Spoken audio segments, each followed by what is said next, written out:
1R Ancient Persia a 40 Uichioritas Librag ATKOT 9 The date shows when this Ilium was taken. To accept this book copy the call no and give to 01 Home use rules I all books subject to recall all borrowers must register in the library to borrow books for home use. All books must be returned at end of college year for inspection and repairs. Limited books must be returned within the 4-week limit and not renewed. Students must return all books before leaving town. Officers should arrange for the return of books wanted during their absence from town. Volumes of periodicals and of pamphlets are held in the library as much as possible. For special purposes they are given out for a limited time. Borrowers should not use their library privileges for the benefit of other persons. Books of special value and gift books, when the giver wishes it, are not allowed to circulate. Readers are asked to report all cases of pockmarked or mutilated.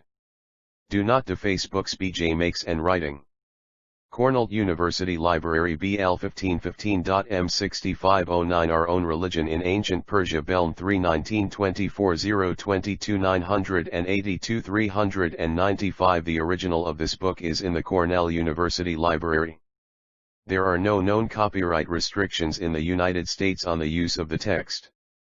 http://www.archive.org/details/cu319240229823995 Our Own Religion in Ancient Persia Our Own Religion in Ancient Persia //a/r//f/year/fr/jrj/nff//rj J. Oxford D. Avesta as pre-Christian, Vancing the foremost Cal Research THECFC.HC.UHT Ayudabnan J. E. Mills Professor of Zend, Avesta, Philology in the University of Oxford Translator.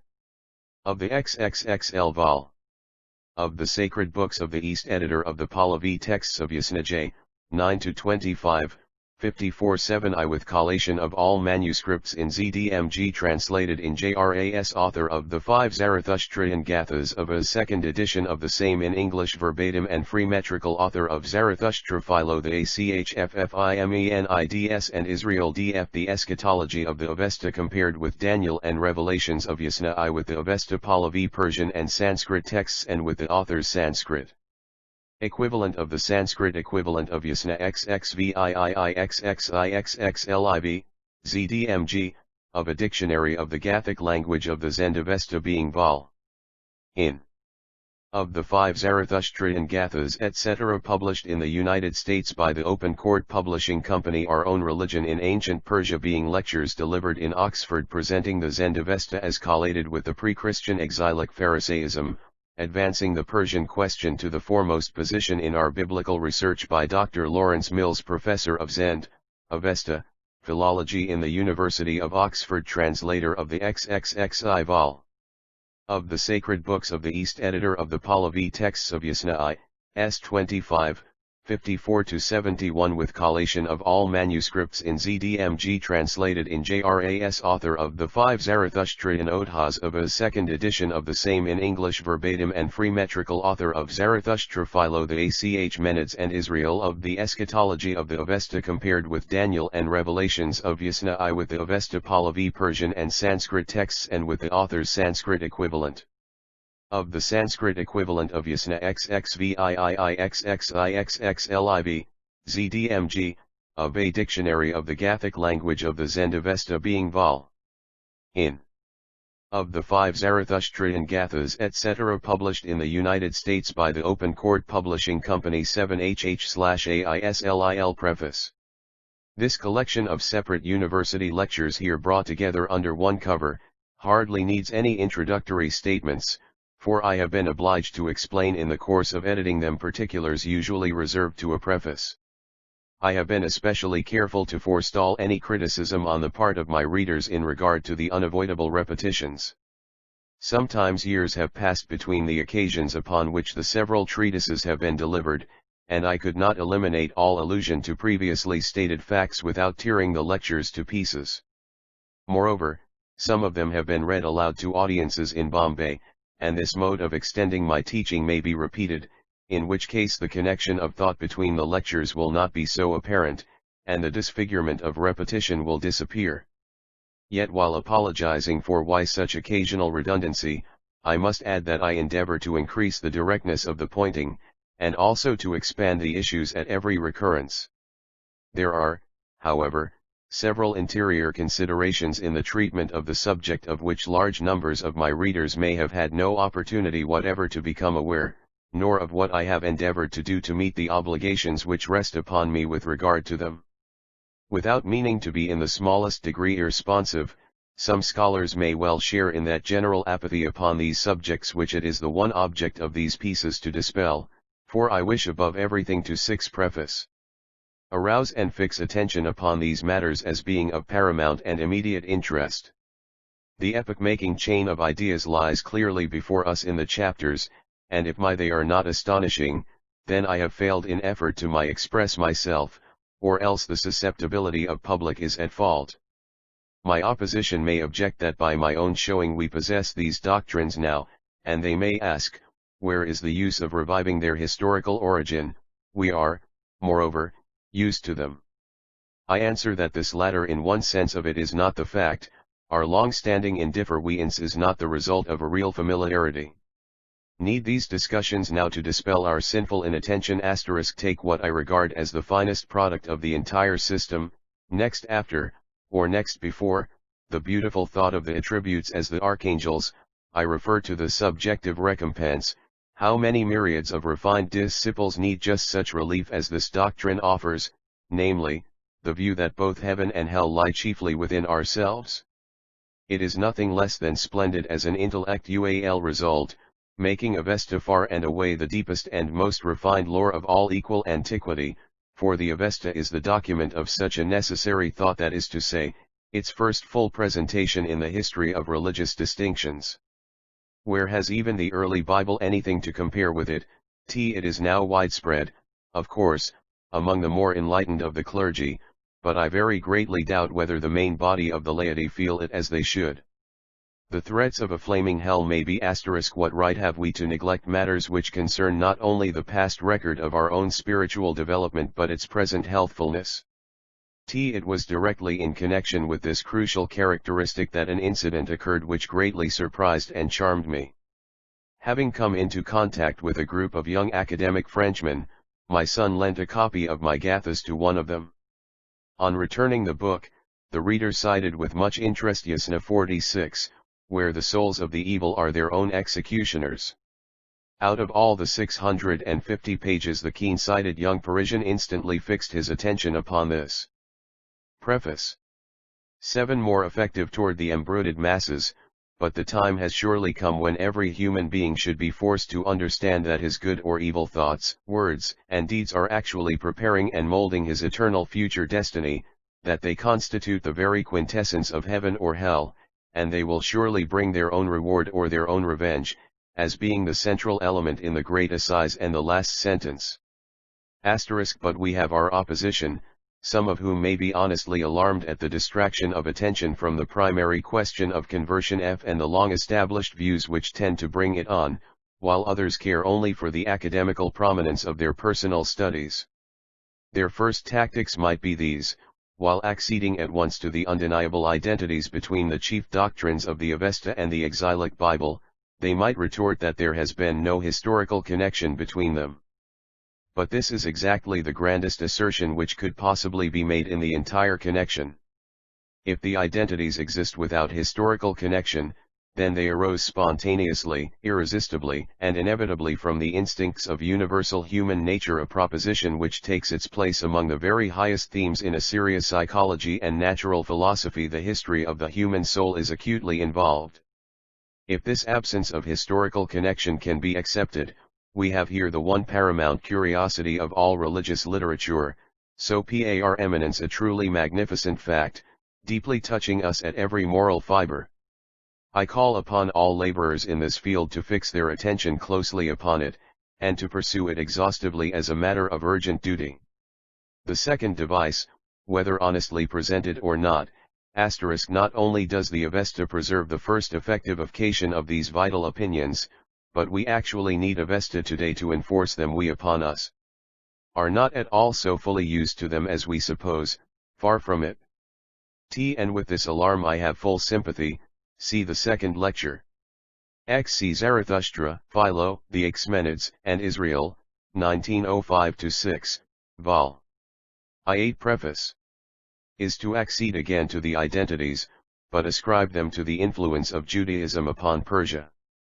Here again we have something as start HNG in the way of propaganda as the other was important as an element in the original development of man from an inferior condition, and it is difficult to decide which of the two is the most interesting. If the Jews taught all Persia the illustrious catalogue, this not only shows what the Jews believed during the time that they were Persian citizens, but it presents a result of religious propagation beyond conception for all time, ancient or modern.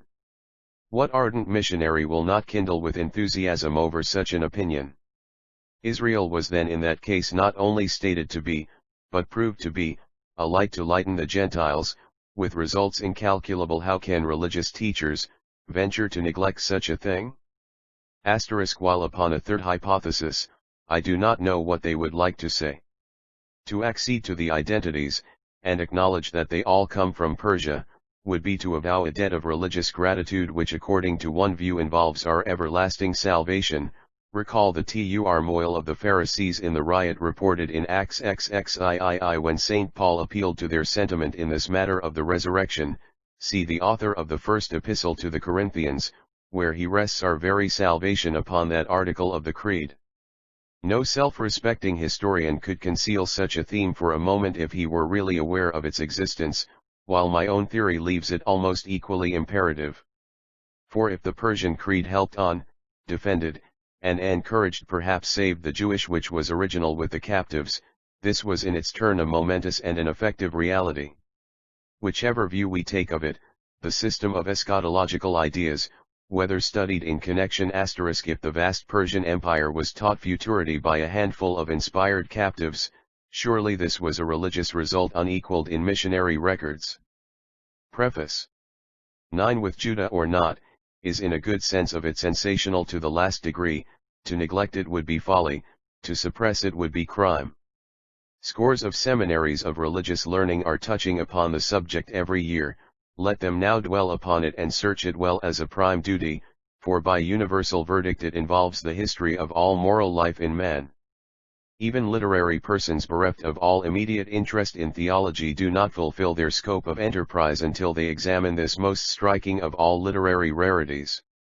What I have to say as to the identities of the Avesta and the Veda is in the same general line, though of course to us at least the interests involved in Avesta are incredibly more acute than any which concern the Veda.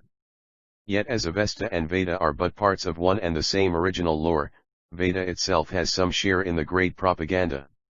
Though upon the view that it was Israel who taught Persia her eschatology, we can hardly see how Israel could have imparted that same eschatology to the still more distant Indians with whom she had no such connection as she had with Persia. My policy in view of my opposition has been twofold, or rather it has been one single policy in two branches. I have been compelled to be both comprehensive and then impartial, see my chapter on Avesta's history. I have represented nearly every serious exegetically possibility, ancient or modern, with my own opinions independent of each. Though I have met with some small combinations who will not let me even agree with their own teachers, their falsifying is so irresponsible that it does little harm. I warn all readers of their petty irregularity, see chapter 11, while I express my profound gratitude to the eminent persons who have shown their deep appreciation of my results in this truly dangerous task. As I have treated my subject upon a scale never before attempted, I have been exposed to the inevitable poignant jealousies which utterly dethrone the sanity of preface. Those who harbor them, yet never has work been received with such an impressive recognition. With regard to the appendix, I have only to say that it grew naturally out of my previous labors. I entered upon the entire investigation in I-873-76, while working up a history of the Gnostic philosophy, and it is congruous enough that I should conclude this collection with one further attempt to harmonize philosophy with religion. Oxford, February, 1913. LHM Contents. Preface. First lecture. Zarathustra and the Bible, re-edited from the 19th Century Review of 1894, and from the Open Court of 1909. Supplementary to the same. Pages VX1 to 33, 34 to 38. Second lecture. Continued recapitulation with expansions and fresh pointing 39 to 49. Third lecture. The Philosophic Initiative of Avesta. Fourth lecture. The Avesta and the Veda 50 to 66, 67 to 97. Fifth lecture. God has no opposite, an interlude. 98 to 102. Sixth lecture. Supposed and real uncertainties of the Avesta. 103 to 127th lecture. The moral idea in the Gatha reviewed. 121 to 127. Eighth lecture. Immortality in the Gatha 128 to 138. Ninth lecture. Bhihistan and the Avesta 139 to 145. 12 contents. 10th chapter. A genial episode. Pages 146 to 151. 11th chapter. A chapter in Avesta's history 152 to 168. Appendix. 12th lecture. God contemplated as Almighty and defined from universal nature world soul superpersonal he is not the 169 to 180. 13th lecture. God as Almighty, superpersonal and illimitable, further defined from universal nature. 181 to 187. A summary. 6th an application. 188 to 193. Our own religion in ancient Persia *, Zoroaster, Zarathustra, and the Bible. By Professor Mills. This essay, which is here for the fourth time edited in NHSH and enlarged, was, in its original form, delivered twice as a public lecture before distinguished audiences in Oxford some years ago. It was soon after, or before printed in the 19th Century JFZO of January, 1894, also in its shorter form, and later, with the consent of the editor of that periodical and of the author, it was translated into Gujarati by Mr. D. N. Kaurlawala, an accomplished Parsi of Bombay. In the second edition, see the Open Court of July, 1909, I mentioned that, as I then remembered, it was Mr. Palanji Maiden who translated it. I am now happy to correct myself, while I repeat what I then wrote in recognition of the important service rendered by Mr. Palanji Maiden in translating my XXXist volume of the Sacred Books of the East into Gujarati so far as the translation of the Gathas extended in that work.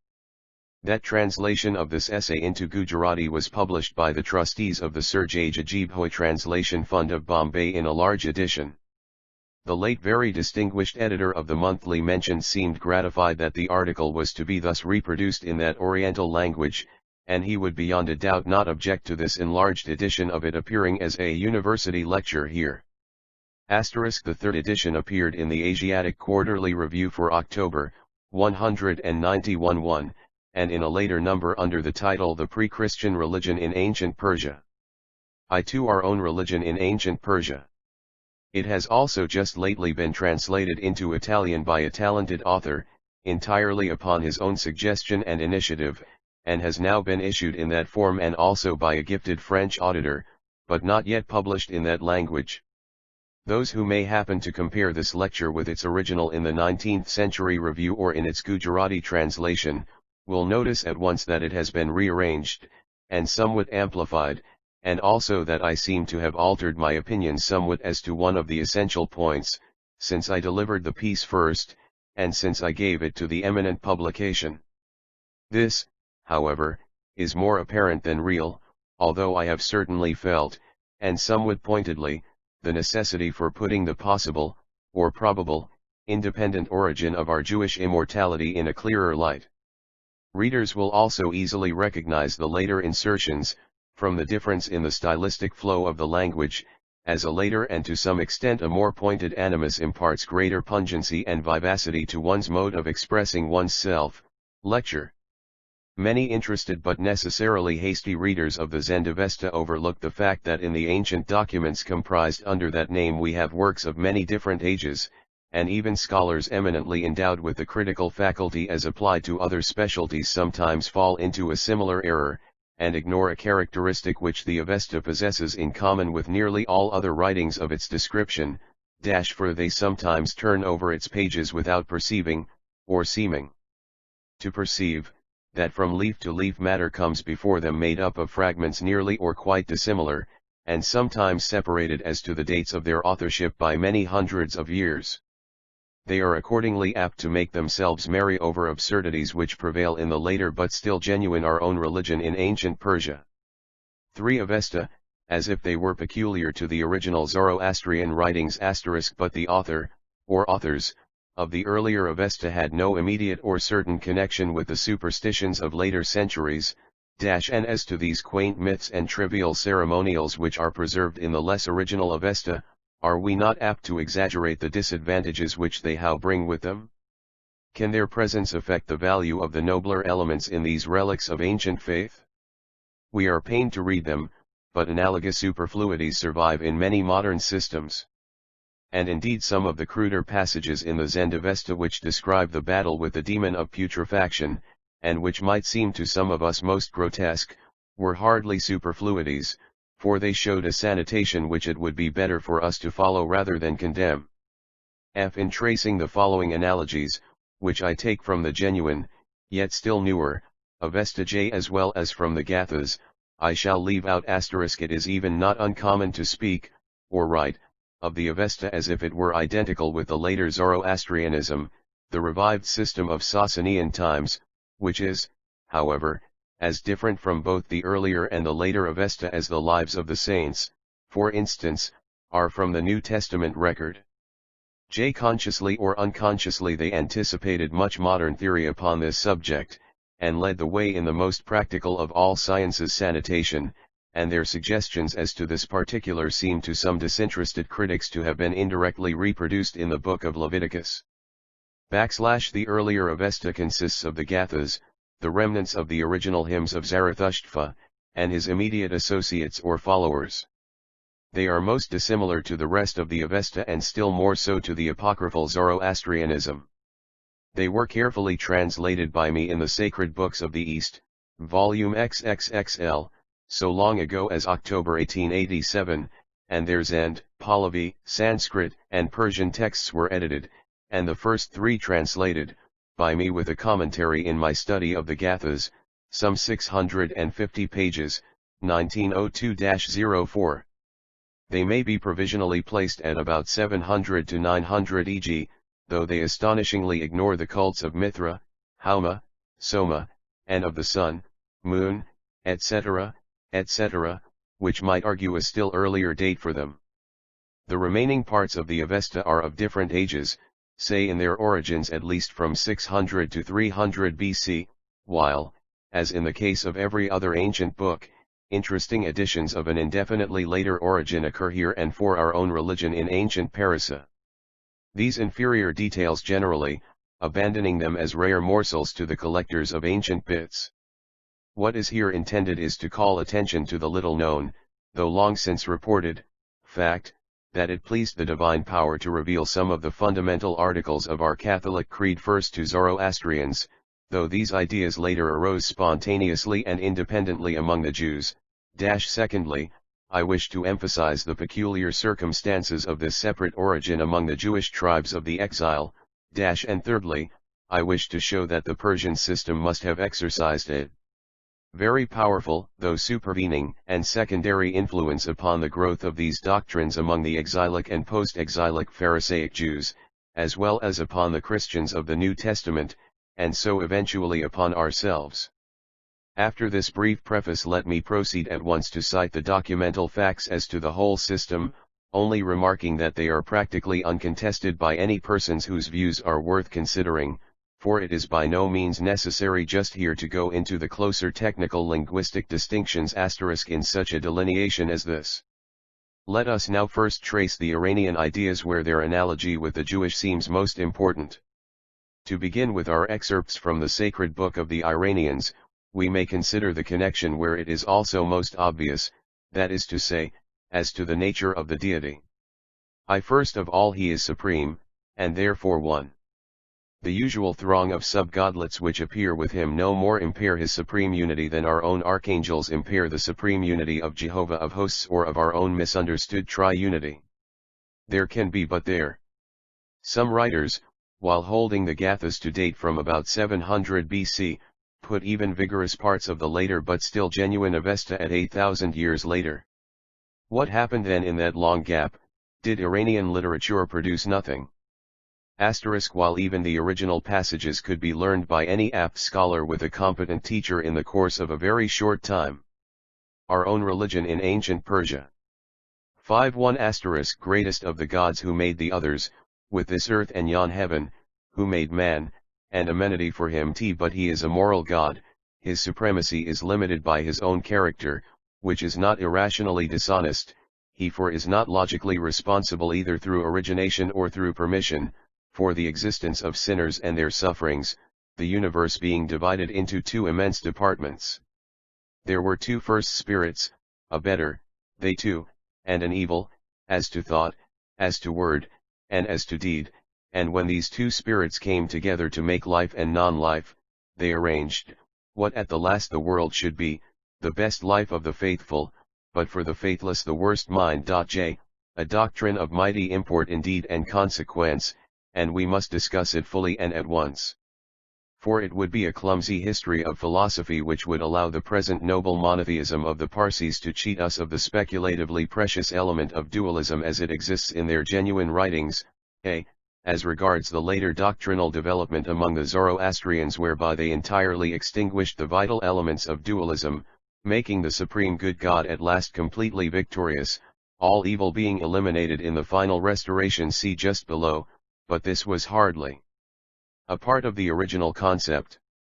To resume, the good and morally supreme Ahura is exalted as the one only real God in our modern sense of the term, but he was one in adoration as well as in definition, supreme because his goodness makes him great, his unity being that of his truth, benevolence, authority, and sacred energy, see above and below, though the equally original evil God, as being see also the very name of the so-called and really one God, it was Elohim, meaning gods, and it once referred to it.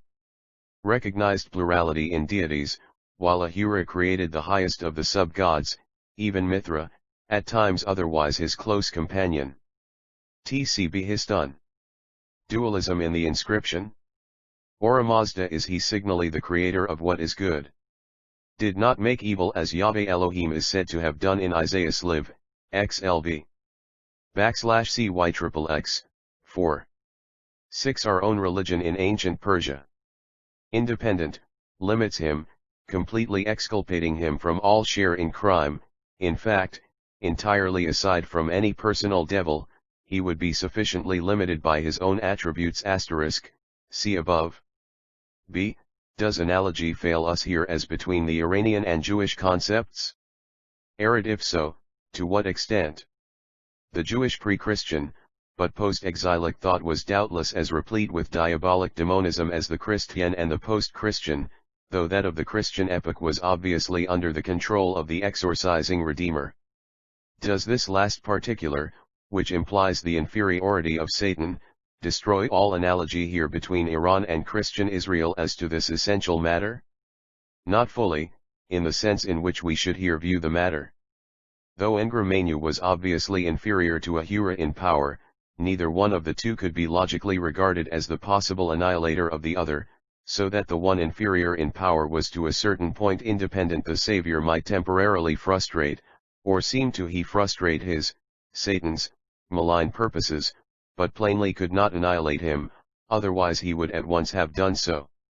What is eternally original could not logically be regarded as coming to an end through the power of any other being, though an eternally original force might yet of course be inferior within the scope of its legitimate effectivity to another equally independent force, for there can be but one all-inclusive force which has no inferior, yet there can be relatively independent and eternal forces which have no immediate connection with one another, and here inferiority and superiority are greatly widespread, but such a force could have never met any other in the past capable of annihilating it, otherwise throughout a past eternity the meeting must have taken place with the result under consideration. No theology should, however, be pushed too closely to all its logical results, and we might indeed even infer such an annihilation of the evil powers from those Restora * as a god of honor. Our own religion in ancient Persia. 7 chins of all men, see above, and this from some express science made use of even in the later but still Pnu in Avesta as well as in the Gathas themselves, together with those in the later Zoroastrianism, see above and below, though, as seen above, this would sacrifice all logic, for if the good God could save all men, he should have done this earlier in their career. To allow human, or other spiritual beings to commit revolting crimes for the purpose of letting them see through experience how evil sin is, would be a policy which a good and omnipotent God would hardly be capable. And who of us really believes that he was? But if, on the contrary, the good Iranian God, even he of the Gathas, is indeed to bring in universal salvation at the end of any period, however restricted or protracted this period might be supposed to be, then, in that case, the difference between such a phase of Zarathustrianism and some forms of Judaism and of liberal post-Christianity in this respect y/I, and they, these systems, are here, if only illogically, one, and but for the forever and forever of the Gathic Iranian hell. One might yet claim for the analogy between the systems a persistent validity even as to this fundamental particular. But no similarities, however protrusive, should blind us to the real and apparently radical difference here between the creeds as mainly expressed by their original authoritative exponents, and the striking facts of opinion, as they existed among important sections of both parties, remain in all their monumental force. Can we not, however, in regard to some large sections of the early Jewish population, modify this apparent difference from an opposite and unexpected quarter, abysmal though the difference referred to may well seem to most of us to be? It is rather a colossal question never before, so far as I am aware, mooted, but we must grapple with it nonetheless. Is, then, Yahweh Elohim himself always actually so supreme as to be independent of all limitation on the part our own religion in ancient Persia? Of the evil gods of the Gentiles? If not, were not the Jews themselves sometimes in a certain essential sense of it dualists? I very seriously raise the solemn question whether the Jewish writers of the Old Testament earlier or late at all really believed their Yahweh Elohim to be absolutely supreme in so far as to have been the creator of either Satan, or of Baal, or of any of the demon gods. Know indeed that they, the Jewish prophets, accredited the existence of these beings as a matter only too emphatically real, and by no means uninterruptedly regarded them as being altogether creatures of the imagination. See the frequent comparison of them with Yahweh Elohim. But when, and in so far as, they thus believed them, these Gentile gods, to be really existing spiritual beings, in how far did they then suppose their own Yahweh Elohim to have been their original creator, either bringing them into existence as being holy in their nature before a fall like Lucifer's, or causing them to arise as being originally of evil character? The question is very serious. The foolish relief offered us by the doctrine that Yahweh Elohim, as God the Father, was not responsible for the fall of beings who he foresaw would become evil when he created them, is no longer available, and could not have long continued to satisfy any sober-minded sage, but if the leading Jews in large numbers thus in due sequence unconsciously, or openly, rejected the view that their good God Yahweh originally created the evil gods of their enemies directly or indirectly, in any shape or chain of causality or responsibility whatsoever, then such ancient Israelites were in verity, though they may not have been consciously, dualists not far indeed from the type of Zarathustra. They held to the existence of a being, or beings, who was, or who were, originally evil, and so they held, to an original * recall also the very expression God applied to Satan as the god of this world. If Satan was a god of this world, and Yahweh was the God of heaven, we have here at once something extremely like the pair at YXXX. Our own religion in ancient Persia. 9. Evil principle, which is dualism, and that dualism remains one of the most interesting suggestions which have ever been presented, and one indeed which, in its elements, if not in its detail, is still unconsciously but largely followed. So much for this most fundamental of all discriminations. Others of the utmost interest offer themselves here at once as being closely connected, but, in the leading of a more stringent logic, we should postpone them for later expansion, now facing that other most practical of doctrines which often really gives the whole discussion its immediate importance, and this is the great question of the human immortality. Although many might indeed well say that the two subjects could be profitably studied quite apart, and, in fact, that they ought to be so studied separately. 2. I fear that we too little realize how very uncertain the doctrine of a future life was in the minds of pious Jews, even at the time of our Lord. The Sadducees, as we understand, believed in neither angel, nor spirit, nor resurrection, and they quite held their own with the Pharisees. See even the street riot of Acts XXIII. Several princely high priests were of their clique, the entire party of the Asmonean or Hasmonean princes inclined to this opinion. It seems to many of us most curious that the sect among the ancient people of God, which especially claimed the title of purists and sticklers for the ancient Pentateuch, should have been well nigh absolute disbelievers in what are now considered to be the essential elements of religion. See also the expression who only hath immortality, and also who brought life. What is the present advancing pessimism, so called, but the recognition of the original necessity of evil coexisting with good. The Avesta here anticipates momentous distinctions. Recall the later schemes of the Gnostics, as to which see also Jahoboma, Fichte, and Hegel. Some writers have here indeed compared the supposed baby Amlonian dualism, especially regard to Isaiah's live, XLV, etc., but such pairings of the throngs of gods should hardly be here mentioned. Though the name, being derived from the proper name of some prominent teacher, Zadok, did not necessarily imply any especial claims to righteousness, yet the force of the word, as analogously elsewhere in similar cases, was doubtless sometimes felt. Lo, our own religion in ancient Persia. And immortality to light through the gospel, as if the subject had been till lately obscured.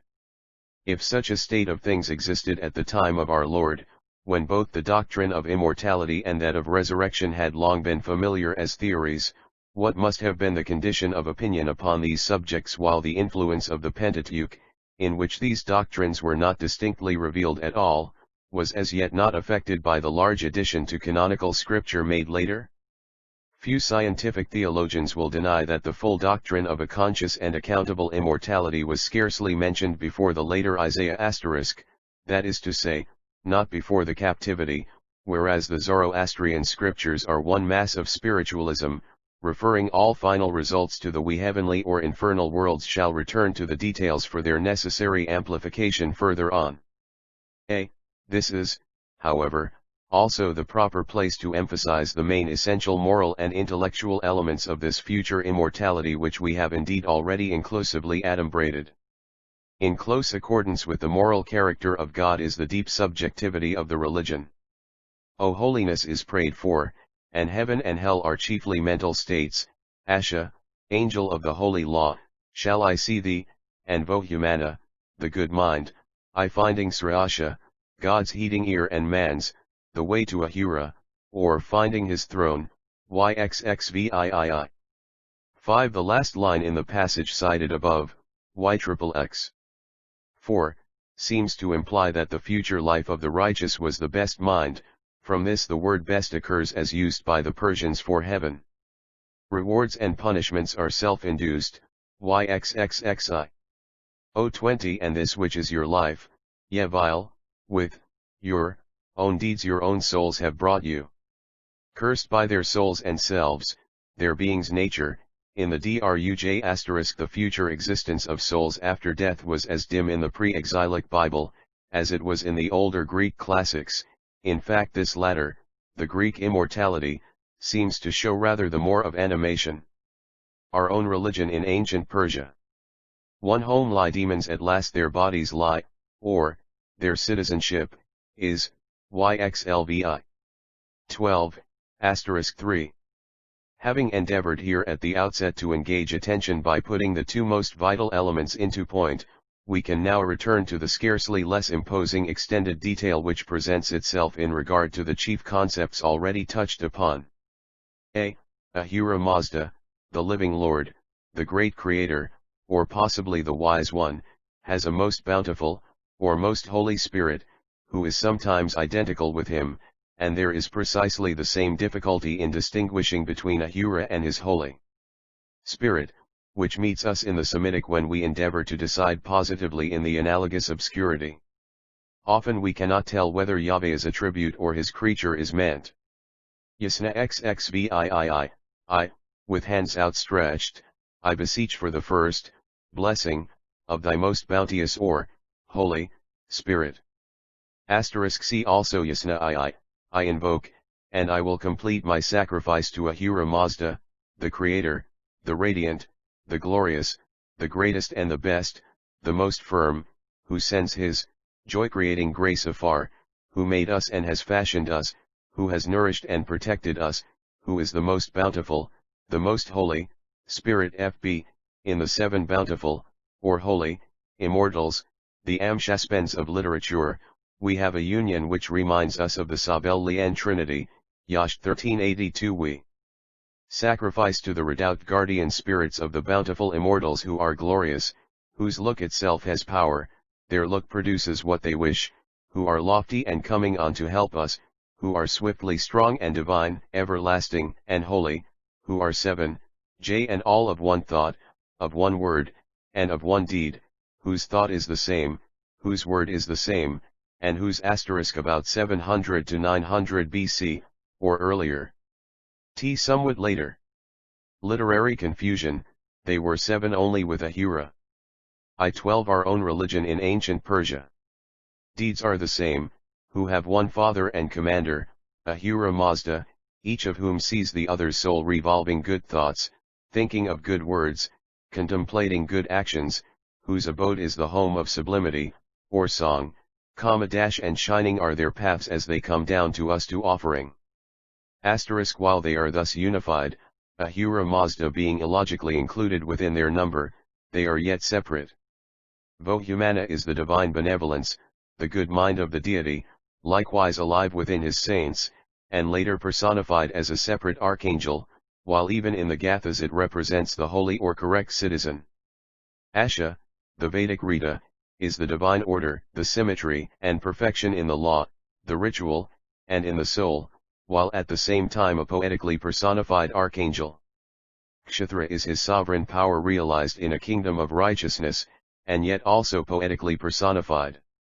Mati is our energetic zeal and piety, the active mind, inspiring energy of the deity first thought of as the plowing of agriculture, to Eritrum, and from this latter called the earth in both Veda and Avesta, as against the non-toiling and theft-murder schemes of the raiding Turks.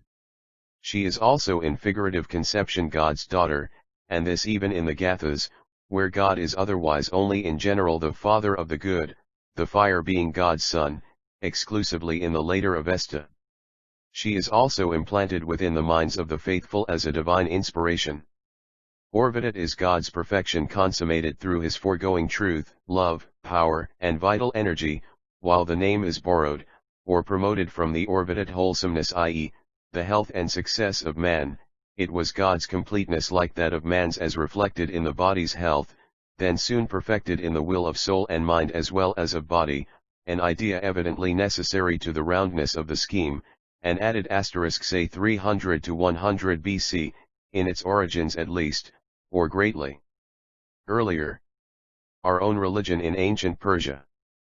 13 in most modern theologies, while Amirdadit is their immortality, God's eternity, and man's death's absence, a veritable victory over death begun in its long postponement to old age here which last was indeed the original point meaning of the word but continued in eternal deathlessness in a future state asterisk from the second to the seventh they are therefore the personified thoughts sent forth from the mind of God to ennoble and redeem his people. That the general description of such notorious and striking conceptions as these, immensely widespread as they were in the dominant power of Asia, and lying at the logical root of Zoroastrianism, should have become known to the Jews of the captivity and to their descendants before the date of some, if not all, of the exilic prophets, is scarcely less than certain, for they were also signally identified by the distant Greeks with the general theology of Persia far and wide, without distinction of provinces. And the Greeks also heard of them, in their deepest and purest sense, before the date of Daniel. See the invaluable passage in Plutarch evidently reproducing the ideas of Theopompus, whom he quotes, also cited by me elsewhere. If the priests of Cyrus conferred to the smallest degree with those of Ezra, then not only the Gnostics felt its influence, but the pre-Christian and Christian theology. And in the book of Tobit, which also contains prominently the name of an Avesta demon, we have an allusion to these 7 spirits, chapter 12:1-5, at Raga, the Zarathustrian center. Let it be noticed, one of whom, those spirits, is actually mentioned as Raphael, the Jewish archangel, so positively identifying the 2 sets of 7 spirits, though in a somewhat star. The 100 autumns of the Rick were the hope of all, and this idea of a supernaturally extended life upon earth, that is to say, of a temporal immortality, merged into that of another deathlessness beyond the grave, becoming an universal aspiration with the Irano Indians, as it is, indeed, elsewhere, for what nation ever existed without some form of it? \1 edition, omits the word 7 amply supplied elsewhere. 14 Our own religion in ancient Persia. Loose manner. So also in Zechariah, for lo, we have the 7 which are the eyes of the Lord, and which run to and fro upon the earth, and this is further expanded in Reverend v6, and I saw in the midst of the throne a lamb standing as though it had been slain, having 7 horns and 7 eyes, which are the 7 spirits of God sent forth into all the earth. How sublime it all becomes when we look upon it in the light of parallel development in unassisted growth. Negative arguments as regards the extent of territory reached by these doctrines, drawn from the absence of the named 7 from the inscriptions, are the mistakes of non-experts, as well as are the negative arguments with regard to their dates. These names are equally absent from large portions of the Avesta, and no inference can be made from their absence from the inscriptions. Certainly not, as we may pause to state, upon the ground that they, the inscriptions, are in themselves a completed unit, while they yet omit some of these personifications, which should, as an objector might suppose, be included within all complete documents dealing with the Iranian religion, and that, on the other hand, the portions of the Avesta which omit these personifications are but parts of a whole, and therefore might not be expected to contain allusions even to leading concepts. This negative point has little force, from the fact that the Achaemenian inscriptions, while perhaps the most important and extensive of sculptured writings upon rocks, are yet, nevertheless, necessarily very circumscribed when regarded as literature. And how long must it have taken to complete them, by workmen who could neither read nor write in any language, while the composers also should not have been expected to mention all particulars.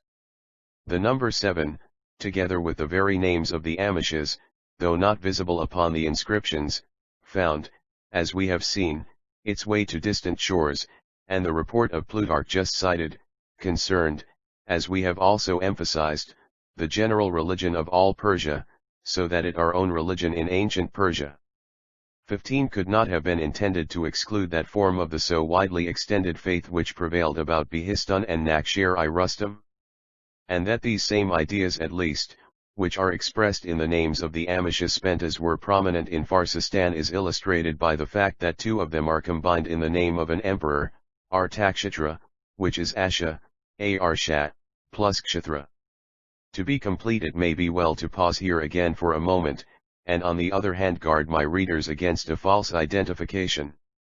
In the case of Arashosia, the eastern province, better Harashosia, as the first S of the Indian Sarasvati requires a corresponding organic H, the name stands only as Harovatai upon Behistun, so in the Elamitic, Sujan, there is no H, for the organic second 5 of Sarasvati, H appears only in the Babylonian, though in other cases is a letter easily dropped, see India, Greek, instead of Hindia, Compare Hindu and Sindhu. I think we had better restore the K and read Haralravati. Otherwise Harovati might be simply the equivalent of Avha, U, Ravatit, I, Indian Sarvatati, the fifth Amisha. Religious names were not unusual when applied to countries. Recall Armenia, adjective, which seems clearly related to Mati, the fourth Amisha. See also the name of the great province of Azerbaijan, Adarbayjan, named from the fire altars, but, as said, these remarks are a mere interlude. Engramenu does not indeed occur upon the inscription, but his chief creature, the female devil of deception, the Dragadroa, that is, the Druj, K, see above, is present everywhere, though her, or his, essential characteristics are more frequently expressed under the verbal than under the nominal form. He light thunders everywhere from the monumental surfaces. Those reprobations must have been constantly repeated in greatly varied forms, and these ideas in their original, or later, shape may well have helped to mold Jewish and Christian expressions. 1. Our own religion in ancient Persia. Mithra and Anahita too seem to have stepped bodily out of the Avesta. Many turns of speech are strikingly common to the Avesta and the inscriptions. To resume. For then, as to the attributes of God more definitively considered in their relation to man, he is our Creator, so already necessarily alluded to above upon the attributes, and perhaps also, in a theological sense, sovereign, cf. Yasna XXIX. For in SBEXXXI, and in the Gathas, the great Creator is most mindful of the utterances or commands which have been fulfilled beforehand hitherto by demon worshippers, and by faithful men, and of those which shall be fulfilled by them hereafter. He, Ahura, is the He discerning arbiter, so shall it be to us as shall will. See also YXXXI I.W/S omniscient YXXXI 13, 14. XXX He I sour /FFLWZWR, YXXXI 11, and EAT/ER, Y51, XXVIYXXXII. He 13, will establish A/ZZL, Y114. It is for the poor, YXXXIV3, what is your king DOM, what are your riches, that I may become your own in O my actions with the righteous order, and thy good mind, to care for your poor. Li 119 Mazda, thine is the kingdom, and by it thou bestowest the highest of blessings on the right living poor. It is endangered, and yet in the end victorious. It has a propaganda, YXXXI3, with tongue of thy mouth do thou speak, that I may make all the living believers. God is our friend, protector, strengthener, and unchangeable, YXXXI7. These, Spirit, mayst thou cause to prosper. Thou, who art for every hour the same.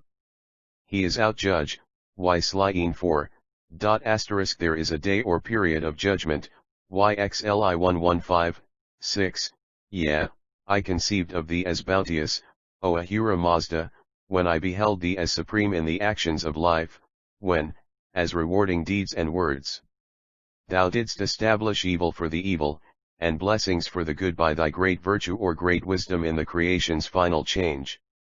In which last asterisk these Gathic passages may be placed at about 700 to 900 BC. Our own religion in ancient Persia. 1. Changing thou shalt come, and with thy bounteous spirit, XL, and thy sovereign power, see also Y419.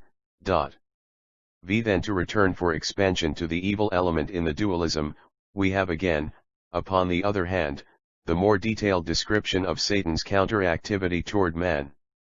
While criticism casts its doubt upon the presence of Satan in the serpent of Genesis, we gather from the Genesis A of the Vesta that the scriptural reptile may well be recognized as that old serpent. The devil serpent tempts in Genesis, and the consequence is sin and the expulsion from Eden. In the Vendidad, the evil spirit opposes every good object of creation, and the implied consequence is an expulsion. The point is closer here. Vendidad I Ahura Mazda said unto Zarathustra Spitama, O I, Zarathustra Spitama, made the first best place, which is Aryanabayajat.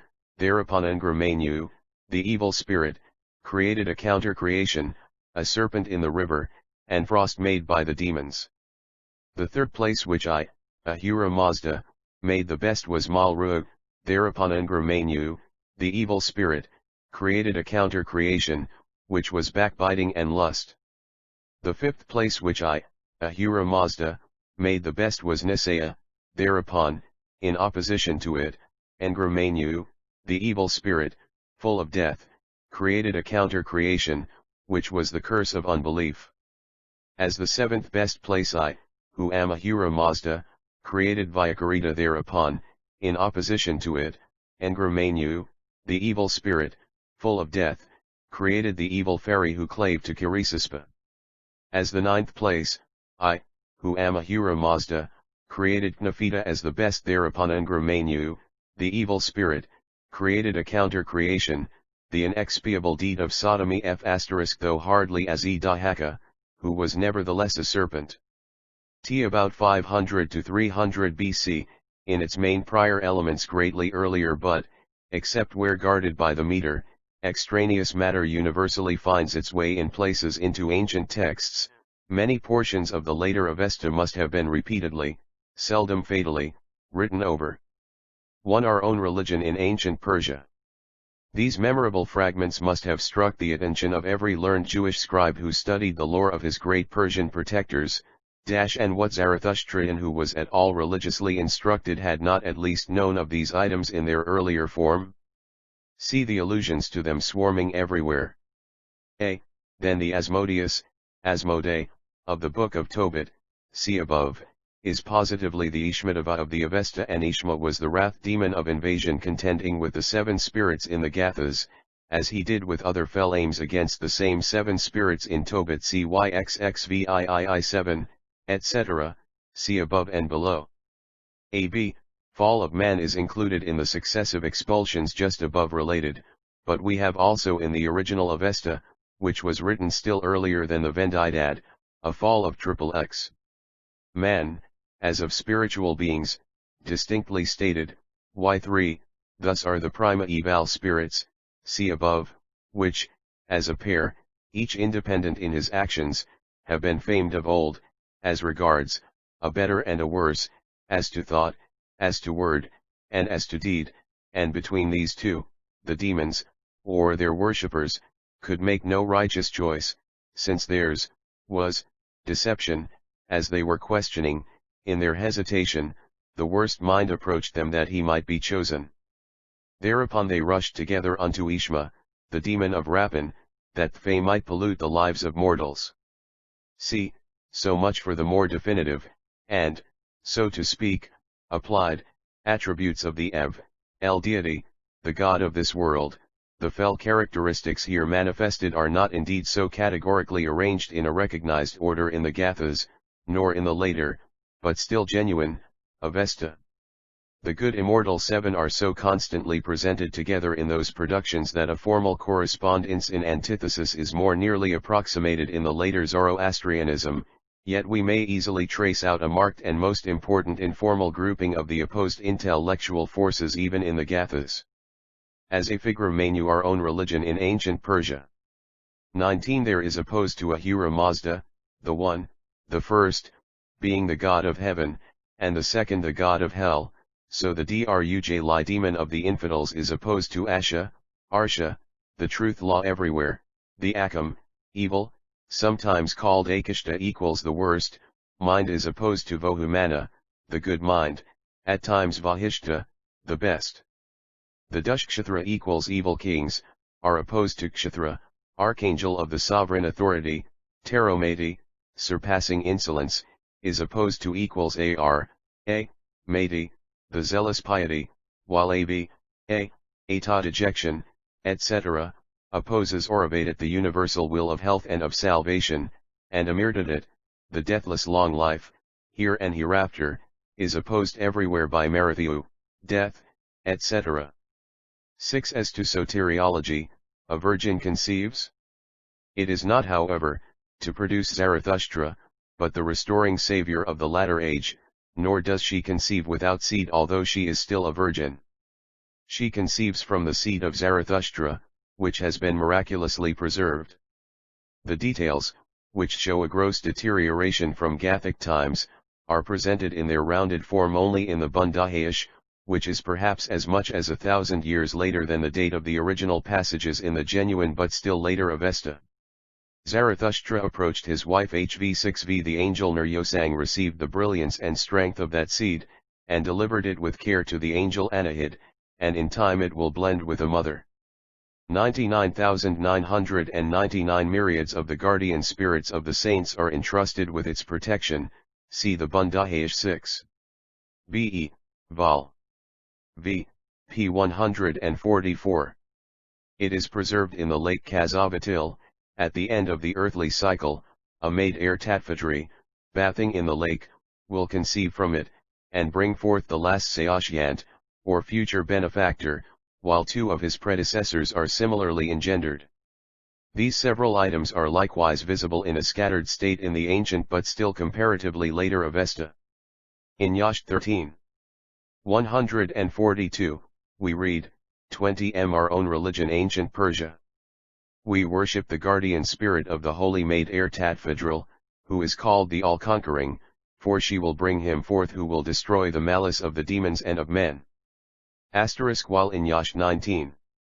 92, we read that Astvatirtha, the savior of the restoration, will arise from the waters of Kazava, a friend of Ahura Mazda, a son of Vispatorvari, the all-conquering, knowing the victorious knowledge which will make the world progress unto perfection. And in Yash 13.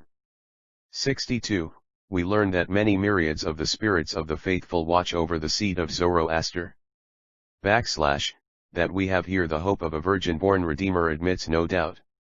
Whether such intimations, repeated under various forms, came from the hint of the Israelitish prophets or vice versa is of course a question, but that Zoroastrian or Mazda-worshipping Magi, if they came from the east to do honor to the virgin-born babe of Bethlehem, were familiar with them is certain.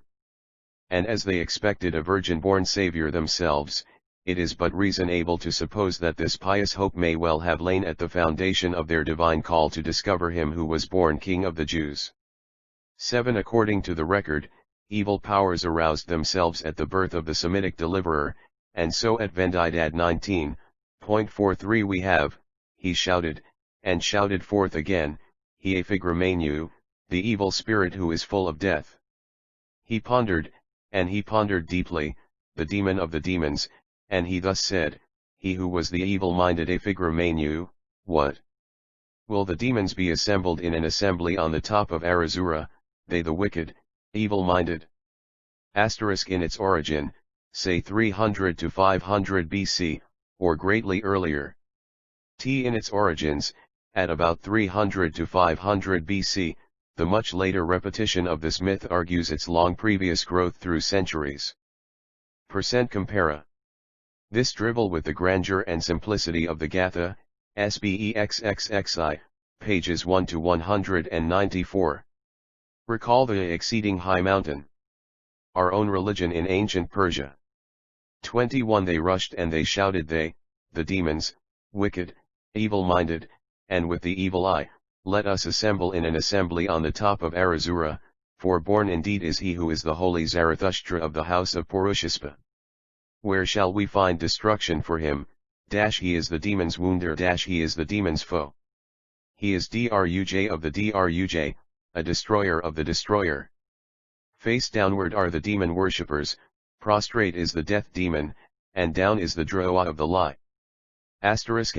Then as to the temptation / our Lord approached that great event in the spirit of a wide humanity, one would surmise that he felt some sympathy with sages who had gone before him in similar signal encounters, and there exists a temptation of Zoroaster of which he may have known through supernatural cognition, and to which for color that of Hercules, for instance, bears no comparison. The myth containing it doubtless expresses in its fragments what was once a real struggle, which, if it in any sense saved Zoroastrianism, was one of the world's crises. Zoroaster is besought by the evil one to abjure the holy Mazdaisnian religion, and to obtain a reward such as an evil ruler got a, vend. 19i. Rally from a first defeat having been made, a figramenu, the evil spirit coming from the north region of the north, F orders the lie demon to assault and slay the holy Zarathustra, now no longer just born, but in the vigor of his age.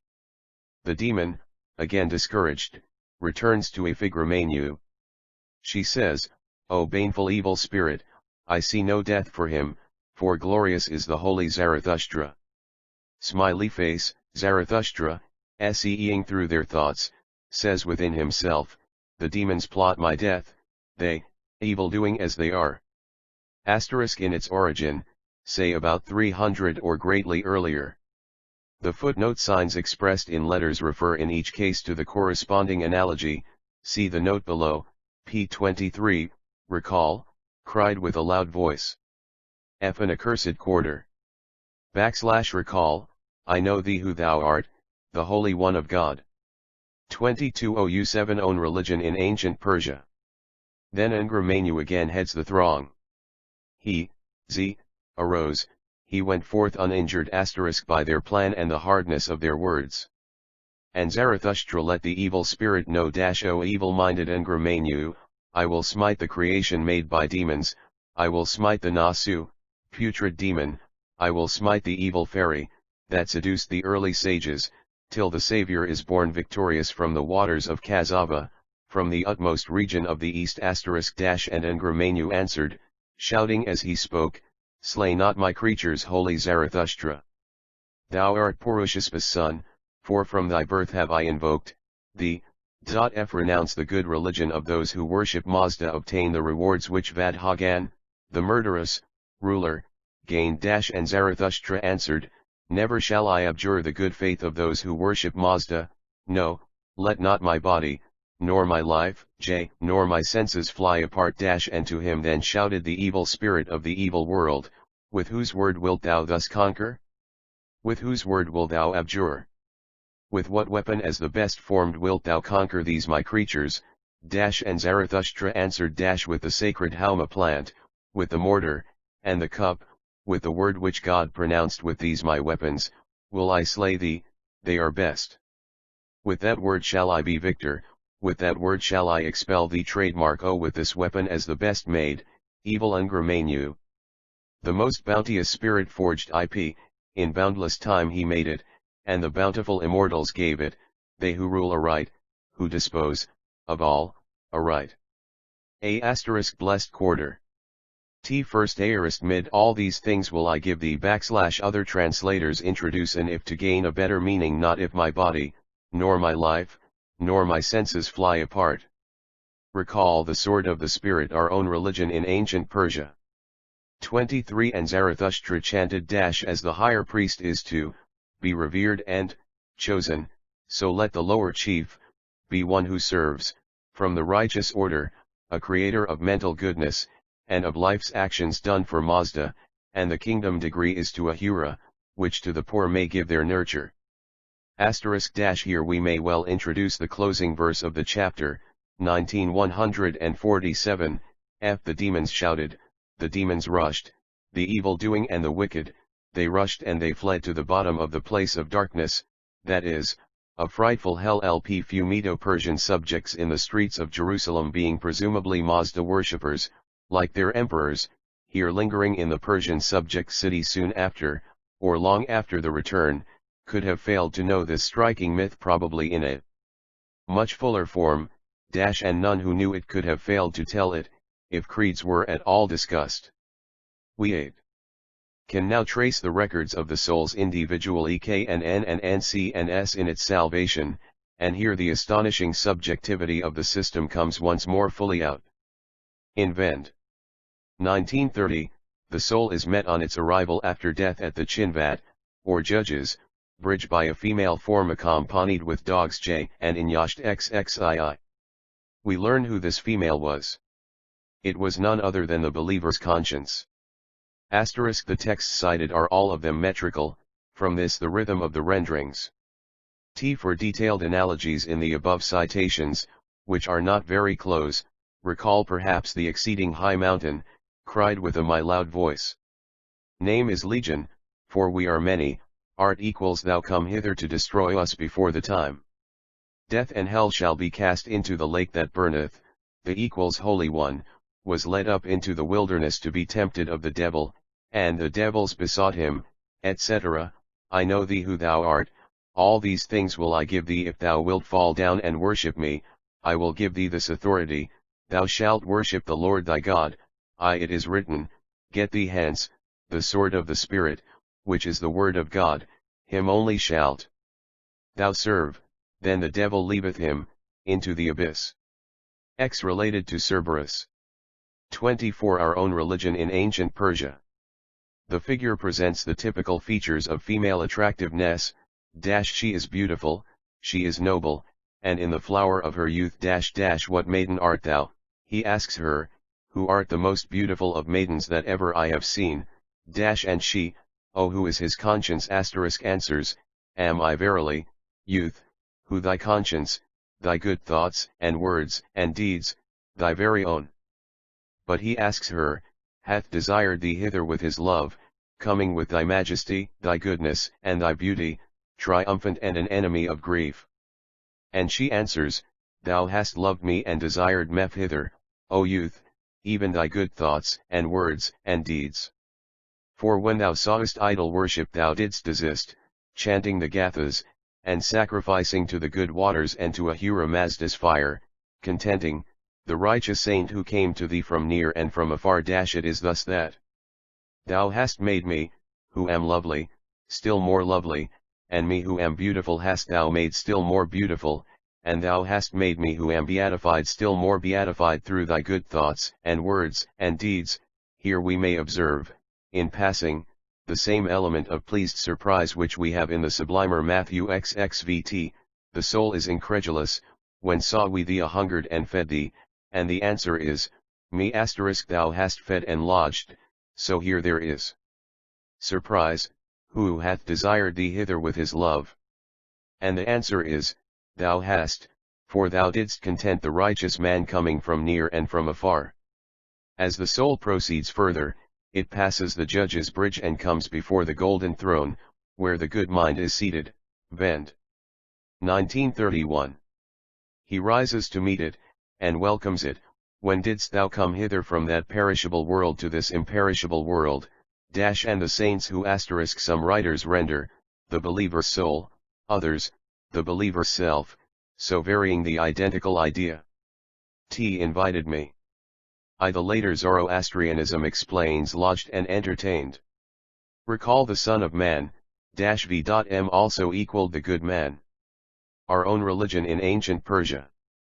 25 Have passed away before him. Ask him the same, how long was thy salvation? Then said Ahura Mazda, ask him not what thou asketh of that cruel way which is the dividing of the soul and body, Yasht XXII. And the first step, as he advances, places him in the entrance of the threefold heaven, which is again the good thought, and the second step places him in the good word, and the third in the good deed. Then the soul passes uncontented to the souls of the saints, to the golden throne of Ahura Mazda, and to the golden thrones of the bountiful immortals, and to the abode of sublimity, or song, even to the home of Ahura Mazda and his blessed asterisk, Vend. A 19. 33, corresponding evil spirit awaits the wicked, a hideous female is his conscience, the wicked and Iphigramania mock him, and he rushes at last into the hell of evil thoughts and words and deeds. F9. Corporeal resurrection seems to be placed after the reception of souls into heaven as if they returned later to a purified earth. J. As to this doctrine, which is, properly speaking, not identical with that of immortality, but which may be said to be closely associated with it, aside from the constant implication of it throughout, we have in fragment 4, let Iphigramanu, the evil spirit, be hid beneath the earth, let the devas disappear, let the dead arise, and let bodily life be sustained in these now lifeless we bodies. And, in Yash 1983, we have resurrection together with millennial perfections, sacrifice unto the kingly glory which shall cleave unto the victorious Saoshyant and his companions, when he shall make the world progress unto perfection, and when it shall be never dying, not decaying, never rotting, ever living, ever useful, about 300 BC, in its origins at least, probably greatly earlier. And perhaps misunderstood echo of this would be Revelation XXII. 11. He that is unrighteous, let him be unrighteous still. And he that is filthy, let him be filthy still. Recall the same uncertainty among Christians as to the detail of their future beatification. 26. Our own religion in ancient Persia. Having power to fulfill all wishes, when the dead shall arise, and immortal life shall come, when the settlements shall all be deathless. Contrast this with the earlier scriptural passages, void as they are of any genuine statement of this important dogma.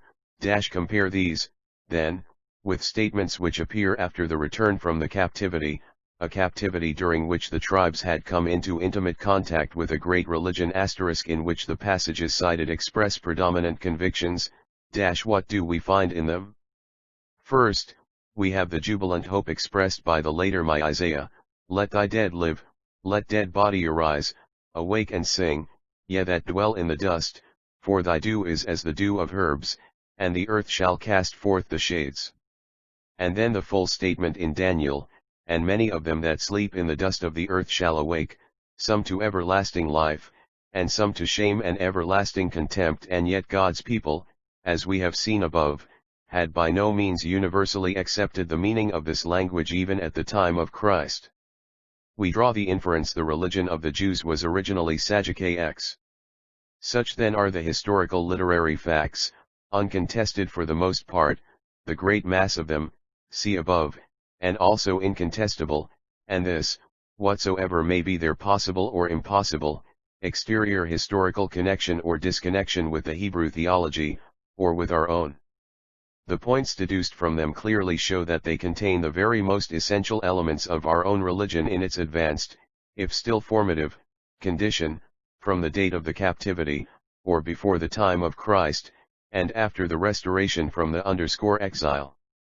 Let us now for convenience compactly collect the points made in the above copious citations. First of all, there was God's unity as the greatest of the deities, and with a name far more appropriate than our own for him. He has the attributes * within a vast empire in which they had become citizens. Sadducees before Zadok. A. Our own religion in ancient Persia.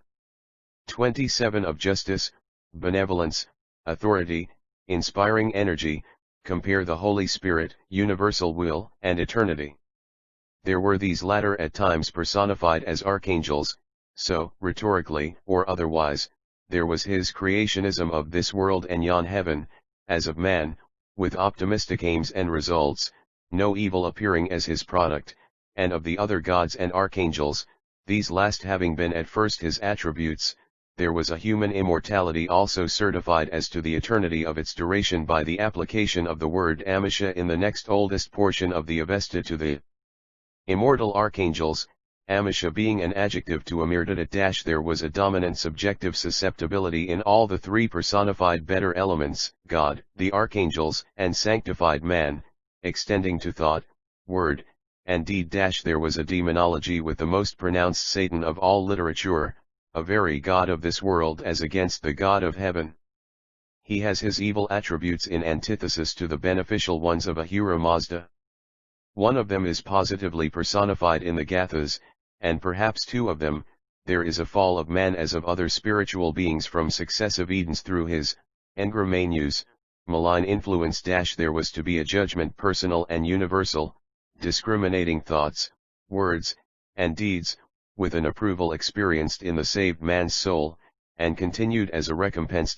And also a future heaven itself, partly consisting in the person's own good thoughts, and words, and deeds, but with various additional particulars of beatification. Millennial periods of intermitting righteous felicity here intervene, with a final restoration upon a renewed and supernaturally beatified earth. This latter seems to take place as a sequel to the first beatific reception of the soul in heaven, a resurrection being an essential element in this restoration, while the entire redemption is brought about by a virgin, born beatifier. There may be some possibility of a sevenfold gradation of 28 our own religion in ancient Persia felicity, in connection with the 7 Karshvars of the earth, or with the 7 spirits, for the evil, a corresponding hell exists in equal grade. These are, as I need hardly repeat, the vital essentials of our own religion as it existed in its earlier stages in the exilic period during and after the captivity and before Christ, being conspicuously manifested in the Orthodox Pharisaism. While these elements existed in the Persian documents for unknown previous ages, see also the Veda at places *a. It can now be fully seen why I used the expressions in the title to these lectures. Contrary, however, to many acute and sincere searchers, I hold that the 2 forms of this same religion were originally each of separate origin. See again above and below, each being a regularly spontaneous and parallel development from unchanging universal laws, proving the original manunity, and strongly supporting the view that it was impossible to prevent the origin and development of similar ideas, entirely aside from all borrowing of them from one nation to another. But while I hold that these views arose from parallel development having been caused by the disastrous afflictions of the captivity, I lay no illogical straw in the way of those who hold to the view that the doctrines were, under God, taught directly to the Jews by their protectors. In fact, I would strenuously repeat, and with emphasis, what I wrote in 1894, viz., the principle, that any, or all of the historical, doctrinal, or hortative statements recorded in the Old or the New Testament might, while fervently believed to be inspired by the divine power, be yet freely traced, if the facts would allow of it, to other religious systems for their mere mental initiative, that the historical origin of particular doctrines or ideas which are expressed in the Old or the New Testament does not touch the question of their inspiration, plenary or otherwise. See, that, for instance, and to illustrate, as St. Paul freely discloses his mental peculiarities, and, as to further citations on the contents of the Vedas are given later in the lecture BV the author upon the Avesta and the Veda. Our own religion in ancient Persia. 29 citations, quotes a poet of his youth, so our Lord himself also reveals a mental constitution, and to a certain degree expressed, as all others express them, the convictions and enthusiasms which he has absorbed from earlier associations. And still more than this, unless we are prepared to accede to a Docetic heresy doubting the very reality of our Saviour's human nature, every sentiment of veneration ought to induce us to trace, if it be possible to trace them, not only the fountainheads of his human convictions, but the supplying rills of his expression. If we carefully study the genealogy of his body, with how much greater earnestness should we examine that of his mind for it was his thoughts, humanly speaking, and sometimes his earlier ones, which not only constituted a part of his momentous history, but actually determined his career. In the source of his thoughts, therefore, the great motives of his subsequent history are to be sought. Recall, for instance, what I also have just alluded to above in the citations as to the recorded temptation of the Persian saint, as he was gathering up his resolves for such a mental scene as that described in the 4th chapter of St. Matthew's Gospel, see above in which he purposed to meet in one decisive encounter a spiritual power which, as he believed, was threatening his creation, as there had been something memorable of a similar kind in the experiences of prophets of kindred religions, and if these were known to him, as I have suggested, through his omniscience. It does not seem to me to be at all deniable that such preceding temptations he, as revolved them, with all that they signified, in he flotionst him, if possessed that larger intellect which could see over the trivial paraphernalia of superstition, and look at the soul struggling in its sincerity for spiritual life, and for the spiritual lives of many who revered it, then the humblest of his forerunners must have led him on. It would seem, therefore, to be a very pious act to search Page 21. TC The Talmud article by Dr. Deutsch remains, 1874. 30 Our own religion in ancient Persia. Diligently for everything which Christ hallowed by his reverence, and it would seem a very mistaken religious sentiment which would arrest one in such a course. Reflections. The most obvious place to search for the doctrines and opinions amid which our Lord grew up, has been, as of course, the Jewish literature of his period, and of that which preceded his appearance. This has been examined to a considerable extent, and much of the greatest interest has been brought to light. The theologies of Babylon and Egypt should be also searched as well as those of Greece and Rome. From India we have what seem a throng of rich analogies from the Buddhist scriptures, but our highest authorities upon the subject are, or were, inclined to doubt the possibility of the historical connection. There remains then this ancient Persian theology, where, as we have seen, an effective historical connection amounts, at one stage of it at least, to historical identity, and it is as such, I believe, universally recognized. Cyrus took Babylon, say, about the year 539 BC, and with it the Jewish slave colony, whose tribes continued to be Persian subjects till the Achaemenian power broke. Jeremiah, foreseeing this future invasion of the dominant and restless Aryan, voiced his anathemas against his Semitic Babylonian oppressors in view of it. The kings of the Medes were to avenge him, and in due course they did so, and later sent the Jewish people back from their captivity, rebuilding the holy city when it had become an heap, decreeing also the restoration of the temple. The later Isaiah speaks in most astonishing terms of this restorer. The book of Nehemiah discloses further scenes with Persian monarchs. Section after section of the Bible dates from their reigns, while Magian * priests, who were of the *, the word Magian is with little doubt Avestic. The Maga was the holy cause, occurring repeatedly in the Gathas. The changed suffix u in Magu is of no importance, and the of the Avestic Mogusio our own religion in ancient Persia. 31 Religion of Cyrus came later to do honor to the Son of Mary, and one of the last words uttered by Christ upon the cross was in the Persian tongue. The fact that Cyrus may have coquetted politically with the Babylonian priesthood, if it be a fact, is one which redounds somewhat to his credit and corroborates our argument.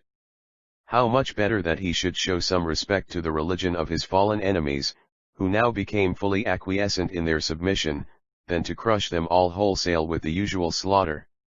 Were it even true that he was accurately depicted upon a stele as present at the worship of one of their chief deities, this would be but one proof the more of his considerate courtesy. He did not conquer to annihilate.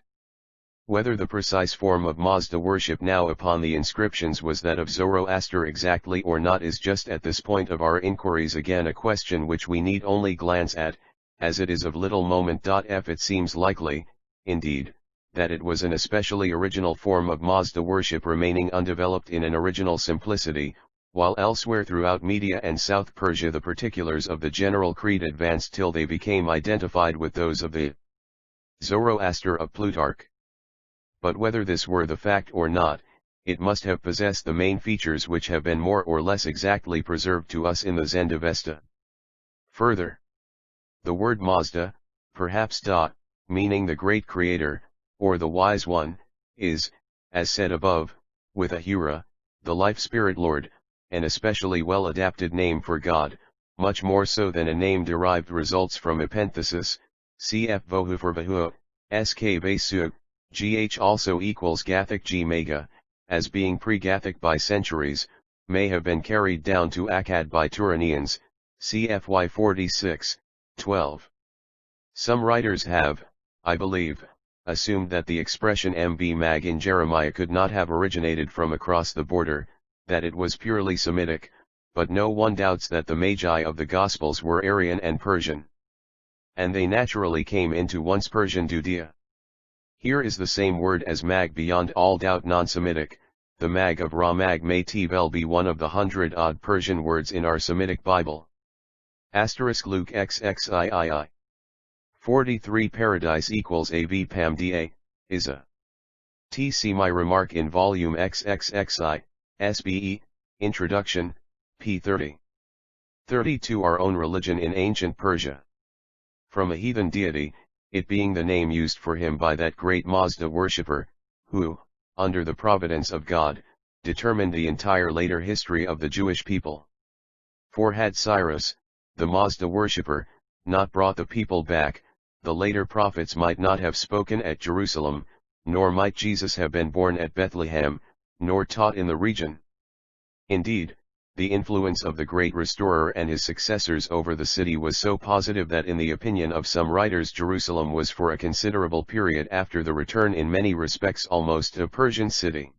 **** The age of the Gathas. I have omitted to place the present note under the text, not wishing to accumulate too much of such matter at the foot of the pages. My argument for the age of the Gathas has been very carefully thought out. First, any verbal statement within the hymns themselves directly mentioning their age would be regarded by me as a mere curiosity aside from enoughnal evidence. It is what the documents reveal of themselves, as it were, in passing and without intention, which alone possesses validity in my eyes. Secondly, as to this internal evidence. Are the Gathas the productions of a person or persons having amid the actual scenes to which they unconsciously allude? If they did so allude to interests which were real, immediate, and vital, the hymns must have been composed in a language generally spoken as vernacular at the time. Reasons: first, a. They are twice formally addressed to assemblies coming from near and from far, see YXXI, I, and YXLV, I. Secondly, h. They allude pointedly in the first, second, and third personals to persons immediately and hymns vitally involved in the religious political situation of which they are the expression, see YXXVIII, 8, to Vishtaspa and to me, to Frasha Ashtra and to me, see even evocative in YXLVI, 15,16, while their whole tone, so personal and at times impassioned, clearly precludes the hypothesis of a dead language in a scene so rudimental and in a climate so severe as Iran, where energies would be directed rather to the necessities of life than to a hyper-artificial literature of such a character as would use a dead language for a careful imitation. Even in swarming India a fabricated structure exactly of such a type as the Gathas would be if artificially composed, is really unheard of. There was nothing there like such a supposed worked-up romance. Sanskrit when a dead language was, indeed, widely used, but never in close fraudulent imitation of a personal crisis. It would have demanded inimitable art to imagine and fabricate such a forgery. If, then, the author or authors of the Gathas used a language familiarly spoken at the time, we know at once when they used it. 4. Thirdly, no one ought own religion in ancient Persia. 33 doubts the date of the Achaemenian inscriptions, nor that the language in which they were sculptured was that spoken by Darius and the Persians of his day and neighborhood, and this language is well preserved on the mountain rocks, but upon comparing it with the Gathic we see that it appears in a form much degenerated from it. 200 years, say, more or less, are needed as time to account for the change, for that change was almost as great as that from Anglo-Saxon to Elizabethan English. If, then, the Gathic language was in vernacular use at the time at which the Gathas were written, and that vernacular could not have prevailed at Behistun later than 200 years, about, before Darius had his inscriptions chiseled, we have at once the latest date at which the Gathas could have been produced, say 700 BC. To suppose them written in a vernacular near the time of Christ is therefore wholly absurd, for the Gathic language had been dead for centuries, Pahlavi having taken its place, and to regard them as having been written in a dead language preserved among the priests is likewise excluded by the nature of the compositions, see above. The language must, indeed, have lingered amid the priestly schools as Sanskrit and Latin did, and much later Avesta must have been written or rewritten in it. For such matter as we have throughout the later Avesta would be naturally reproduced from time to time amid the priestly schools written over in the then dead language, cp again the Sanskrit literature. Yet the intense personality, so to express it, of the Gathas could hardly have been so radically reconstructed, much less fraudulently originated, with the meters, had he even so much desired it, by anyone living at the time of Christ. Such an hypocrisy would imply an advanced cynicism incredible in the circumstances. Pious fraud of the type indicated would have also no visible motive, and without such an artificial misrepresentation intentionally practiced, the authorship of the Gathas at about the time of Christ is unthinkable. Even if the allusions to the Gathas which occur in the other books may have been, some of them, later inserted and incorporated with them, yet it cannot be denied that they pointedly suggest a very early date for them, while the full view that the Gathas were genuinely composed at the time of Christ by a then living Zarathustra of a then living Frashayashtra and Jamaspa, etc., needs hardly to be considered. See above. No living poem composed in a contemporaneous national crisis could have been popularly spoken in an unknown tongue. And as to the personality of Zarathustra, not only is it irresistibly implied in every allusion to the Persian religion from Herodotus down, but we have Zarathustra mentioned by Plutarch as if his name were positively familiar to Theopompus, circa 350 BC. To sum up, the Gathas could not have been written in a vernacular tongue later than 700 EG, and they may have been written much earlier, and they could not have been written in the dead language at all. Supplementary lecture to the first.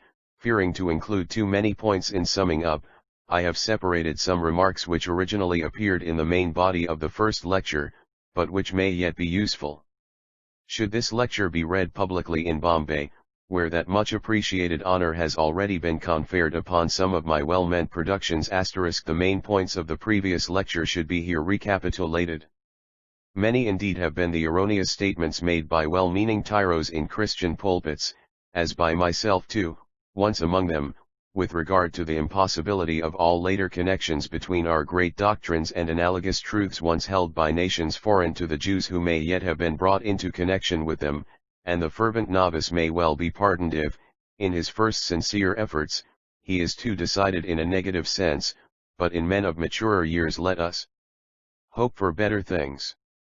For surely to be sentimental, if only for a moment, the first object of religion next after the suppression of unlawful violence or appropriation should be the suppression of inaccurate statement, and to deny without any effort to become an expert what every expert knows to be the truth is, so it seems to me, to commit a crime in the name of Christianity for which Christianity will be one day called upon to account. It is therefore to help the Church against well-furnished gainsayers, and to re-establish her character for conscientious investigation, that Christian specialists in Orientalism have * indeed, without any previous knowledge of it on my part. 34 Our own religion in ancient Persia. 35 Given the best years of their lives, to save the endeared religion which once inculcated every honorable principle from continuing herself to be a victim if not the agent of that most sinister of equivocations known as pious fraud. My procedure is thus, I hope, now clear to all. The connection between Persia and Israel has been found to approach identity, as was only to be expected from the fact that the two nationalities, if indeed the Jewish could really be called a nationality, were parts of the same empire for close on, or more than 200 years. As this is a point unquestioned a posteriori, so the doctrinal analogies were as probable a priori as presuppositions, as they have been proved to be historically actual through our Oriental research. And with this, note the unparalleled expressions of theological sympathy. If we have found a pictorial sculpture representing Cyrus as worshipping in a Babylonian temple, a sort of political manifesto, and, if we regard this as showing clearly a strong leaning toward the Babylonian Baal worship, what shall we say as to the astonishing language of this same Cyrus, with that of Darius, and Artaxerxes recorded in our Bibles, rereading also what the Jewish prophets and historians have left written in response to it? I hardly think that anything of their kind approaches these extended statements in the history of literature as an expression of religious identity of feeling between two people similarly situated, or even more closely connected, certainly not at their date, that is, not, when all the other circumstances are held in view. Recollect that the Bible is beyond all other documents regarded as hyper-sacrosanct, and by nearly, or quite one-third the human race, even skeptics as to its detail acknowledge harmoniously. To emphasize such a point should be hardly our secondary object throughout such discussions as the present, see above. 36 Our own religion in ancient Persia. Its unspeakable influence. Then let us reread attentively what the Bible records of its own great Jewish Persian emperors. The psychology of the development was, more distinctly, this: during the shock and sorrows of the captivity God's people turned their thoughts from earth to heaven, just as we so often do, for the eventualities had proved that the temporal rewards so persistently promised to the righteous, had in some way, and for the time being, proved illusory. Then came their deliverer with his thronging forces, and with a change in their immediate circumstances which might well have reassured them that the psalmist had indeed never seen the righteous forsaken, see above. And also that very same enormous event, which might well have convinced them that this world should at last show them better times as a reward for their fidelity, actually itself brought with it the same settled and worked out doctrine of another life which the Jews had just acquired, but which had been believed in from their birth by those same large masses recruited from all parts of the Iranian Empire, while priests of this immortality accompanied every battalion, or made many groups. For each corps, with an illustrious King of Kings at the head of all of them, who never dictated a word for an inscription without attributing every victory to the life-spirit Lord, the great Creator, or a Mazda, see Behistun and elsewhere. What wonder then, as I have so often implied, that the Jews listened to the unconscious expressions of their newfound friends, whose fire altars at times glowed at evening widely, and that, listening, they began the more to vie with these Persian fellow-believers in the hopes and fears of what was now the common faith, and so the doctrine grew.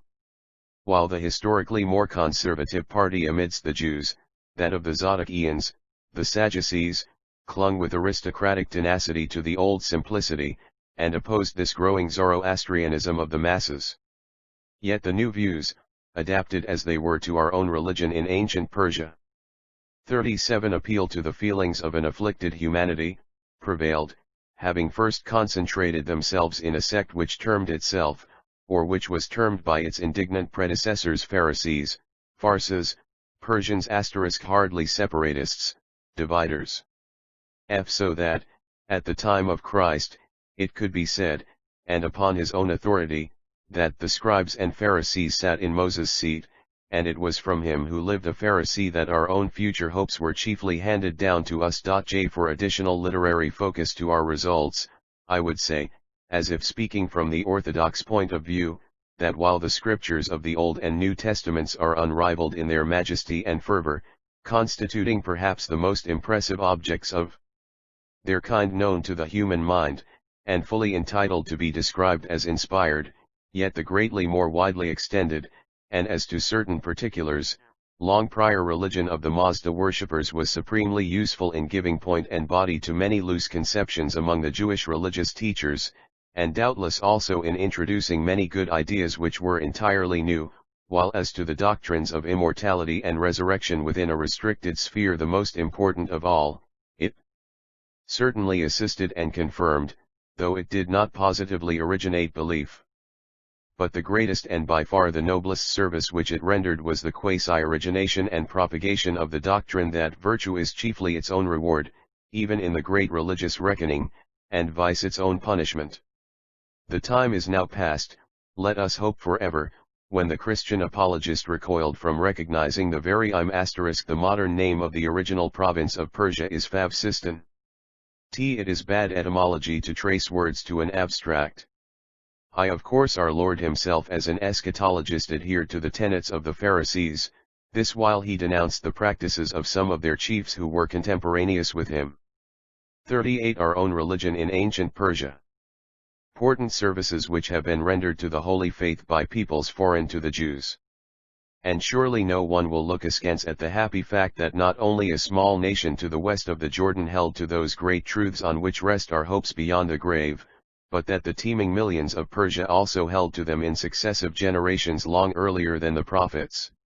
These considerations entitle their ancient lore to our veneration and investigation. It now lies open not merely to the laborious specialist but to the intelligent student, and it is to be hoped that from the mass of human energy devoted to so much that is trivial, some fraction may yet be spared for the study of this rich and influential monument of the past which holds such a conspicuous place among the records of our own religious history. Second lecture.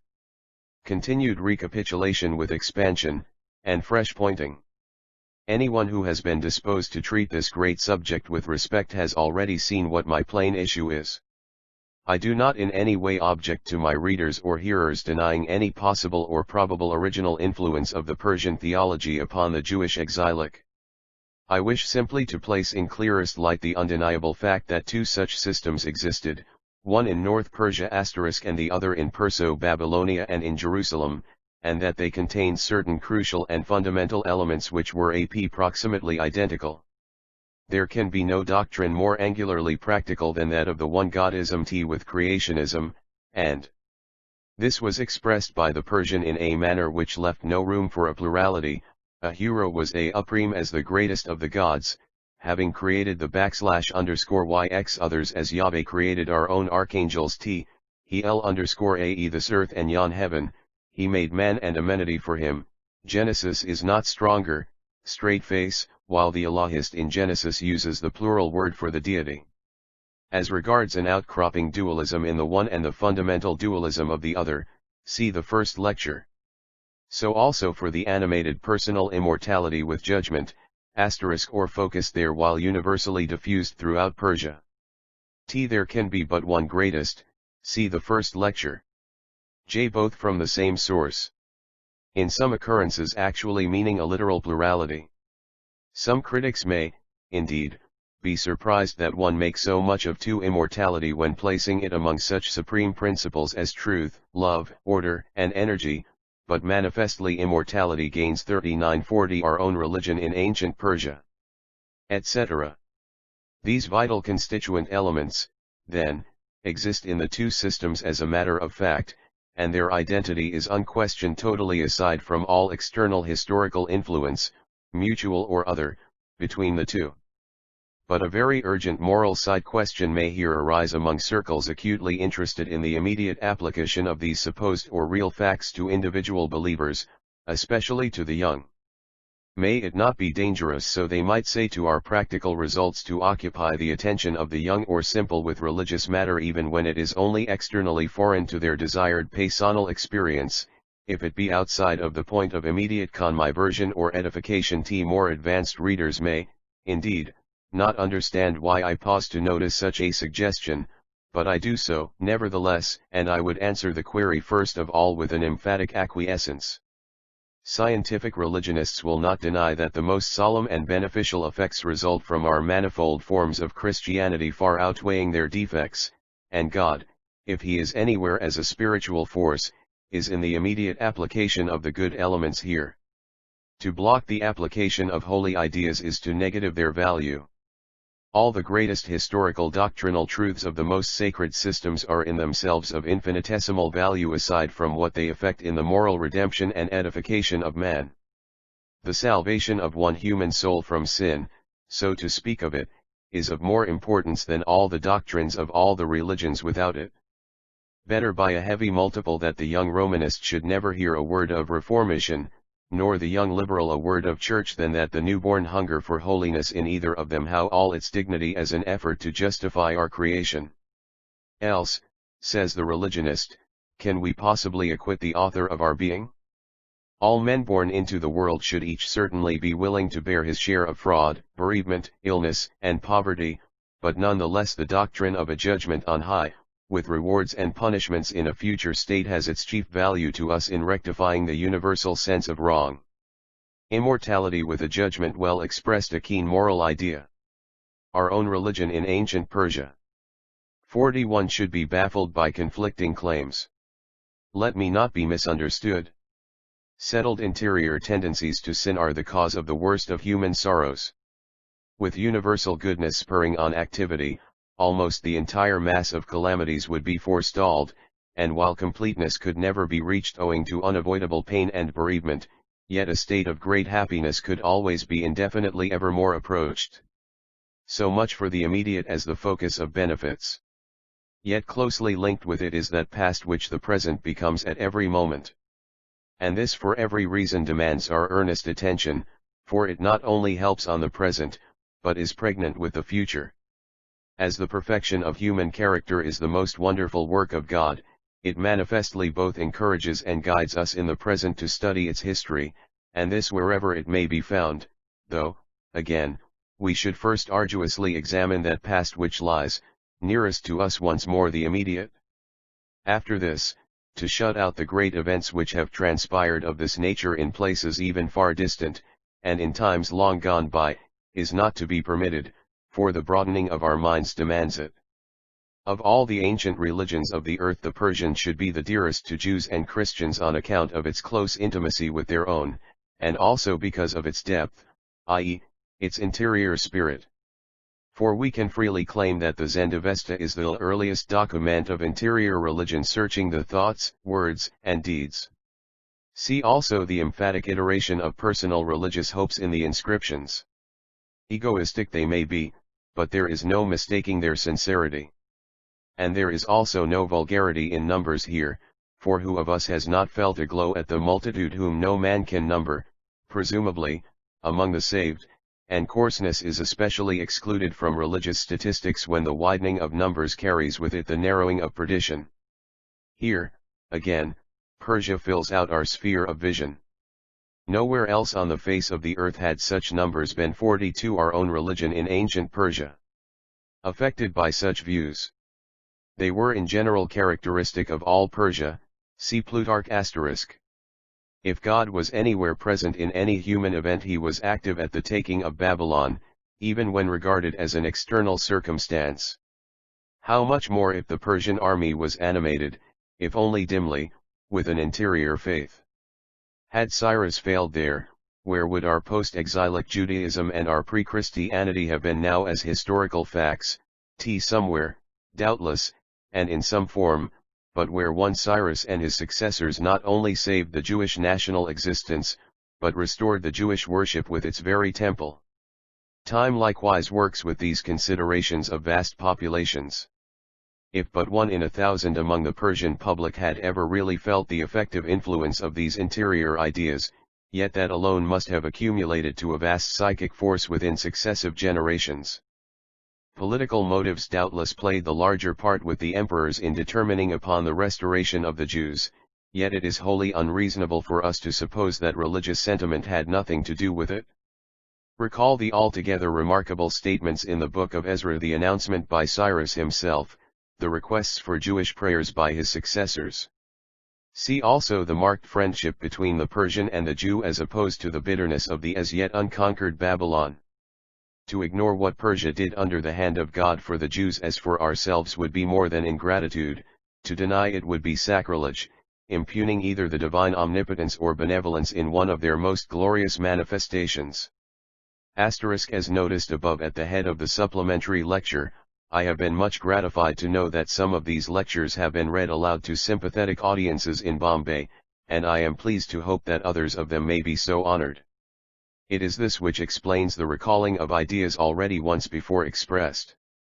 I am reminded of the continual repetitions inevitable in a volume of sermons. See the first lecture. Are more than this average affected by Christianity?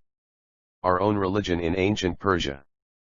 43 If it was at all effective in the sense which I have urged, it cannot be described as less than the most wonderful pre-Christian religious work of the divine power outside of Israel. Arithmetic itself becomes sacrosanct. As to both of these elements, numbers and time, Israel stood far in the second place, owing her supremacy alone to the intensity of her religious feeling. Being insignificant in numbers, she also reached these results much later. Her immortality was for the most part a dim, shadowy, half-conscious state, very like the classic Hades, with little judgment and heaven or fiery hell, and with but transient gleams of vivacity. This is notorious. Let the reader take up his pre-exilic Bible and read Kings and Chronicles 10 chapters at a time. He will be profoundly struck with this marked negative peculiarity: the evil kings did their evil in the sight of the Lord, died, were buried in their appropriate sepulchres, slept with their fathers, and their varying sons reigned in their stead. So the good kings did good in the sight of the Lord, died, and were buried in their several tombs.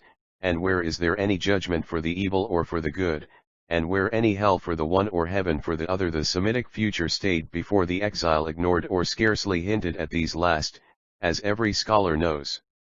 Look at the very 10 Commandments, the place, of all others, where we should most expect to find it. Where is there one? Can even this exception hold as valid?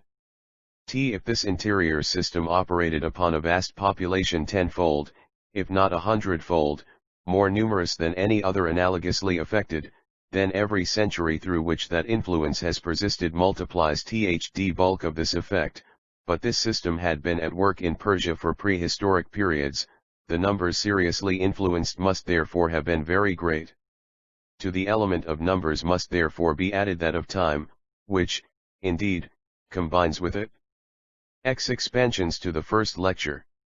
And it was preached in my pulpit close on 40 years ago, the speaker not having been then thought particularly broad, and as has been long since popularly seated.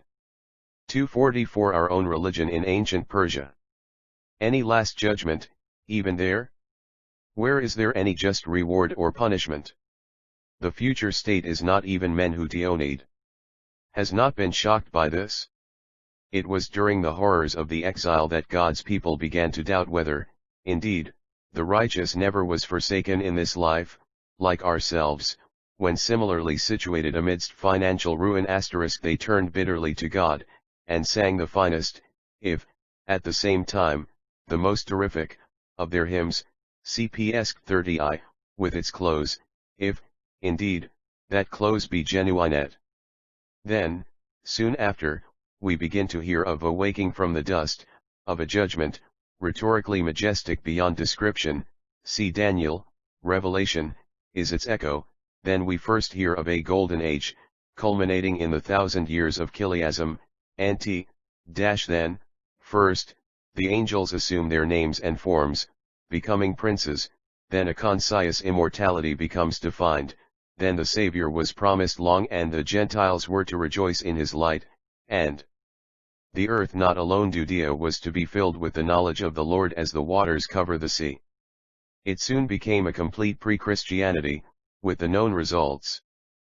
But may not the Persian system, in spite of all just said above, have likewise acquired these views suddenly? One by no means, for such beliefs as these a God unity, a developed angelology, an immortality, resurrection, judgment, a heaven, of recompense, with a definitive hell, a millennial restoration with a virgin-born restorer inexorably presuppose far distant antecedents foreshadowing their coming on in the same literature in which they became at last embodied, unless that literature conspicuously lacks such antecedents.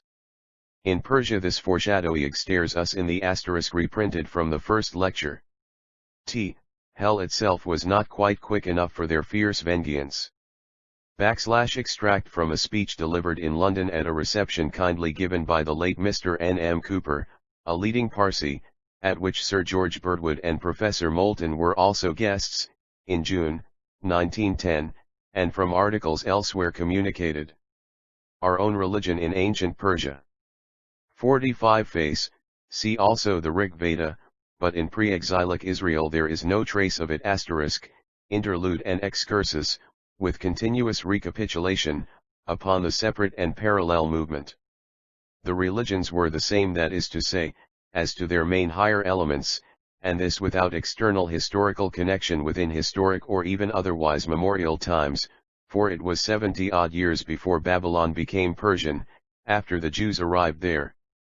Do we think that we have any right to ignore this or to belittle it, involving, as it does, a most signal work of God, and dealing, as no other question does, with the human psychic unity, new to Israel, immemorial in Iran, and do we regard these facts as only fitted to arouse our orthodox suspicions? I think, on the contrary, that we shall be called to account for it if we neglect them. If these vast multitudes of persons on one side vast in those regions throughout such long periods of time were so marvelously reached by them, elaborating them further to quasi-identical conclusions, recall the list above in places and times so far separated from each other that neither one of the two races had, up to a certain date, ever yet heard popularly of the other, speaking reciprocally unknown tongues, and yet evolving views so essential to spiritual growth. Surely this proves that this development was inevitable and beneficial. Please to remember that I am not here vapidly considering loose items in credulity upon the other life which are well nigh universal to mankind, no nations having ever appeared without them, vaguely founded upon dreams and diseased visions, I am dealing with two closely compacted systems symmetrically filled out as if carefully prearranged, also established, and only with these. That God unity has with it a definitive angelology, its personalities approaching identity with the Godhead as at *1 would say, indeed, that these tendencies must have long been latent among the keen-witted Jews awaiting only the first stir to burst them into bloom. 46. Our own religion in ancient Persia.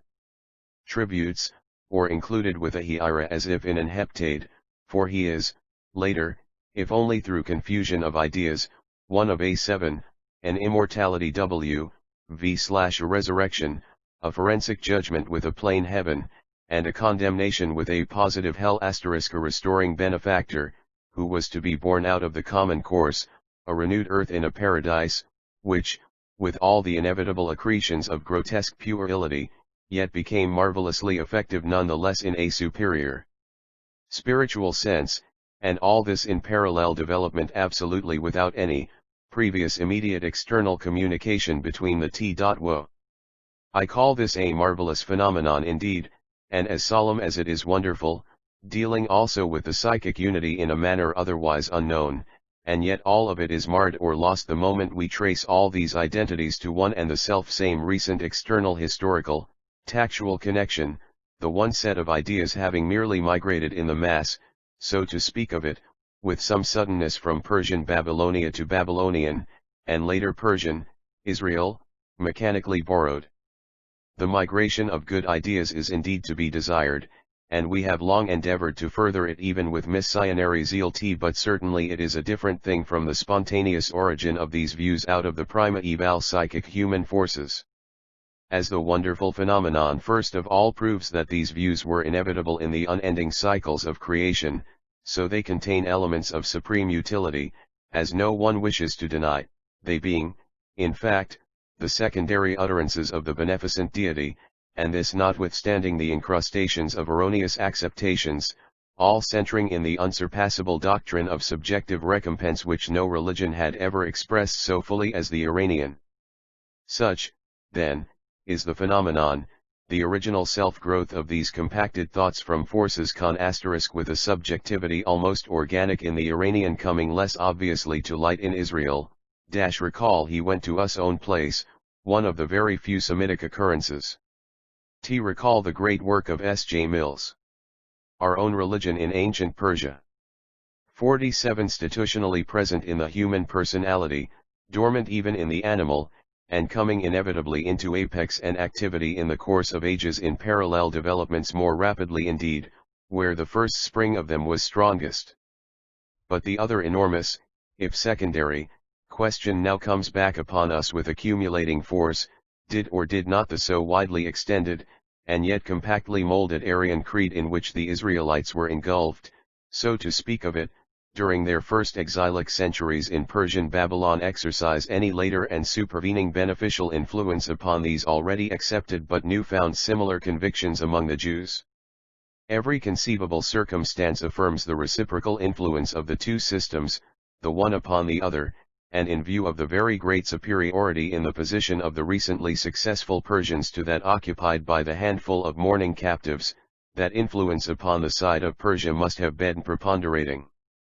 Here was Israel upon the one side, for long pre-exilic centuries without a pointed HPPE of any such an immortality as most of us hold dear, without a definitive judgment, without a resurrection, without a clear heaven, a millennium, or a hell, yet suddenly at once awakened to these expectations by a calamity which had brought swift ruin upon their remnant, while their status was, at times, much like that of slaves, or worse *, and vis orbis to them were median multitudes military, civil, priestly, princely, with their illustrious imperial figure at their head, and these, only a few brief decades later on, swarming in the streets and roads of Persian Babylon, the city with its province now from that time on the Persian capital. Aryans to a man, these Medo-Persians, as we might almost say of them, they had long since been possessed with that same hope of full future conscious life beyond the grave which the Jews had just acquired with much * expansions and repointings of particulars already hinted at above, and here supposed to have been earlier orally delivered. 48. Our own religion ancient Persia. Emotion, let us believe * with what surprise, then, growing to astonishment, must the excited Semites of the early captivity have first discovered this grateful fact.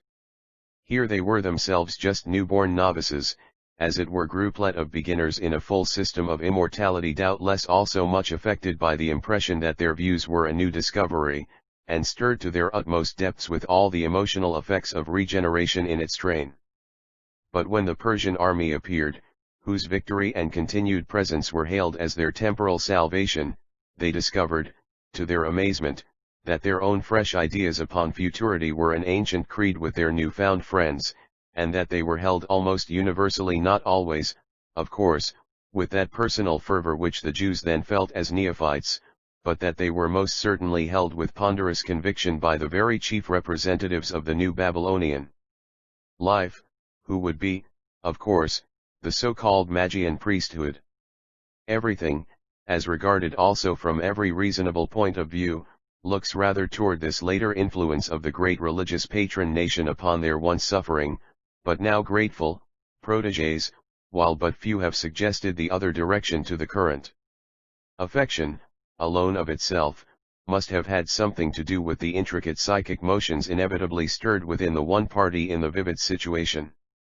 The signal conqueror of their oppressors would be naturally the object of their enthusiasm, as would be, indeed, the leading personages in his garrisons. Think of the change which Cyrus occasioned in their Cir**. These are the obvious ineffaceable facts which the most ultra-conservative of all historical theologians will not, because he cannot, be attempt to dispute, they being the sea of all historical religious knowledge upon the points. No Bible class, nor indeed should any Sunday school instructor, be without this knowledge as to this most solemn circumstance. It was our own religion in a friendly race, and this should be rather more than less pressing upon the attention of every student of our holy faith, teacher or taught. That is to say, so long as we hold to this spontaneous growth of immortality among the Jews. Our own religion in ancient Persia. 49 Come stances at his advent, and see how they recalled it in my Isaiah Sliv XLV. Claim in argument is, therefore, for a very strong and completely surrounding and enveloping later and supervening influence of the North Persian one-godism, angelology, immortality, soteriology, judgment, resurrection, millennium, heaven, and recompense, upon the same slightly earlier developments in Israel during the captivity. But let me also not be misunderstood here once again while repeating a principle which I hold to be crucial in all these discussions. Many have, indeed, held, and still hold, to the striking opinion, so often here noticed to refute it, that this entire scheme of Persian theology and eschatology, not only subsequently confirmed, defended, and encouraged, in a word, saved these views within the Jewish Pharisaism, a proposition which we may accept, but that the Persians originally and first of all taught the Jews these things in their full, definite, outformed shape, as a whole, through dominant influence or through charm. I do not regard it as being at all a just or honorable thing to lay one illogical straw in the path of those many who have held, or still hold, to such a view, if they hold to any it with honesty. So-called, or real, divine authority, through inspiration or the like, has, as I firmly hold with the most advanced of opponents, little, if anything, to do with the fact that portions of the mere mental ideas involved have been imparted through various sources wholly unconnected with any previous especial development of the faith concerned.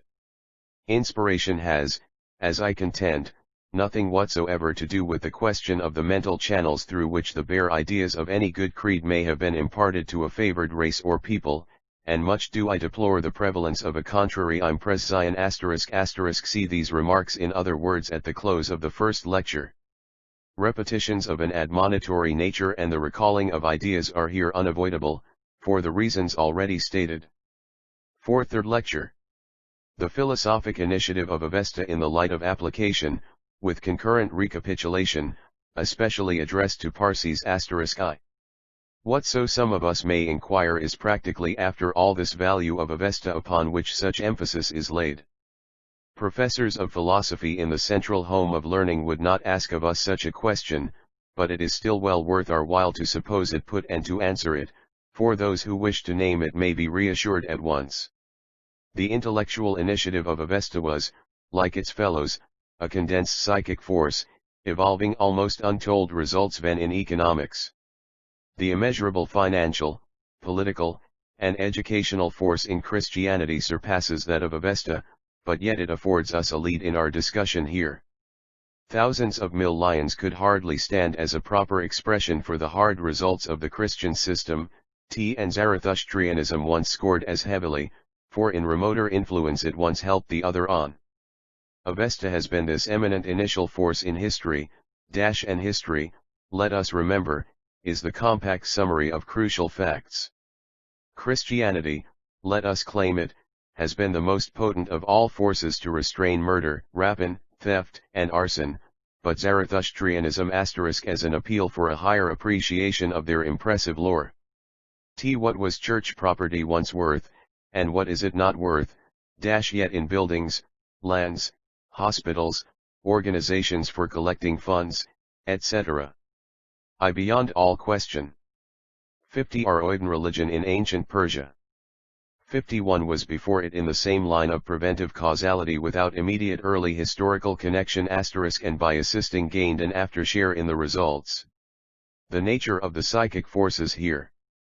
We open the Avesta, and first of all we meet, immediately upon its folios, what I have already described in much detail above. It was a god, who is supreme indeed over the good creation, but saved through limitation from all responsibility for the evils which so unjustly hamper us, with regard to which he was neither implicated through origination nor permission, these evils being, as we have later discovered, inherently necessary to existence.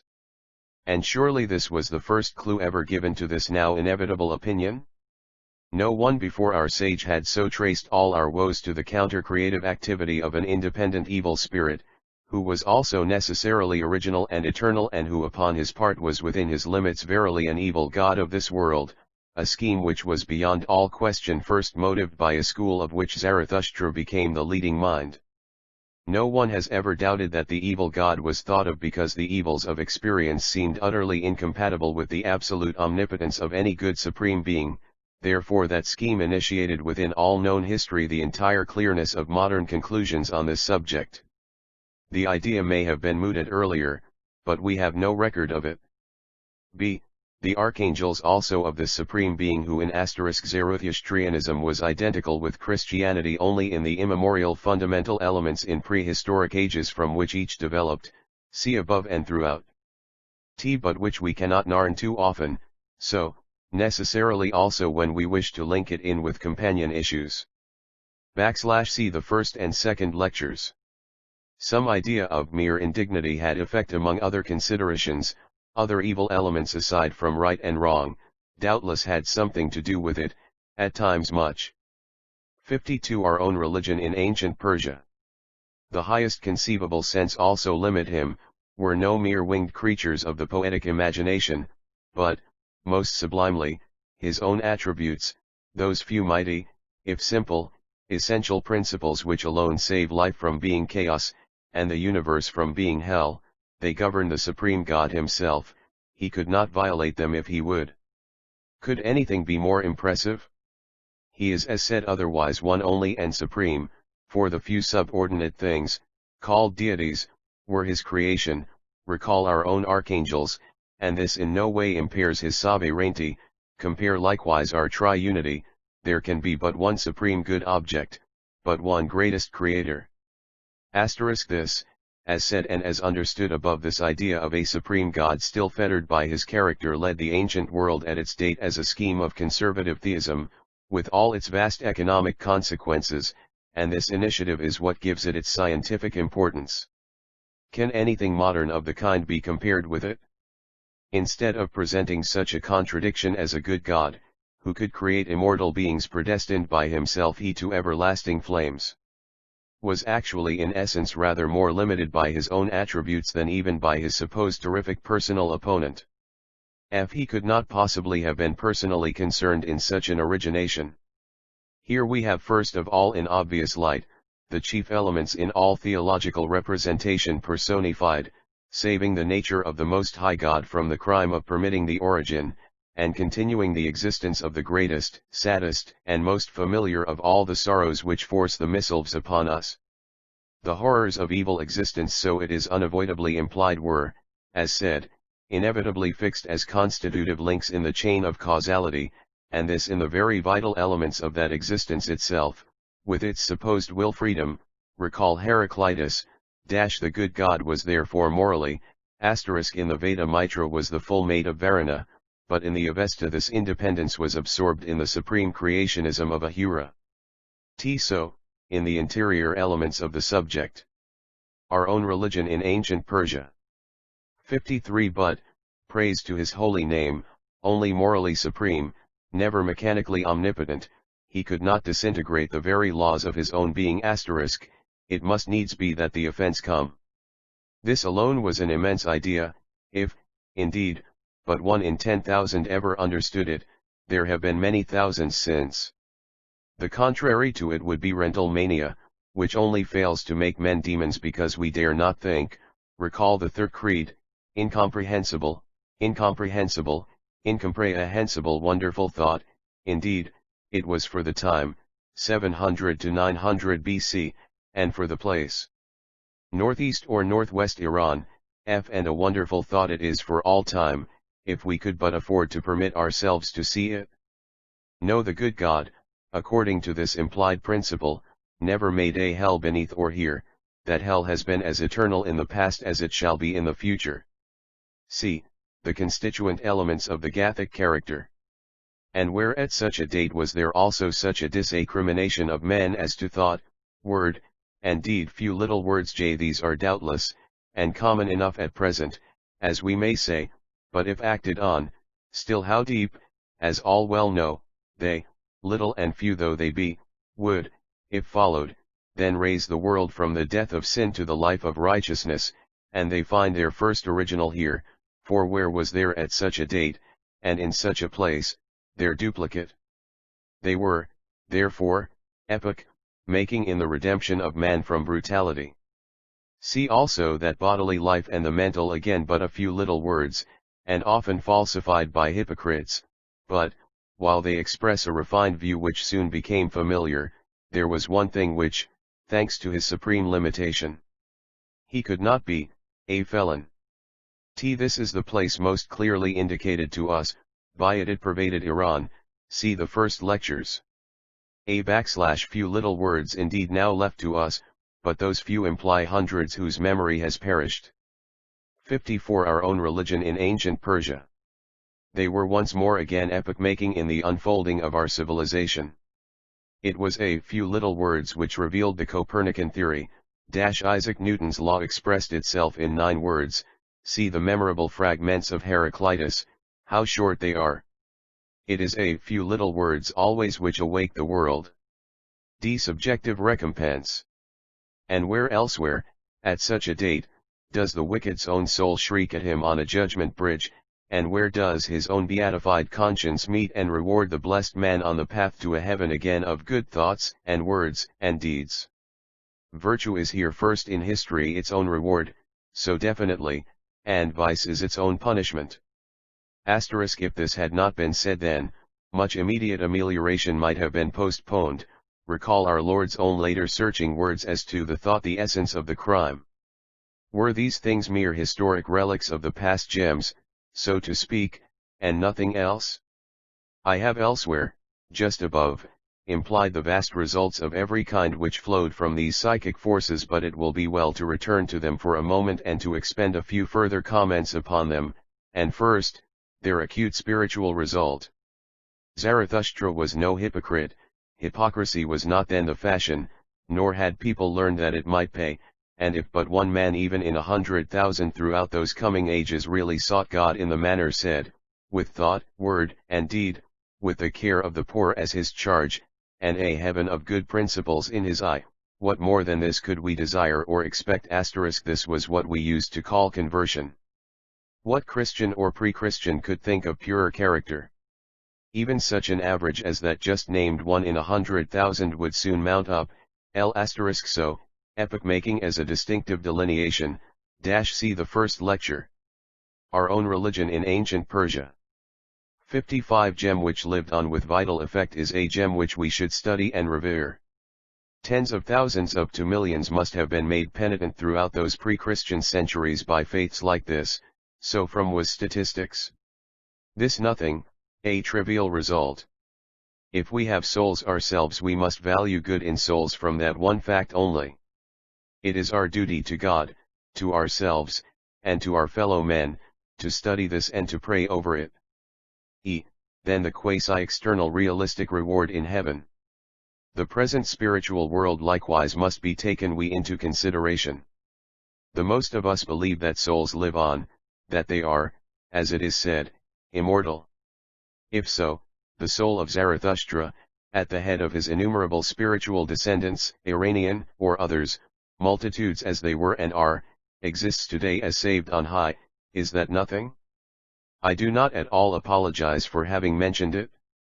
No true prophet, of course, whether Jewish or, indeed, Christian, could despise, saved men of their own Cyrus's race, the race of their deliverer, their God's anointed, who likewise served the God of heaven presumably in thought, in word, and deed.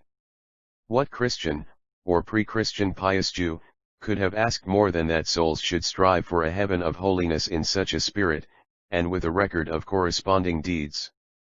Souls uncounted are in heaven now this moment, if there be indeed any heaven anywhere at all, solely in consequence of things like this strongly formulated, established, but simplest asterisk law. Is this then, again, nothing asterisk one might challenge opposition. No sane human being who has a heart can doubt that this is something. Why 9 and there are external rewards upon earth, these asterisk the entire mass of evangelical Christendom, with its enormous effects, claims only the very slightest number of points, they rejoice in reducing all to conversion. 56 Our own religion in ancient Persia. Forces live on here. All human life is physically one, so science shows us, the father surviving within the son, so, actually, as also the mother, and a soul's sentiments pass on through example, teaching, warning, discipline, and promising, that is, by entailed mental tradition as even by intellectual inheritance. If there be any good in us today, we are now what we are of that good, because Zarathustra and his like were what they were 3,000 years ago, they sowed the seed, they focused the scattered holier forces. This is even medical, see above. Ideas themselves are hereditary, not only traditional, so that we need not ask what good is it at all. Our own living status at this hour is here involved. If we can earn our livings now, and keep our property, we owe it to the saints of Iran and their like in India, Egypt, Babylon, and Israel. They first planted these principles here, and when they did, who does not see it? And this me let repeat it, if but one among 100,000 of our forebears were heart devoted to a God of honor. All the good on earth today is a continuation in an unbroken line, largely psychical if not physical. Asha is incarnate now, as when Yasna Slayin was written, this guides our living present, which is ever becoming future. History is here no mere amusement, and the Gathas, with their large lost portions, are the foundations of this history. By studying the past we can, first of all, now and here, awake our thankfulness to God for what is good in it, and this helps us now and here, and the evil in it warns us. Is this again nothing? If we have any feeling, it is beyond all question, something. So only can we understand the present, take courage for the future, with foresight. By recalling the virtues of the past, if there were any virtues in that past, and some there were beyond all question, we respect our race, and this gives us still further hope and energy, for so we respect ourselves. And, as to antiquity, again, the further back we can trace such hymns as Zarathustra's and our own religion in ancient Persia. 57 Scores of the like once lived and told their tale, the wider the circles of their influence, for the further back they began their work, the longer has been the time for them to produce effect. We fatuate ourselves when we ask, what good is there in what is old, even old goodness? The further back the holy effort, the more were the people who have felt it, some ameliorated beyond all question, so saved. Hearts by the myriad would have broken but for this lore, homes by the thousand would have been destroyed, challenge the direst infidel to doubt it.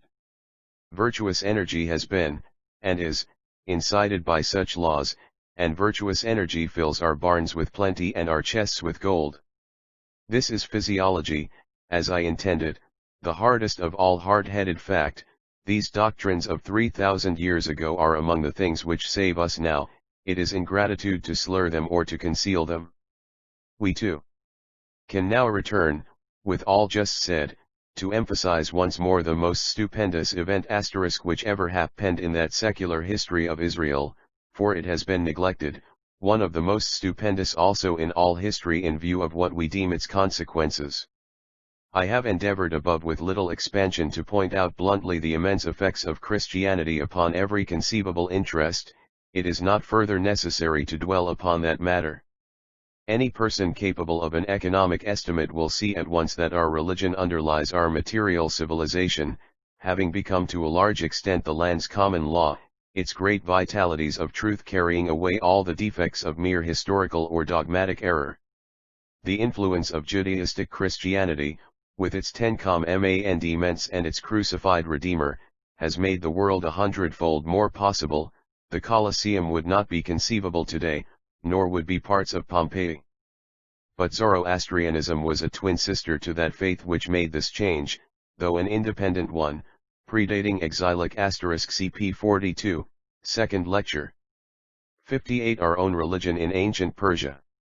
Judaism, and but for that political power which represented Zarathustra, the voice of Ezra would never have been heard. The divine being might have selected some other means to accomplish similar universal results, but they would not have been these means, nor these results. As scientific historians we are forced to say that an intensely effective element in the combined forces would have been totally wantifique, whether replaced by some other influences or not, we need not ask. Judaism with Christianity then was, and is, an incalculable power in the world predominating for good, Muhammadism being their offspring, and no one of the three would have been what it was save for Persia secularly, certainly not, nor would Buddha have come to light but for Persia's twin sister lore, the Veda. Had Cyrus not arrived when he did with his permanent conquest, then, for all that we can see, the resettlement of Judah at Jerusalem by Persia would have been indefinitely postponed. Possibly it would never have taken place, and Judah would have been left to sing other sad psalms in her vast captive home. The nascent hopes of a definitive spiritual world on high, with its grand items of the creed, might have been a mere flash, smothered by the rich forms of Babylonian superstition. The animated history of the refounded Jewish polity would never have transpired, nor would the prophets of the return, with the second Isaiah at their head, have ever penned their fervid chapters, nor would the Asmonean princes have made Judah's name for the first time glorious in war, nor would, indeed, the son of Mary have been he born Yahir was, to rule futurity. But Cyrus did arrive at last, and the vast chain of causalities began to move. What other event of a similar kind can be compared with it? This, almost aside from the Persian religious element. That course was taken which alone made our repointing and expansions of things said above, see the preceding lectures. Not in a nation rebuilt by Cyrus. Our own religion in ancient Persia. 59 Judaistic Christianity and Muhammadism possible, while the philosophy of the Great Renunciation was likewise spreading. Then this action was neither insignificant nor accidental. Sometimes very insignificant events have produced immeasurable effects. The crucifixion, of itself would have been deemed trivial by many, see Tacitus. But here was a move only to be looked upon as petty on account of the pettiness of a nation, saved by it in a small side place within the largest and most energetic empire of its day or of its past. Ruling from Egypt to India and from the ocean to the Caspian. It was altogether a big move on the part of a big power. The conquest of Judea was but a mite in the main conquest of Babylonia, though her estimate would not be ours, and the recreation of Judea was but a fraction of one of the world's greatest consummations, if to us a colossal fraction. To neglect this in our political studies would be as fatal as it would be in our religious searches. Regarded as a grasp upon genius alone, it preserved to us the world's greatest book. The Iliad was different, and then, last of all, because not externally so obvious to us, it brought into Babylon a great conservative religion which soon showed identities with Zion. 3. Here I must make one confirmatory point not yet elsewhere sufficiently pushed home, but, in fact, it is the chief motive to this present lecture of application. None deny the copious abundance of Persian allusions in the scriptures, centering in the somewhat touching crisis of the return. Here the great restorative decrees occur with requests by the restorers for divine assistance. Judah becomes again a nation, a mere item among the more than score incorporated in the mighty empire, but still a nation, if we could call her that. In her scriptures capable philologists discover over 100 Persian words, and the asterisk Persia ruled mid-Asia where she liked, and ruled it rigorously. The Bible. /C Ezra, Nehemiah, Jeremiah, Ezekiel, etc. 6. Our own religion in ancient Persia. Most superficial of readers cannot fail to be struck with one dire but most overshadowing significant particular, that is, the close approach of the new Jewish Satan in those exilic pre-Christian and Christian times, a Satan so exactly like the Persian Angramenu asterisk. See him especially in the New Testament, where he is actually termed a god, the god. Where did Satan ever come to such excessively close quarters before in early Jewish times? Some even doubt altogether whether it was Satan who tempted Eve, the serpent being one of the beasts of the field. And where else was he at all so prominent as in Iran's faith? At the first we only infer later actual historical literary influence, but scientific history has here also something quite additional to say. b. Just as we know from the scant fragments left us of Avesta that its literature was originally manifold as great, so we may be sure that the religious political communications from Persia and to Persia still left us in the Bible, were but a tithe of what were really exchanged, nay, scarce the 100th part, so we must always measure things in scientific history. A tithe, or 100th part, only of such evidence, survives. This has been forgotten by most of us. But the intercourse between Great Babylon and her tiny province must have become continuous, the political machinery in that empire being kept taut, and Babylon, let us never forget, was Persia's capital, insignificant as the Jews must have been politically. See above. Readers used to imagine that all which Persia had to do with Judah is contained in what is left to us of all the greatly numerous documents and fragments which once made up the Bible. Yes, we used to say, Cyrus is mentioned in an interesting manner, he decreed the restoration. Darius is mentioned, Xerxes is meant Ionid and Artaxerxes, and Babylon was Persian. Did we even know this last? First of all, we never dreamt that half our Bible perhaps has been lost to us, nor that but 100th part of the Persian decrees have been preserved. It is indeed well nigh a miracle that so much has escaped annihilation. I practically, if not actually, so for 2 centuries more or less. Our own religion in ancient Persia. 6. Though their city flanked the road to Egypt, no thorough historian doubts that they attracted more than their natural share of imperial attention, for beyond all question their incisive religious animus gained the notice of the government as of the emperors, unless we ignore Ezra as pure forgery. See how their religious lyrics became an object of envious derision to the pre-Persian Babylonians. Persian notice of Judah would argue reciprocal notice of Persia on the part of Judah, even if we had no positive record of it, as vice versa. This I have said before. And what a record have we got of it deemed, too, inspired. See, some writers used to deny all connection of Jews with Persia, especially religious connection and mutual influence, and these persons would recoil when we show how tremendous this influence was, but we can follow up our advantage and show from Scripture a tense activity on the part of Persia, whether in flank, or originally direct. It might well stagger all contenders. So, the Jews got nothing religious from their deliverers, did they not? This is what we were called upon to consider, though it would astonish any sane outside critic, but I gather that the decrees had some little of religion about them. Read their astonishing sentences, astonishing still, if yet but half of them be genuine.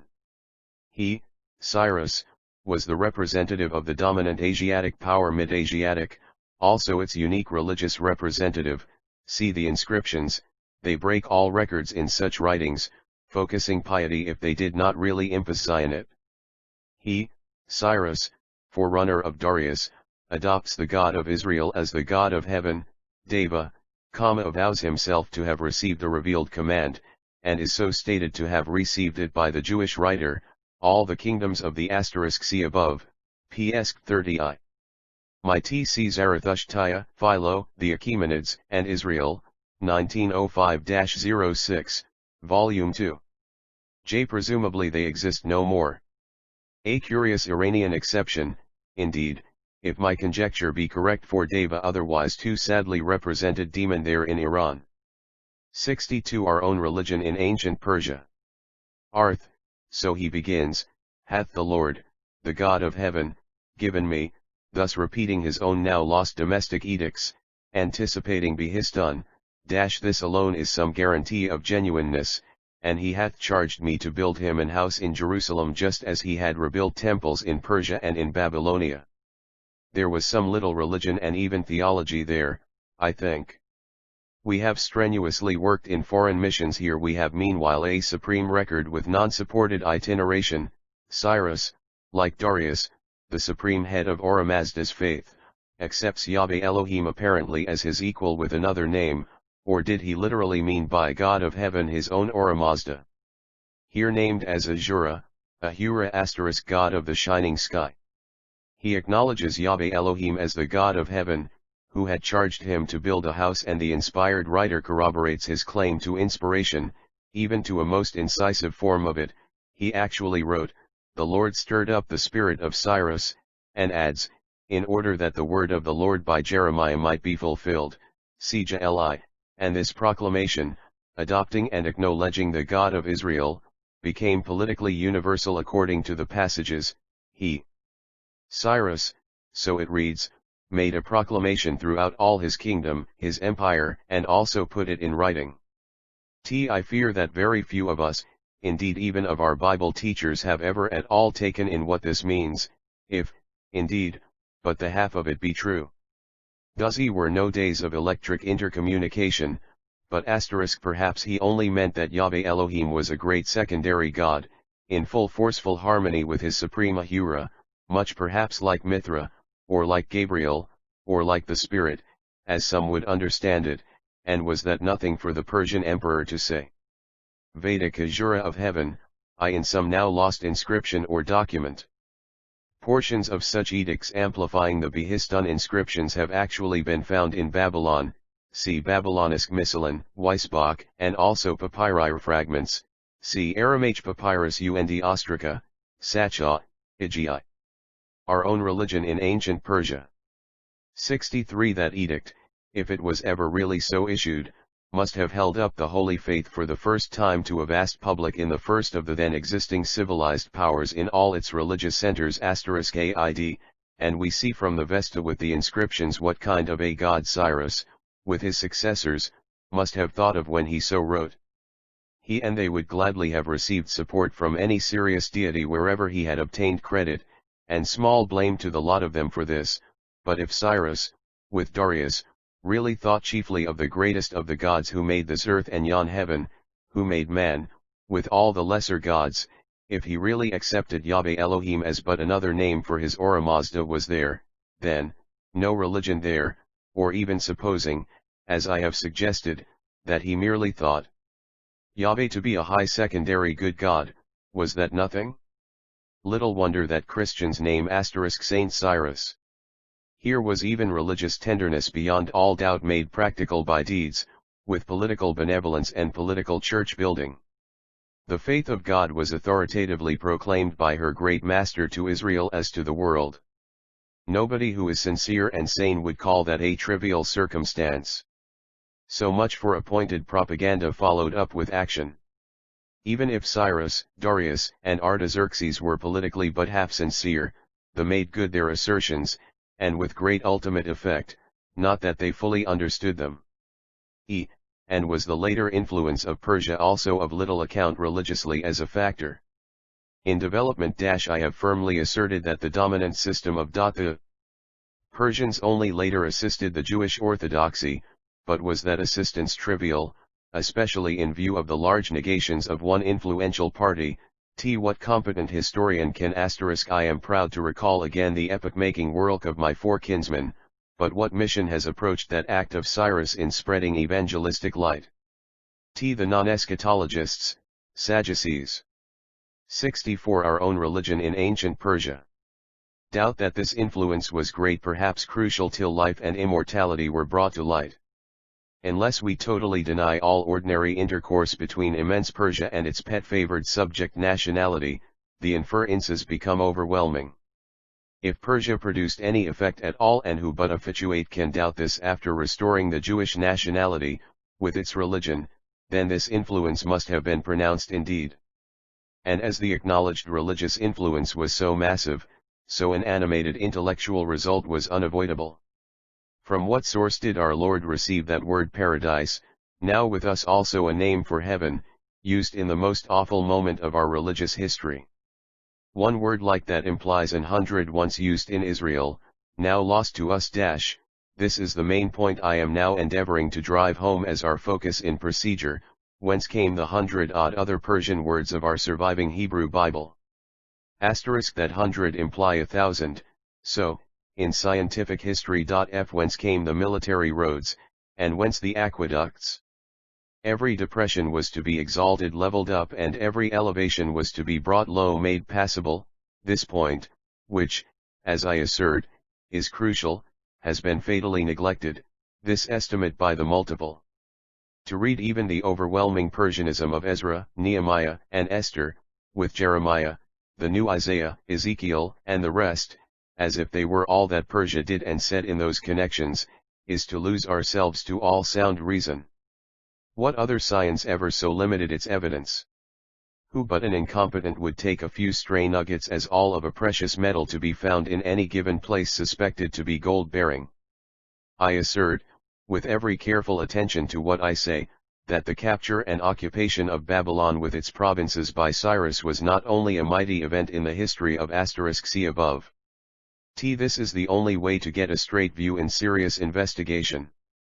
X for the Persian posts, the earliest known in history. Our own religion in ancient Persia. 65 Politics and war, which no one disputes, but that its results, both immediate, in restoring the Jewish nation, and later, in protecting and influencing its worship, were well nigh incalculable, see above. Without it, where, as one have so often asked, would the post-exilic, pre-Christian creed have been? Where the Christian? Where the Muhammadan? For it is therefore our close Christian duty to study this event in all its bearings. The foundations for this study I have been here endeavoring to lay anew, as in all my well-meant works. How can we study the Bible without studying the inscriptions and the Bible of that restorer who alone made our exilic Bible possible? In studying the Zendavesta let us first winnow out the chaff, with no offense to Parsis, for every like religious document must have its puerilities. To fling aside the Zendavesta on account of some of these shreds of quaint ancient fable would be only to prove ourselves as silly. Out of the mass of them the grand forms of a noble faith soon rear themselves, and we should yield them our attentive veneration. See the first lecture. Fourth lecture. Was Philos Logos the source of Vo Humana, a light question in Avesta and its connections which may introduce our theme. One of the most ill-timed devices with which a group of parasites ever endeavored to wreck a subject was a suggestion of 2 decades past, for a moment also repeated by a man of /t eputation eating his own recent words. It was this, that the Avesta, even in its oldest parts, was no earlier than the Advent, and that one of its amshaspens was Philos Logos. This is not the place to waste words on those who do not know that the purpose and motive of the Philonian Greek Logos was radically the opposite to the motive of the origin of Vo Humanity, nor that the 7, literally 6, cities of refuge mentioned in Philo Judsus did not originally suggest the 7 spirits of Tobit, Ezekiel, and the Avesta, the dynamis basi-like of Philo having been taken from the Kurios of the Septuagint, which the gifted Alexandrian in his accidental ignorance of Hebrew applied independently. But it happens that the clear facts which these hasty this lecture was publicly delivered at the Indian Institute in Oxford some years ago, it has been since made use of in instructional lectures. It also appeared as 2 articles in East and West of Bombay in 1902, and was re-edited as enlarged in the Open Court of June and December 1910, translated into Italian lately, here appearing in a 4th edition. T for the Greek logos was invented as an intermediary between God and all matter, an idea which presupposes an original antagonism between the two utterly repugnant to Zoroastrianism. X.C. Siegfried, Kilo VAALS Ausleger de ATP 214. 67s68 Our own religion in ancient Persia. Observers have so singularly overlooked in claiming Greek origin to Vohumana, possess in themselves exceeding interest, quite apart. And this comes out most fully in the obvious answer which we have to give to a view now held, as I believe, by no expert of authority, for the one simple, but at the same time impressive, circumstance which proves, once for all, and as one would say, without a returning question that Philo could not have inspired the Gathas, is the forgotten point, or, perhaps, the as yet too little known one, that the Avesta, as all experts must acknowledge, is almost Veda. If the gifted Jew inspired the one, he could not well have missed the honor of being father to the other also. Let this then stand as the objective to our entire discussion here, its text, so to speak of it, namely, the almost close identity of Avesta with Veda. The Veda and the post-Vedic Indian. The incalculably rich and varied Indian literature opened to us, indeed, an exceptionally interesting world of early civilization, and that so closely subtle and compacted we as to be at times almost glaz. Have delighted in the grandly simple and highly colored Rig, where gods, heroes, and demons struggle in a maze of close particulars so dim as to specific points, in fact, as to be in places almost a tangle, but all combined in a moving meshwork out of which life's passions glint at every turn. Have enjoyed the calm Brahmanas with their placid puerilities, set here and there with the invaluable lines of early myth and deeper thought, we have been charmed with the melodious epic, till at last the friendly counsel with its inimitable fables has fairly won our hearts, and we have stood throughout in respect at what may well have been as this lecture may appear within a different cover, and upon another date from the others upon the general subject of our own religion in ancient Persia.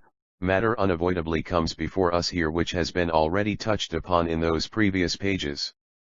The Vesta and the Veda, 69 The earliest sources of speculative conjecture, but whoever dreamt that there was a Veda, in some respects equal to it all and superior to much, far up in the misty north, 1,000 miles from Ganga, and as old perhaps as the oldest yet so it was, and it began to be suspected not so very long ago, for the tracing of the particulars still goes freely on. And it is this which, strange to say, brings in the full evidence even of the Indian documents upon some of our own, Occidental, religious dogmas, of which let the Philonians here take notice, not that there existed any closer historical connection between them and our religious views than that through the Vesta. No one who can read, as we may say, can well deny the identity of many thoughts in Avesta and in our exilic or post-exilic sacred Semitic books, even if we did not have the Gathic demon Asmodeus in the book of Tobit, where he was opposed, as in the Avesta, by the 7 spirits, not forgetting also the mention of the Persian Avesta Siddhivraga, Raes, Rai, all in a single piece, though not in a single chapter, but how much are we startled when we recollect that the Rig Veda itself is here related. It is indeed a far cry from the Ganges to Jerusalem, or even from the Indus by way of a Persian Babylon, but longer stages have been laid behind. Of course we have the additional item of attraction that the stories of these lores are the tales of our kinsmen, and why not of our very ancestors? May they not positively preserve the myths of the ancient tree from which we actually descended? They certainly concern a bough of it. Was Avesta then concocted in our AD 16, when the Persian language had been Pahlavi for centuries, did some ancient chatterton of Tehran at the time of Christ, or just before it, weave such a cunning tale as even asterisk at least as old as the Brahmanas, possibly much older. Recall also the statement that it was also in the cities of the Medes where some Jewish tribes were deported. 70 Our own religion in ancient Persia. The Gathas tell us all unconsciously indeed, as if in passing asterisk and wholly without effort to convince us, nay, even without a single attempt to state any one so-called historic fact in the historical manner. If he did, he must have been at work for India as well. But the age for such miracles in letters had ceased, or never was, in old Iran, with all like hidden influences long before it ceased in late Jerusalem. From this let us proceed a little further. The first home of the Aryans in their migration, as the tribes divide, identities persist. To trace out, then, our analogies more fully, let us take first of all the familiar name of Aryan, which, while used as an adjective completing the especial name of the great Indo-Germanic race, is also much applied to the present Indians and Iranians. The term occurs frequently enough in the Rik, but strange, or, yet again, not so strange, to say, it is only marked as the generic in Avesta, though it appears, as might be expected, enormously widespread over all Europe as well as in South and Mid-Asia. See it even in the Celtic Iran and in the Irish Aran / so that I need not have paused to allude, if only with a few syllables, to distances. For no one anywhere, as we may now well presume, supposes that the Indians, as we have long since named them, were indigenous to India, or that what influence they may have exerted issued originally and altogether from the land of the Seven Rivers. The present so-called Indians were invaders, of course, coming down as a ruling mass into the lands now known to us as India from the north and the northwest, and by that same Khyber Pass which has seen the ingress of so many different peoples at memorable epochs, can easily trace their very movements southward and southeast. The old Rik of the Veda mentions the rivers on whose shores * see my remarks above, in the previous lectures, so it is supposed, cp. Aryana va, Ijat. Or of the five, Panjab is the five waters. The Avesta and the Veda. 71 They dwelt at successive intervals as they slowly spread. The first Ishis sang of Indus with its tributaries, then the later ones at last of the Ganges. The men of the Brahmanas and commentaries had reached still more distant points in the same ever-persisting direction. But, what is still more decisive, we can also trace the sources of their movements, so to say, backwards to the north, till we find them as far up as mid-Afghanistan. Then, leaving Vedic lore entirely, we actually discover their presence in feeble remnants among the Iranian tribes. That is to say, we have in Avesta, old and late, the presence of people who oppose the new Iranian party, and who correspond, at least as to the chief name of their deity, to the Indians rather than to the Iranians, for they were termed Iva worshippers in reprobation. First they are seen in the Gathic Avesta as deadly foes of the Zoroastrians *, then later as a beaten fragment left behind by their disappearing fellow countrymen, as a servile class. So, backward and northward we trace the scattered throngs of tribes named Aryan, till we come upon what may have been a quasi-description of the primeval home itself, for all of them, as of all the other Aryans.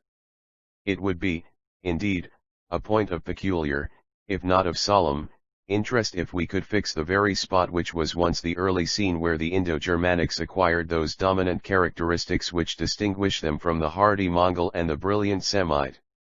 But beyond all doubt we have really an attempt at least to allude to the starting point of all Aryan Indo-Iranian migration. The account, as it reached us, is contained only in a few sentences amidst much of a later type which could not fail to encrust itself upon it, helping, however, by its very presence to preserve the ancient hints. We find it, this depictment, in the celebrated first and second Fargards, or chapters, of the Vendidad, first in the * Zarathustrians. 72 Our own religion in ancient Persia. Order of printed texts in some editions, but by no means first in the order of genuine priority, this of course. Here we have a sort of rough genesis with a series of Edens, and with successive expulsions.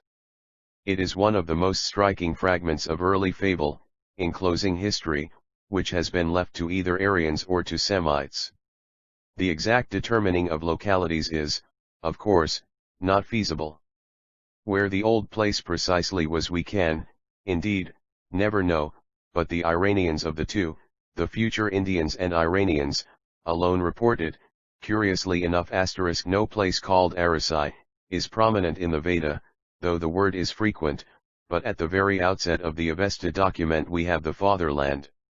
It was Aryana Ijat, the race's start. T \\\, and Aryan / seems to have been the tiller first rallied to his work, and we have in the scant narratives one of the first records of an attempt to rise above the level of the otherwise universal savage life. The march of the Aryans. Wherever the land in fact really was, it cannot fail to impress us, even without the fuller information, as the momentous scene of the first movement of the present dominant races of the world, to subdue predestined subjects. The stirring cause. It would seem to have been somewhere up in the frozen north, for the first resolution to move on came from the constraining force of weather, that is to say, from cold, 10 months winter, 2 months summer, cold on the land, cold on the water, cold on the plants, cold on all, winter demon made. From this began that mighty march of the Aryans, if not of all the Indo-Germans, whose subjugating footstep presses everywhere as beneficent, let us hope, as it is * so far as I know. I trace the word to the root ar, to plough, as in Eritrum, see the previous lectures. The Avesta and the Veda. 73 Irresistible. It received its first impulse from the unvaried and imperative cause of many similar advances. I need hardly further name it discontent. It was, however, no unreasonable nor sudden restlessness, nor was it brought on by a change which was rapid in its effects. Its cause was one of the most unbearable of those powers which afflict us, and also one of the most prohibitive, if not destructive, to the prospects of an early civilization. Climate, that sovereign power under which the mode of motion * appears to be modified or diverted, for it cannot be destroyed, was as so oftery the impelling force. Not perhaps for the first time, that can be hardly possible, but for a first time, in an energetic primeval line, it gave the push of fate, and stirred in the virile breasts of our forefathers or forekinsmen their first fixed thought of tribal, not to say of national, prospective pioneer adventure as a unit. It was, indeed, no foolish curiosity which led them on, for these Aryans were as little fanciful, if we may judge from their practical points in literature and in polity, as any of the other main divisions of mankind. Their reasons were indeed less trivial than those which induce most similar decisions. They moved out, as we gather from the venerable tale, before the temperature as it chilled, one of the most convincing of all motives for a migration receding step by step. Whence came this climate change? What sort of a fall in temperature was this particular one recorded? Know that, in lands now icebound throughout the year, the bamboo once grew in torrid heat quite half a foot in thickness and rising to a dozen yards, so the elephant, as we see from fossil ivory, once stalked in the dense fens of hot Siberia. Can it be possible that these strange words of the book Vendaldad actually report a similar change from a similar cause? And was that cause conceivably the original decline of caloric upon the * heat? T674 Our own religion, ancient Persia. Earth's crust, or was it induced by a sun's periodicity, colossal inference, or by what? If it were the former, what an obtrusive item, or rather what a dominant occurrence, do we possess in this remote event of which we have so clear a trace? A change from the cooling of a region upon the surface of the globe in the course of the original refrigeration, and within human times, not in human history, of course, but in human myth, reflecting earlier tales that grew from fact. And why should this be so stoutly doubted as, doubt it, of course, we must. That its essential idea was mere guesswork of the storytellers lighting upon frost as a chance theme, does not seem to be so likely. The simple seers of the villages would not so naturally have hit upon such a fancy as called for the conceived of motive, or moment, in driving a whole people out. Some actual past event of the kind of an enduring magnitude, in immemorial times, had evidently sunk deep in the hereditary traditions and memories of the infantile but sturdy generations. And why, indeed, should a climatic crisis be regarded as so incredible? For, as a civic mass, they would have left no home for merely a few, if even somewhat persistent, bad seasons. Generation after generation in prehistoric years must have felt the gradual closing in of a polar world, and the forebears of these myth-weavers of Avesta may have been among their number. Crop after crop must have become impossible, as we see them indeed now failing in our Middle Europe. The herbs, the fruits, the cereals, shrank and grew tasteless under the freezing grip, and the tiller, Aryan, was obliged to turn southward seeking the summer zephyrs, coming down and ever farther down, from his more northern home. That region, which from its moderation was once the only asterisk, not that anyone has suggested such doubts, the idea is now, I believe, first mooted. T.C. Dr. Warren's most interesting work upon paradise found, at the pole. The Vesta and the Veda. 75 habitable territory for a man, actually once around the poles, became no longer possible, and the moving tribes marched ever southward as the seasons fell, led on, and it may be lured on, by vegetation. At last they reached the land soon called as they were, Iran * in memory, perhaps, of their more ancient birthplace, a name which they have retained, and which has survived among us until now. See above, its vales and plains stretched far and wide before their view amidst the peaks, southeast of the Caspian, southwest of it, and south of it. Part of them found support enough, as we observe, in the nearly middle Aryan territories, and a part broke off in huge banks, or strolled away in driblets still farther south, down through the Afghan passes ever south and southeast, till they reached the five waters, the Punjab, and became the Sindhus or Hindus, the river men, and with a singular destiny before them. But the old name still held, the Aryans were Aryans yet. Some south-going Aryans lingered in the far north, almost as if they were Iranians. For a long time the territories of the two kinsfolk touched, or almost touched. The Gandharvas of the Veda, who recall the Avesta name Gandhar, Va, were with Apsaras, as far north as the vales of Kubha, or Kabul. Not far distant was the Kruma, which was the Kurum, and the Gomati, which was Gumti Gomal, and the Kutudra, which was the Sutlej, and even the half-mystic Raza, which was the Rangd. As the common native home is named in the * Aran, Spiegel. The Greek form of their present name, the Indians, rather than the Sindhians, came through the Avesta, or at least the Persian. Hindu is Iranian as against the Indian Sindhu, the same word with phonetic change, but how about the Prakrit, etc., there I am not at home. This is hardly my own original view yet, see the Century Dictionary of Names, as if there were some hesitation here. 76 Our own religion in ancient Persia. Avesta, so their primeval history is disclosed, not told, in both the ancient documents. It is a history repeating its predecessors, as history seems ever destined so to do, working forward with pathetic effort in its spiral, returning but not always, to the selfsame center in a devious circuit on a beaten track. When they had reached the rocks of Iran where we left them still undivided, the same deserts again stretched before them, ever south, arid and hopeless as they are today, but not arid, as we may believe, from the salts of evaporated seas alone. Parts of them were waste as well, no doubt, from other causes, and from the reverse of that which first impelled the Aryans to break up their early borders. The summer's drought became, at one point, desolating, for it was not sufficiently relieved. Their chief struggle was for water. The ski. Why did the rivers fall, and the rain hold off? Some power was at work against them in the distant upland from which the rivers rolled, or in the distant heavens from which the rain streams poured. They thought this influence was personal and preternatural. What else could they think? Some accursed being in the sky was busy and active, toiling to accomplish their defeat.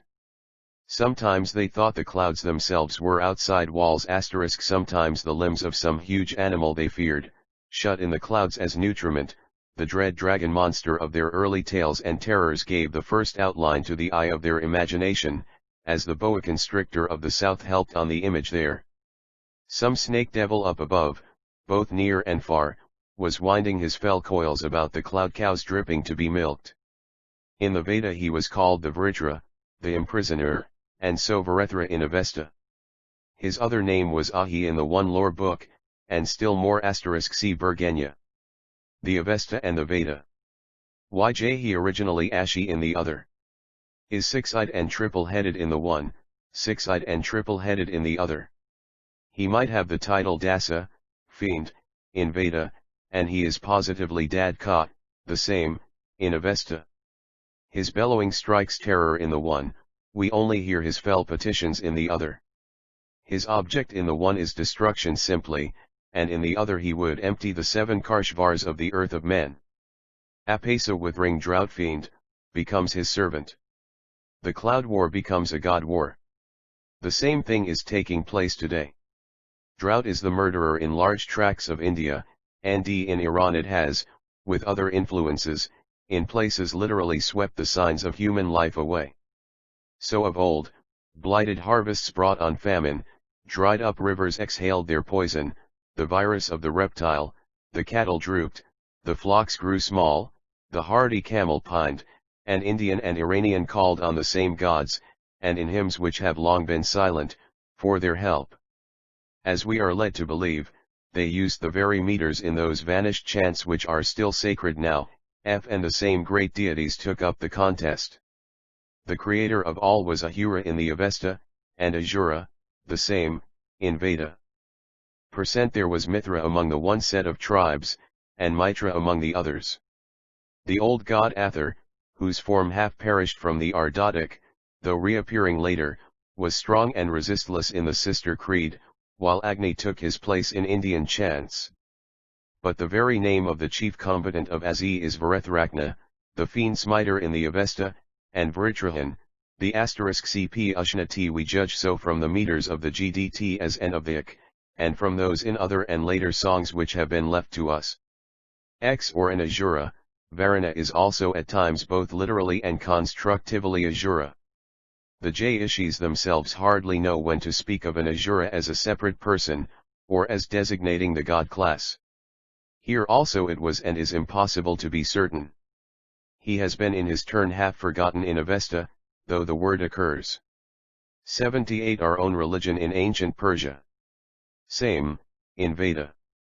There was Gao, the kine, the prize of warfare in both, there was Vayu and Vayu, there was Soma who set on valor on the one side, and Oma, the same, on the other, till we come upon the glorious abstracts which were later the archangels we of Avesta, the Amishaspentas. Havrita, the law, on the one side, and Asha, was it Arsha, the same, see also Erda, the law on the other, there was Menu earlier spirit, on the one side, who was Menu, spirit, on the other, there was Vajumana, who had the good mind in the Rik, and Vohumana, good mind, in Avesta, there was Kshatra, the kingly power, who was Kshathra, kingly power, there was Aramati, the energetic zeal, who was Ara, Mati, the devoted mind, there was Sarvadati. Healthful will, who was Orbitat, the same, and there was Amritattva, who was immortality, and Amirtadat, the deathless long life, here and hereafter. By the side of these there was Kraushtai, willing hearing, and Srasha, heedful listening. The demons. And the same demons too often fought against the saints on either side, indifferently. There was Menu, later demon fury, on the one side, and Ingramenu on the other, there was the Druid, a harmful lie god, and the Druj, she-devil, on the other, there was Droga and Droa, there were the Yadis, who were Yadis, there was Rakshas, demons on the one side, and Rakshadurs % on the other, there was the Danu and the Dnu. The same human, or half-human, helpers took up the cause. Yuma in his heroic character is Yama, later. Trita, the mysterious third one in the asterisk not, however, an Amisha, more another name for Ahura, or for his chief servant above the Amishas. Plus as the name of a Jiashi. X Rakshati, my suggestion in SBE, XXXI. TC above, was not the Avesta vowel, a later false transmission. The Avesta and the Veda. 79 Veda, is Thritam Avesta. In the Veda he is prima eval before all as the first preparer of the Soma, in Avesta he is only the third, if still preeminent arranger. Traitana is Thritana, Kavyayagana was Kavyusan. The features of the encounters are alike, the god war became a faith war. Traitana battles with the Dasa as others with the Ahi, his tribe name was Aptikt, and so in the Avesta it was Thritanathvya * who smote the same dragon, three-jawed and with thousand jointings and of mighty strength, which Ingramanu, the torture god Wrath, made against the corporeal world. In India both old forms faded, and the Hercules of the Veda appeared. Indra took up his bolts, so in Avesta we have Indra, misspelled Andra, but in this case turned to demon like the Devas and some others. In Veda he drinks the Soma to stir his courage, it is of Trita's brew, sometimes he takes that old kindred name. He smites the Ahi as Thritana did his monster, his mace has 1,000 points, Kavyayagana forged it, and is there at hand with it, and so in Avesta Kavyusan is on the side of 30% men side by side with gods almost as peers. Man not only took part, but helped on the gods with equal energy. Kirisaspa, in Avesta, is almost an Indra, and so men help on, half god, et throughout, in Veda. Sacrifice itself, as if half deified, did much in asterisk. I would now suggest Athya as of course, and a corresponding change in the analogous Vedic form, as in the texts. So I suggest an alternative. Avestas Thrita is rationally third. We see below, upon the further divergencies. Must not forget the Ishis, who assumed these god names wholesale. The influence of Avesta upon Veda is a great deal more probable than that of Veda upon Avesta, for the simple reason that the Vedic people came down into India from the northwest, as no one doubts. There the Vedic Indians were once pre-Avestic Iranians beyond all question, yet far as India was and meager as were the intercommunicatians, a stray idea may well have reached Iran from early Vedic Afghanistan. 80. Our own religion in ancient Persia. The matter too. So also in Avesta, O Art Visura Anahita *, with what offering shall I serve thee, that thou mayst run down, that the serpent slay thee not, damming up thy streams. The Yasna answers, with offering and libations, these are the powers and the weapons which arm both defense and attack throughout. The almighty force was fire, and in both communities it never faltered. As the battle raged, the grass was spread, the seed was made Bareas in the Veda, bears man, / in Avesta, the hymn was raised, the ear was gained, the sticks twirled furiously and the sparks appeared, the fire came, the god lit on his throne, his word went forth, the cloud flame fell, the lightning struck, and the monster quailed, his folds were burst, and the showers loosed, with all the blessings which they brought or symbolized. The same heroic deeds. Different heroes, both Indian and Iranian, bring on the same salvation by the same deeds, and sometimes they even take the self-same names. The half-god Kirisaspa, as above, does the same work as Trita, and for the matter of that, as implied, he does Indra's too. This was to be expected in the successive developments of myth, and it has analogies in every ancient record of the kind. Gods and devils, demons and angels, borrow everywhere each other's deeds, as do heroes and their opposites, and this as if by merest chance, in all such lores. The reason why. Yet there remains always the reason why successive champions should meet successively the self-same foe. The demon's work was nature's course, and so ever fresh as it * heroic one of spotless waters. Though its name shifted back and forth, see above. but if this form be original the etymology must be irregular.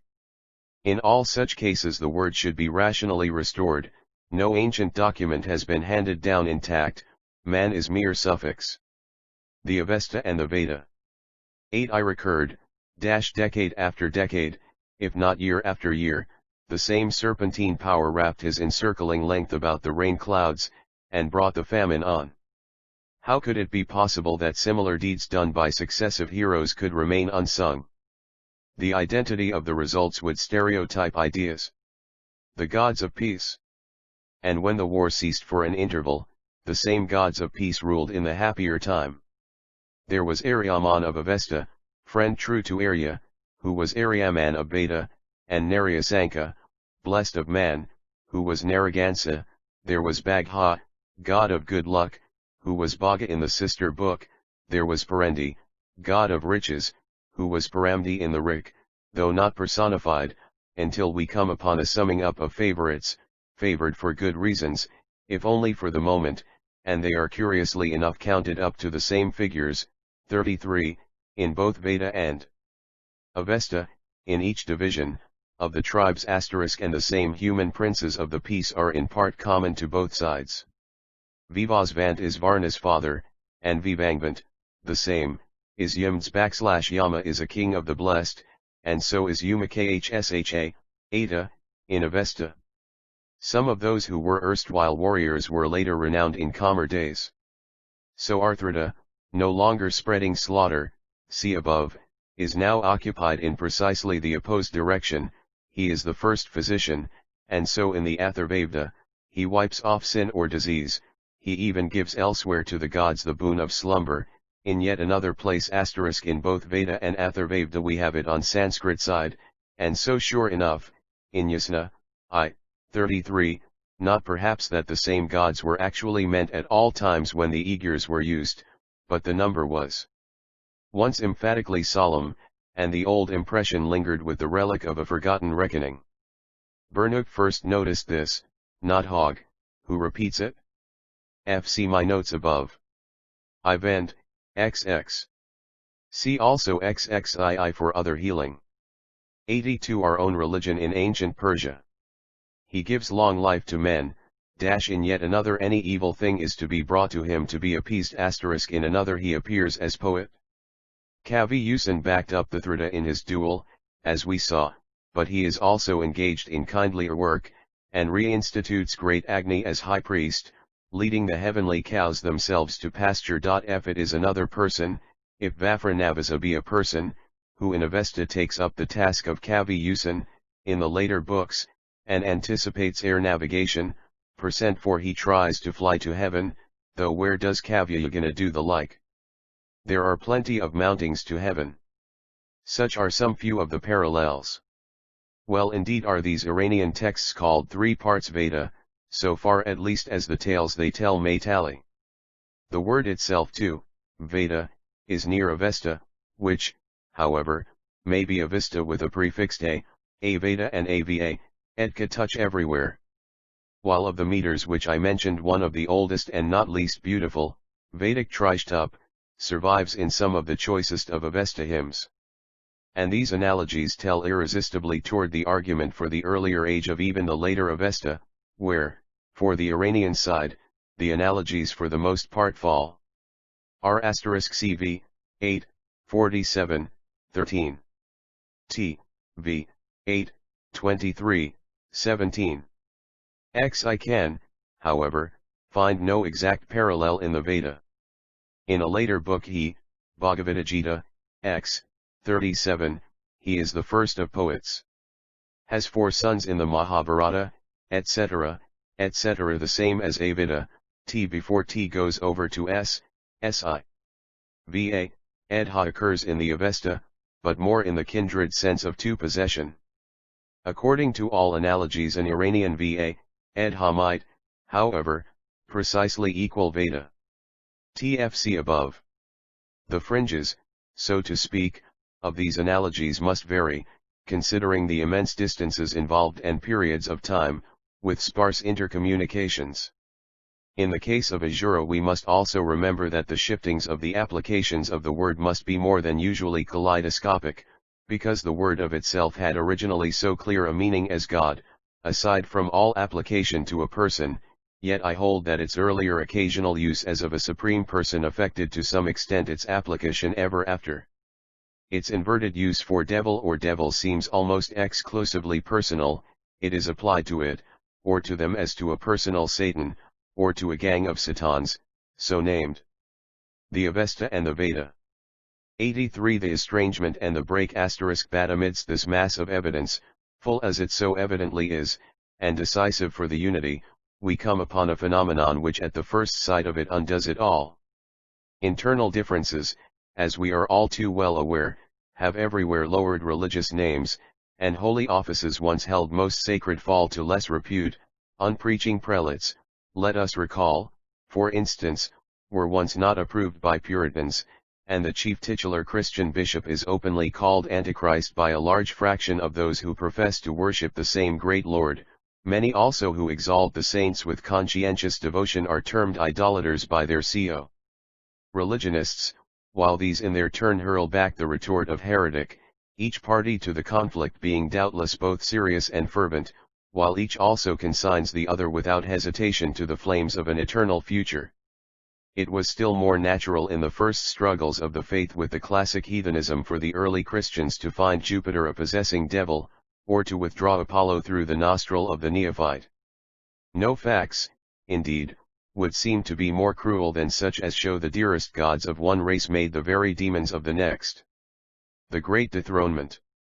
Yet where to resume in the wide history of religions or religious peoples, will you find the gods whom the very men involved themselves once worshipped, nay, the supreme chief one of them all, long regarded as creator, at last dethroned, a god still adored by their own close kindred those of his present defamers, nay, not alone * see east and west of Bombay for March 1902, and the open court of December 1910. The kindred of the men who now condemn them. 684 Our own religion in ancient Persia. Dethroned, transformed like any foreign god k.o. fiend, and this not only in spite of their kinsmen's unchanging belief, but in fact possibly, if not probably, because of it. Yet this is what stares at us from every folio of Avesta, as from many a section of the Veda. Not only have some of the subordinate divinities turned upon their aliarigos, but the very name of heaven itself is violated, and this, as I regret to say, upon the side of Iran. No name more fitted to beneficial spiritual powers could ever, as one would think, have fastened itself upon the receptive sensibilities of happy worshippers, than that name of the shining sky and Deva to Diu. Diut is, indeed, still used by several branches of the great Indo-Germanic family as Deus, deity, and the like, a household word in Western and South Europe, more bookword with the Teutons. And so in classic times as well, Zeus Pater was Jupiter, as Devas Pitar was heaven's father, and yet it was this heaven itself, Zeus Devas, which Iran used for the gods of hell. A great pity, as we may well concede, it might indeed even shock us, but so it remains the fact. From the very Gathas on, throughout the Old, the Intermediate, and the New Avesta, throughout the period of Pahlavi, through that of the exquisite Persian literature, early, middle, and late, down to this very day, hardly the smallest trace of a deviation has been discovered or reported. Evd and Dev have never been made use of prominently, if at all, so far as I have observed, or can remember in all our surviving Iranian to designate those holy beings whom the ancestors of both Indian and Iranian once worshipped with the word, so signal in this use, its cause. And how did this sad change occur, as we must in due course inquire, it might assist our answer if we first look for a moment at a still greater profanity, if not, indeed, still greater blasphemy as we might so term it, and this time still quite as unhappily, if, as was the fact, upon the other the Avesta and the Veda. 85 Side. Asura became displaced. The Indian Aryans, and some of them at an excessively early period, themselves dragged down this once honored name for the supreme spirit whom their own still earlier seers adored. Ahura itself was changed by the ancestors of Indians, as by Indians themselves, and not only changed but inverted in its turn, as in the other case of Deva. Their sacred generic name was degraded, but this was worse than degrading a mere generic name. Devi, however glorious, seldom meant an individual deity till later days *, while Ahura was seemingly at times beyond all doubt a distinct person, or at least rhetorically so used, and as such his name was taken most horribly in vain, at all events as the great god class. Was once the believer's father not only heaven's Deva as in the older Veda, but father of the heroes that bear the earth, and even of the infinite eternals, not man alone, but gods bore hymns to him, the offerers of the great race of Angirases are his servants, sons of heaven, so 3 of the first Adityas are his champions, even Agni, dearest of the gods, is born of him. 7 Priest from of old, forth he beameth as in the mother's womb apart he shines, eye hath he never closed, the watchful, joyful, since from Ahura's loins he issued child.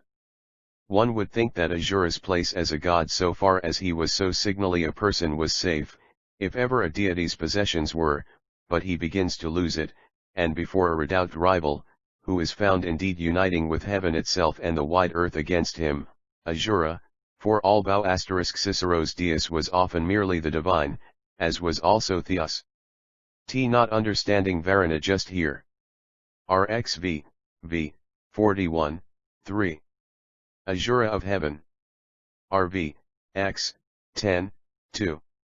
RHV, X, 67, 2, etc. * 5v, ill, 56, 8. R-foot v, ill, 29, 14. V, X, 124, 3. R2v, v, 41, 3. 86 Our own religion in ancient Persia. Down before the rising Indra, RV, I, 131, I. Celestial civil conflict at length breaks out, the full O Lord of prayer, Brihaspati, Indra, with thy hot bolt split through Ahura's men as thou of old didst smite with daring fury, O so smite today, Indra, that fell fiend. And this of Ahura, erstwhile the father of both gods and men. O Indra, Vishnu, all Ambara's strongholds 90 and 9, yes mote, though fastened tight Avarchan's 100, yet 1,000 foemen yes slow them all, Ahura's 1,000 might. At last he is totally ungoded, called no god, Adava, with his once peerless hosts, bladeless the non-gods Ahura's oppose thee, O with hurling spear * headlong, drive them hence. And this goes back how early? The rishis foil their tricks, Atri defeats them. Several of the gods claim to overshadow them. No fall could be more signal. Even the Dsa, the fiend, see above, is coupled with the name, RV, X, 138, 3. It is a very remarkable phenomenon, look at it in whatever light we may. It is not at all possible that the word Ahura was used of evil beings arbitrarily and with no gradual departure from the earlier sacred use, recall the same change with Menu, etc. And this occurred in hymns sung by rishis of the same people, in the same meters, and in the self-same line of priests, apparently. Here then is a god name, spiritually supreme in one century, or perhaps even in one decade, and yet not only degraded but reviled in another closely succeeding period and in the same country, among the same people. And so again we have the question, as of the Da, Eva R *v, 8, 85, 96, 9, literally with thy will. The Avesta and the Veda. Sy name, though Ahura is somewhat less familiar. Let us now ask more closely, how did this happen? The great name Ahura, i.e. Ahura, held itself unrivaled in the other land from one end of the Iranian territory and history to the other, it never lost its supremacy. Did it not likewise continue to be supreme in India as well? And why did the only approximately parallel reverse take place with the name of Da, Eva asterisk as we have seen adored in one accidentally far separated lore, territorially separated and execrated with dynamitic fury in the other. Was theology alone the evil cause in both cases of this lost sovereignty? That the once twin peoples later quarreled theologically on the matters of ritual and creed none can doubt, and that their religious disagreements had something, as of course, to do with their mere geographical division seems certain. In the case of Azura this took place not with the division between Indian and Iranian alone, but with the jarrings between school and school among the Indians. There were such bickerings beyond a doubt, and as usual, and this even between shrine and shrine. To explain this deplorable, but too frequently recurring, mishap, we must, as so often, now go back to the pettiest of all small causes. Some poet in a favored center had made two brilliant illustrations. This was the difficulty, or some woes predicted by one priesthood there had turned out to as strikingly, though perhaps accidentally, correct, or again, more simply, and as a familiar case, one community had become too prosperous, so that their especial patron deity must be a little taken down. Such was beyond all doubt the far back secret of the thing. So, low and deep, the mutterings began against the prestige of the now, alas, too loudly praised Azura. Those vaunted deeds of that especial deity, or class, give flocks and herds across yon river, or yon border. This is the very cause, perhaps, why flocks and herds are dwindling here. Azura, once supreme for all of us, is turning out asterisk i.e., Deva. 88 Our own religion in ancient Persia. To be a party god to the great prophet of those rivals. And as the Negro first neglects and later pounds his fetish, so the Indians began to drop Azura hymns, then to murmur in undertone some fragments in a hostile strain, till at last after some savage struggle they cast off all reserve, and openly reviled the god who could so help on the hated neighbor, and soon forgot the days when they too raised his name, in song as sweet as any. This was the true, main motive of the change, we may depend upon it, as between Indian and Indian, and take my word for it, it is the secret of half the changes in opinion since. Could things like this have failed to help on, if not actually to cause as well, the differences also between the men of Veda and men of Avesta, and this while they, the future Indians and the original Iranians, still touched each other in their homes, as such like things most certainly brought on the same sort of differences between Indians and Indians in their southern settlements, also still later on? The contrary seems hardly possible. Things like these must have been the causes here at work. That these grave, and ultimately fatal, differences with all their mournful but inevitable consequences had their actual origin from anything like simple and clearly differing radical intellectual convictions stirring the very soul and conscience, is unlikely to the last degree. Even the precipitation in some of our own great modern reformations had its impetus from the smallest of all trivial hopes or fears. No, it is extremely foolish to suppose that a purely rational theological antagonism in opinion was really, at that early period, the moving cause of the harsh events which followed upon these subdivisions in either case. Theological rancor indeed, to some degree of old, as I have conceded deepened, and become embittered by every selfish instinct fermenting in the minds of the great leaders, and this to some degree, and as a thing of course, kept them, as they felt it, active both in the stream and at the helm, and more sincere fanatical con the Avesta and the Veda. 89 Victians must have helped on the conflict everywhere and throughout, but the mainspring of the conflict lay, as ever, in brute jealousies. As the Indo-Iranian tribes extended, the advanced settlements stood somewhat too far off from the chief centers, and the bands of interracial connection became at times attenuated. Differing interests, if only in the great markets in the wider meaning of the term, could not fail to stir up discord. Unequal fortunes nourished hatred, greed grew furious as wealth grew insolent, border friction became more constant as the country's sections grew personally more and more estranged, bloody brawls led on to still more bloody raids, and these to remorseless inextinguishable feud, until the long fratricidal wars began, and the battle shouts were deities. As Moslem cried Allah, Allah, with terrible effect, so each side in murderous affrays called on its favored name.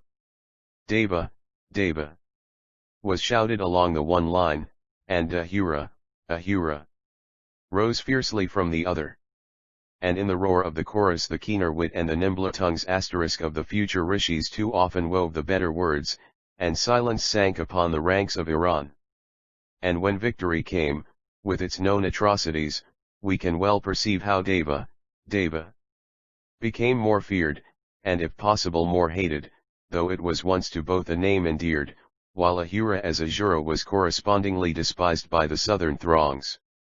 The one side in desperate fury cried, "O your kindred, Yeti, Evis, are a seed from the mind polluted, who praise unto you most offers, with the deed of the lie deceiveth, advanced your stratagems are, renowned in the sevenfold earth." The short shouts went back on battle hymns, recall the soul-stirring hymns of modern civil war. Tyasna, XXXII, 3. Something such like, or parts of it in short cries. Go our own religion in ancient Persia. While the other side thundered back with hymns such as I have quoted. I am convinced that this was the explanation of the strange changes as regards the gods of each. The results, or some of them. Victory was not always on the Deva's side, and with victory captives were divided, many a northwestern was carried off towards India beyond a doubt, and some from amongst future Indians were dragged back to Iran. There, after the sullen peace, in the new Avesta, these Eva worshippers became a servile caste amid the subjects of Ahura, though in the Gathas we find them still unbeaten and in arms. There, in the new Avesta, they are at home, domesticated, and to a degree assimilated, but with such scanty civil rights that their very lives were a lightly risked. Grim smile forces itself upon us as our eye runs down the pages. The form of cruelty is as quaint as it is merciless. The tyrosurgeon might try his virgin knife on them, these Eva worshippers, but on no account could he begin his practice on a believer in full credit. If he cuts 3 times, and all 3 times his patient dies, his knife must rest forever.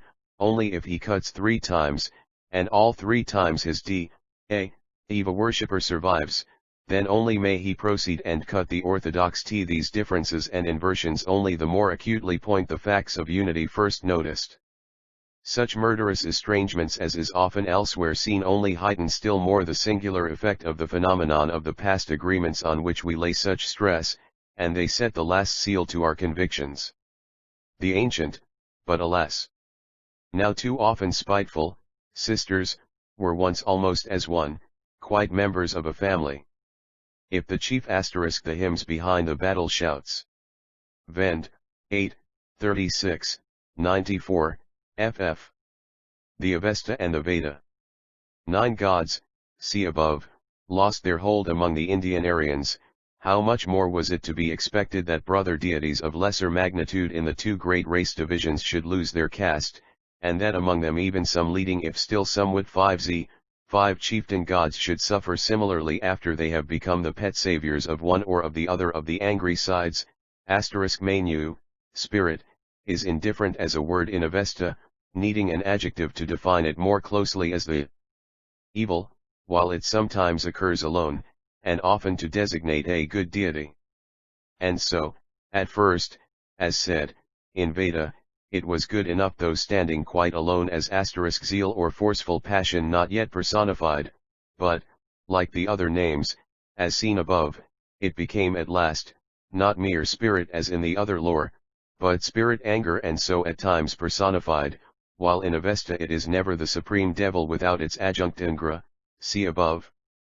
Then there were the Ensatyas, who were, under a still higher name, the Asvins of the Veda, but Nanhathya, the same, is a demon in Avesta. Whether the Angirases of Veda are the Engra of Avesta is much more doubtful. Then the Gandharvas, gods of sheen mist, are so high in the Veda that they even put the stimulating power into soma, sacred drink, beside very many other mighty functions, but in Avesta Gandharva, once named aside from this, attacks the Oma, which is soma, as a Eva demon attacks a sacred object in an opposing book. Kulpa is the holy rite, among many other momentous items in Veda, but the Karpans are a hated band in the Avesta. Even great Indra, as said, was a devil in the asterisk. If da, Evis carried havoc among the Iranians in conflict with Indians, no better reason could be furnished for their neglect and final detestation, and so of Azura among the future Indians, not only in civil war between the neighboring Indian tribes, but in some frontier battles with Iranians. Of course, as I have said, the matter by no means stopped at this. T for the Angirazes, some think, are mentioned in a good sense in early Persian, but see below as to changes in the same old usage. X apparently the first there discovered intoxicating liquid, and from that quality deemed to be supernatural. 92 Our own religion in ancient Persia. Iranian lore, and little wonder, though he fights the dragon A just as the Vesta champions did. Ithija is a demon in Avesta, but Tyaja S, the same, is often not an evil in the Veda. Bidhi is a demon in the one lore, but Buddha means plenty in the other, so Bhujan is a demon in the one, and Bhuji means enjoyment in the other. Other sub-gods and sub-devils fall, or rise, on one side or the other, but the list would tire us. Among the heroes, too, are many changes. Krikanu shoots to save the Soma, bringing down its keen foe, the hawk, but in Avesta Kirsani is an enemy of Ha, Oma, which is Soma. Gautama, and his progeny, are singers and heroes in the Veda, but Ga, Oema is cursed in the Pravardanyasht, etc. One item aside from personalities should be noticed. Curiously enough Dakyua, the marked name for the provinces in the Avesta, is Dasiu, which is used for hostile tribes in the Ik, and here, indeed, we are so startled by the coincidence that we are almost forced to see in the one a pointed reference to the other. These Dasius mentioned in the Veda were tribes that did not worship Devas, and they are supposed to have been the savage aborigines whom the Aryan Indians forced farther back, as the advancing white man drove the red man elsewhere. But were those who formed this opinion aware of the familiar Iranian name? Those Dasius were not only unbelievers, and non-sacrificers, but people with other rights. What rights had savages which could raise them to the rank of rival worshippers? Asterisk to finish with analogies. As Azura turned demon among the Indians, or future Indians, and Menu with him, as D. A. Evis were once gods in Iran, in times before the Gathas, so in the same lore we have from the same asterisk some doubt that the etymology here is identical with that of Dasiu. If the Indians Dasiu had an evil origin in India itself, this may have been overlooked by the Iranians. If Indian enemies called Iranian regions Dasiu like their own evil Dasiu, this may have been sufficient cause for Iran to accept the name in a better sense. The Avesta and the Veda. 93 Cause a good and evil Vayu, and among heroes with their families a good and evil Kavi, and the like. These crossings and recrossing of gods and sub-gods, heroes and head knaves, from one side to the other in the celestial or infernal minuet, do not affect the argument. Let me again assert it, Veda and Avesta are really one, and I add the chief item here. Not only are the mythologies, the echoes of past history, and the proper names of gods and heroes the same, with the names of countries, the languages being recognizably allied, but the entire essence of the two dialects are closely identical with only such phonetic variations as might be expected. Even these largely vanish as we learn more and more how to decipher the Avesta alphabet. Their very irregularities correspond most strikingly, like their laws. This clinches all the other illustrations. Said the greatly distinguished Professor Oldenburg then of Kiel, the languages, Avestic and Vedic Sanskrit, are nearer to each other than were the dialects of Greece near to each other, and even nearer to each other than the Veda is to its own Sanskrit epic. This seems to us, at the first sight of it and hearing of it, to be hardly credible, but what is really more wonderful is that it is so little known. It is actually the fact that we have a mass of documents from the remote northwest which are verily twin sister to the south and southeast Sanskrit, and not to the later type of it, but to the earlier, to the Vedic rather than to the post-Vedic, and this is true also even of the later parts of the late Avesta. There is one main feature of identity to which we should never allow ourselves to grow accustomed.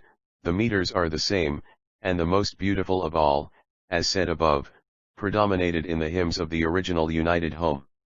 *1 of the translators of SBETC My communication to the Times of India under date of July 28, 1909.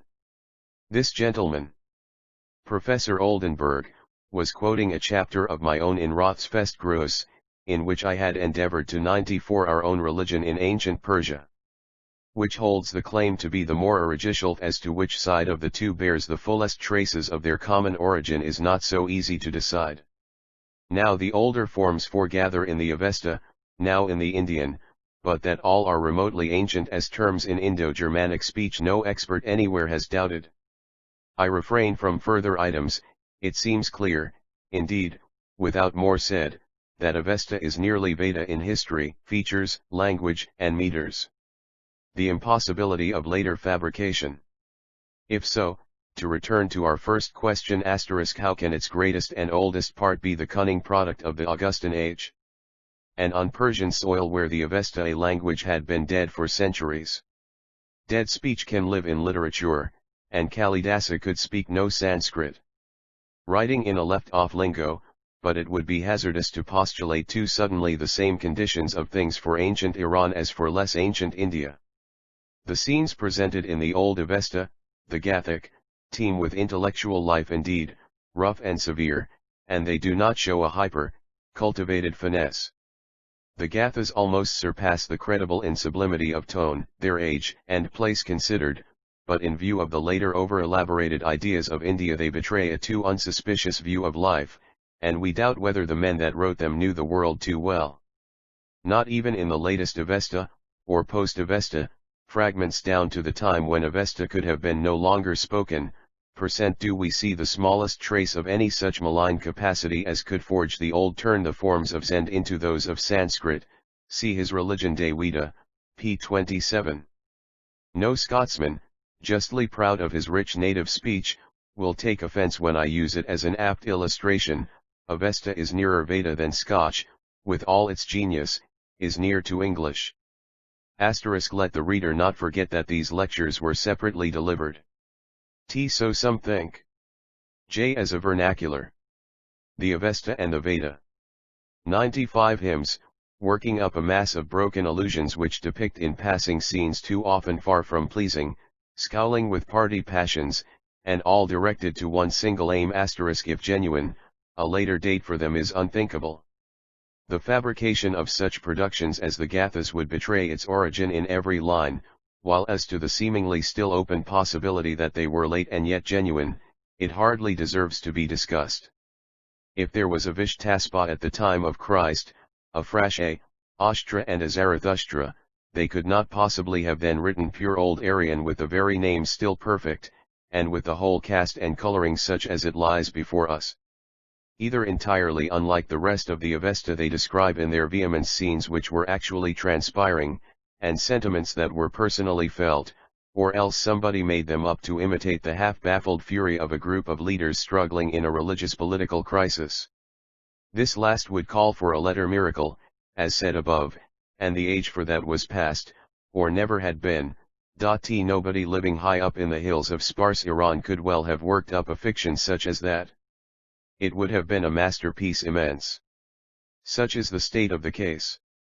There is, however, always the one main result indeed which nothing here affects.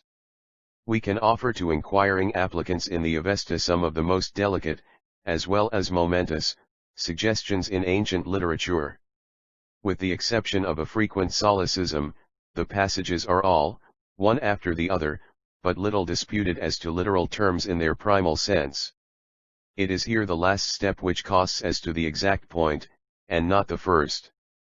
Our doubts are great indeed as to the precise turn of the detailed ideas intended by the victory of a bold political religious party in the struggle for a throne, so we must fully reconstruct from the plain, if isolated, texts, see above in the previous sections. 96 Our own religion in ancient Persia. Composer to be expressed, and it is here that we specialists consume each other, but they are next to nil as to preliminary elucidations, and the cruces often fall in dependent parts of sentences, which might actually often be left unrendered with little loss to the main theme.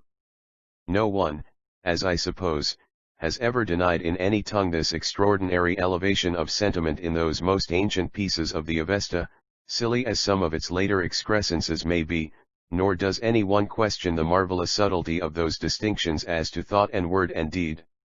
The grouping of the Amishaspentas alone is wonderful, for they mean God's attributes now personified as the archangels, and again still denoting characteristics implanted in his people, with the result of healthful will and deathless long life *, also much personified, but resulting in an especially subjective future state. And all these elements, instinct as they are with religious vitality, have again strange, and yet not so strange to say, their traces in the Veda. We may remember the man in the fiction F who objected to Semitism as too much immortality, etc. Little did he know that it was far more Aryan than Semitic. While the Hebrew exile had a Sadduceic faith with few glimpses towards the other side, he came back from his Persian East with a soul all moved with futurity.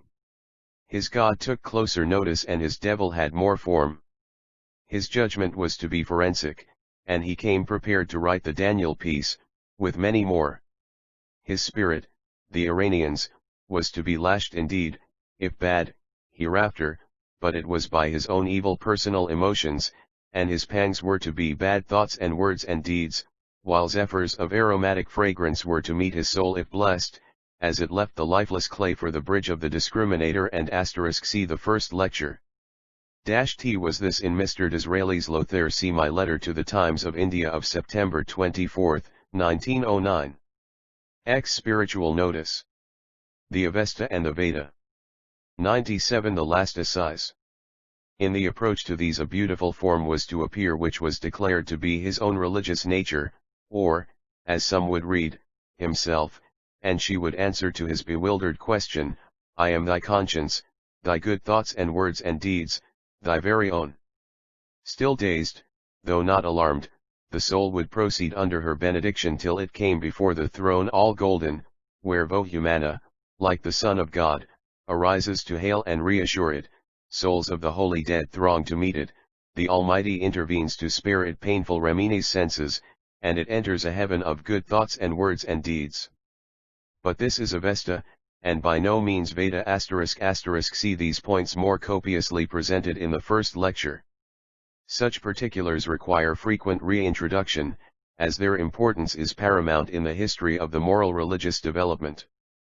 Fifth lecture. An interlude.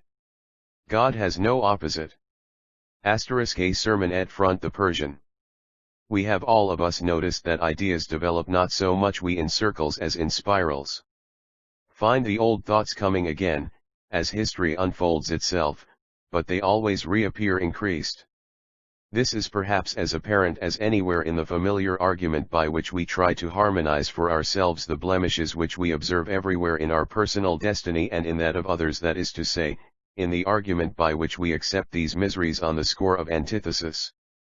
Hegel, and Fichte before him, used this procedure more fully than others among moderns, but devout clergy, whose religion no longer includes a cold acquiescence in human sufferings, have often urged upon their hearers as a consolation the necessity of evil to the development of the good, of sorrow to the possibility of happiness.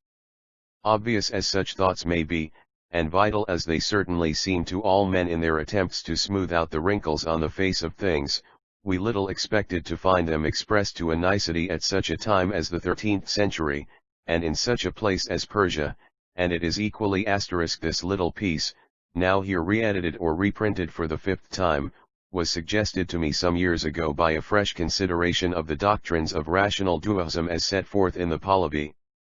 Literature. See /A Asiatic Quarterly Javier N /Y 1897, pages 103 to 110.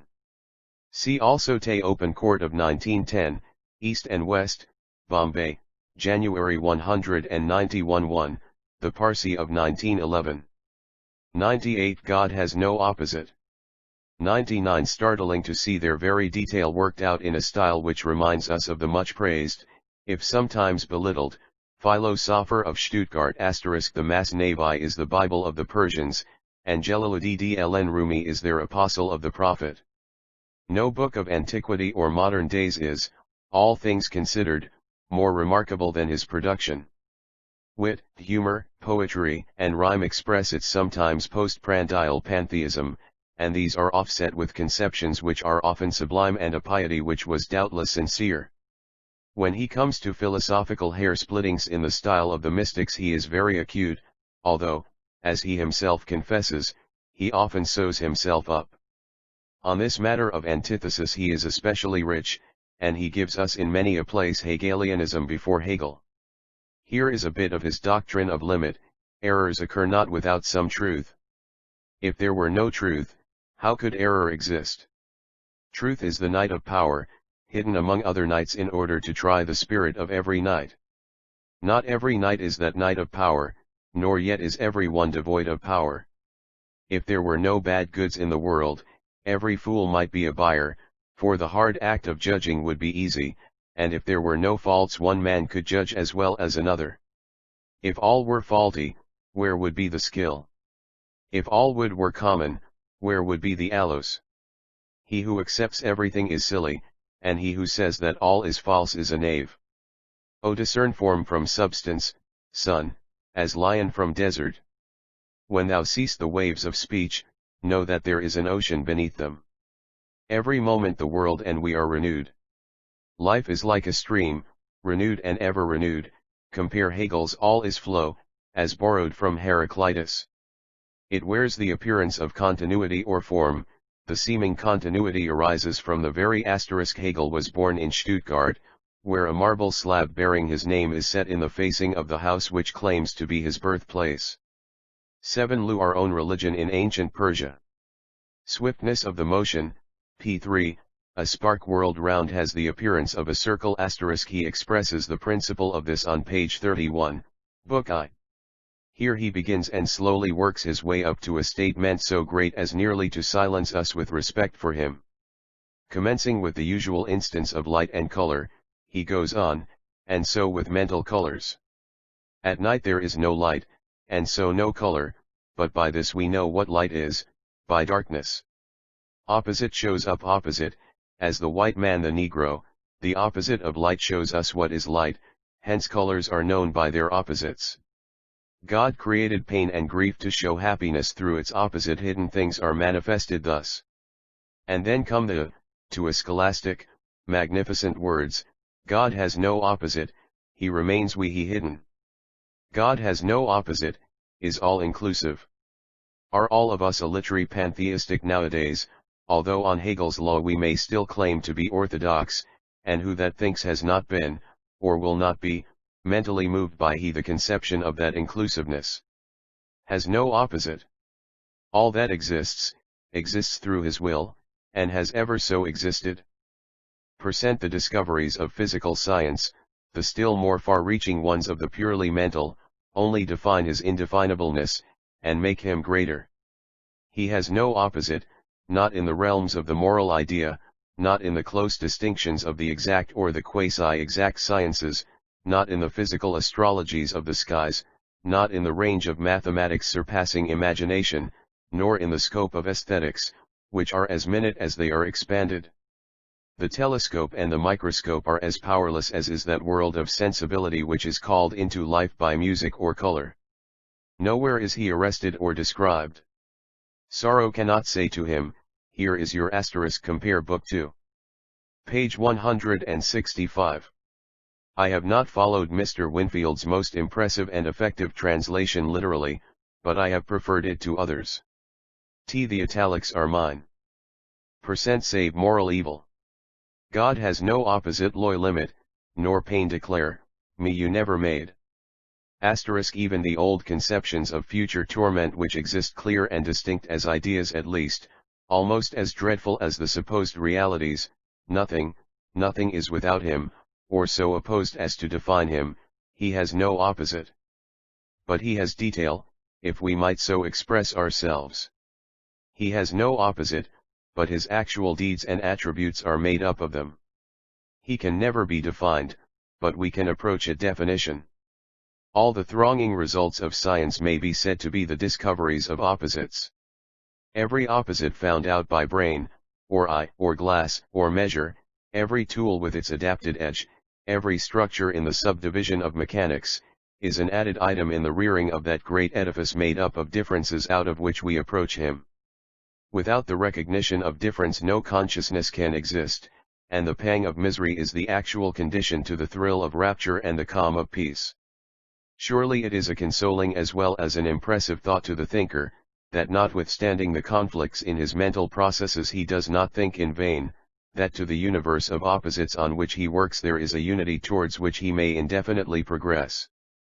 God has no opposite, it gives consolation to the doer, for he knows that every result which he brings forth, sharply facing either menace or defect, brings him nearer to the harmonized. Well may we accept the pulse of thought, the grasp, the SPHT, the combination. What consolation, above all, it gives the obstructed, oppositions tend to make us doubt. How can there be a purpose in so much treason, such equivocation, and such oppression as how we see? Is it possible that there can be anything so mean? Surely here, if anywhere, is God's opposite. Yet even here the old Persian's word holds good. God means except the moral evil. Compare Kant's ad infinitum. Or was this a unconscious joke? Compare Hegel's Begriff, Urteil, Schluss. 102 Our own religion in ancient Persia. The caitiff as the only being that can define the good, though he may neither have created nor permitted him, he uses his results, as does all things, the evil for a supreme purpose. That good is somewhere, and all of us will be sure some day to find it out. God has no opposite, and he perhaps never makes us more acutely sensitive to his goodness than when he permits us to recoil and with disgust from what seems the contradictory opposite of all that he can be. Here is the great crux, with its seemingly inscrutable contradictions, which I make no attempt to solve. See Lectures 12 and XLLL 6th Lecture.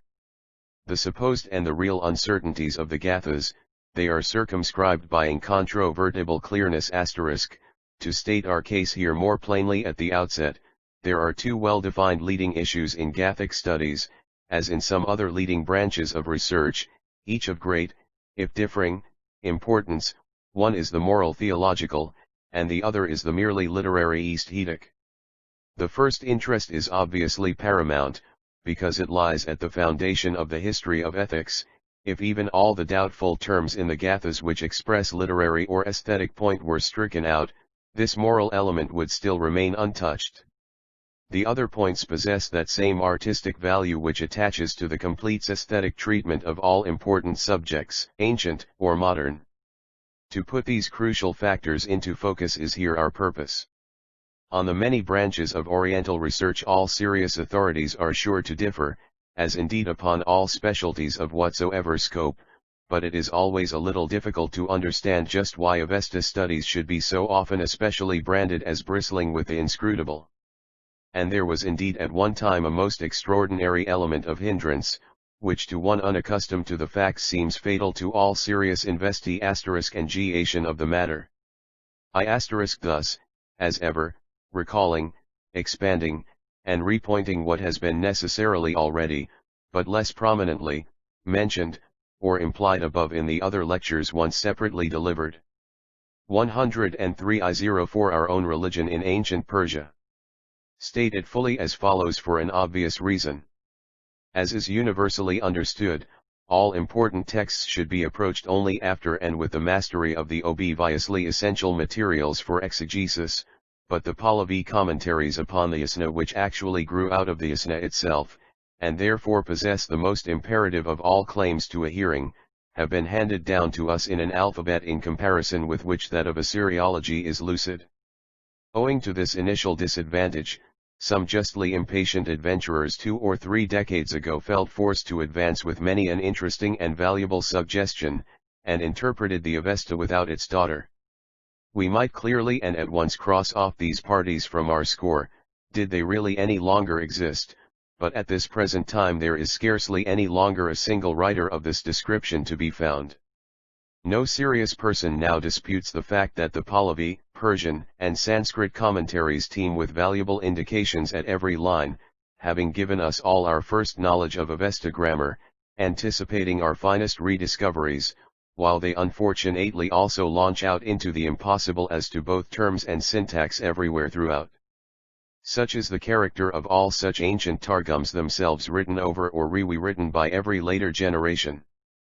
Have, however, at last in so far deciphered the Avesta Pahlavi alphabet as to find incisive elements of the Pahlavi alphabet in our later formed beautiful Avesta alphabet itself, and so we have finally at least become more seriously aware as to what both our cherished certainties and our dreaded uncertainties in Pahlavi and Avesta really are.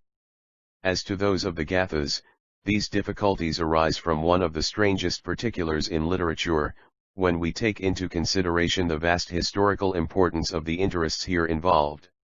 Everybody has heard of the Ameshaspends of Persia, with the resonant name of their announcer, and many know that they were worshipped throughout that vast empire, signaling the deepest personal religious principles for centuries. Having the uncertainties in the Gatha 105 even become familiar to the distant literary Greeks, also in their interior sense, so early as the 4th century B.C. They were rehabilitated, if with much loss of dignity, by the Gnostics. BC 60 to AD Lu.F. They must have had great influence with the noble Mithra cult, and they told indirectly but most positively upon posterity through the known channels, animating our own faiths even till today. But in the original hymns the names which distinguish them, these Ameshaspentas, are used in many differing applications, rhetorical and literal, as words, and here opens the entrance to our labyrinth.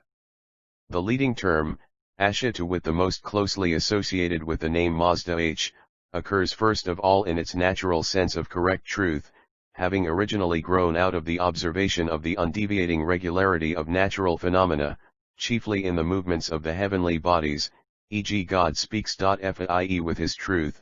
This idea then becomes personified, first rhetorically and then literally, as the archangel of rhythmic regularity, Asha, shall I see thee?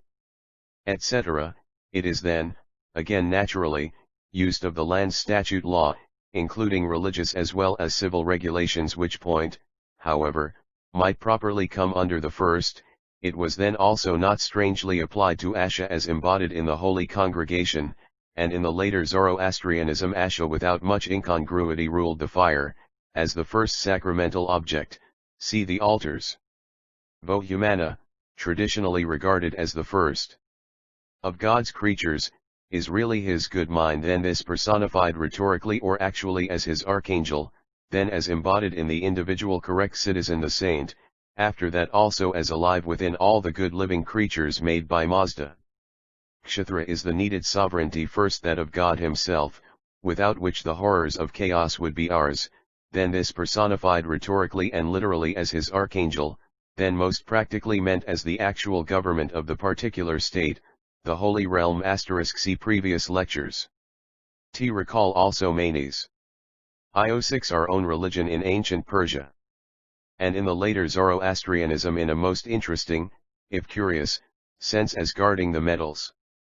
Aramate is the energetic zeal of the Lord and of his saints, this pleasingly personified rhetorically as his daughter, see the feminine form, and then literally as the archangel, later also as the genius of the holy earth our mother, see also this in Veda. Hadarvate is God's completeness, a conclusive concept needful in the extreme, then man's health, well-being, and success, then these as ever personified rhetorically and literally as archangel, later chiefly as the guardian of the healthful waters, purging all disease. Amirdadat is death absence, God's eternity, and man's long life, with immortality, then this personified rhetorically and literally, then once more, and later only, as guardian of plants giving food life to all. Here is a bit of variation, if variation be anywhere. And it is often well nigh absolutely impossible for us to tell in which one of these 3, or 4, differing applications the words are first and immediately intended to be understood. Here is then uncertainty and, indeed, with an emphasis to the ultimate. Yet, although we cannot always be at all sure as to which one of these applications is the one intended by the author to be expressed in any particular passage, not one of the 3 or 4 applications can escape the possibility of having been one of the first held in mind by the author, while all are intimately related in their interior significance *, and each must have had its place among the impulses and convictions which impelled the expressions. Here is included certainty also of a character beyond all comparison. Other uncertainties occur from the defective nature of the grammatical terminations, which are archaic, unrelieved by the use of auxiliaries. This defect continued, doubtless, to be tolerated to some extent because these obscurities were explained to the first hearers by rhapsodists circulating perennially from hamlet to hamlet under the direct instructions of the *, almost variations of one and the same all-inclusive idea.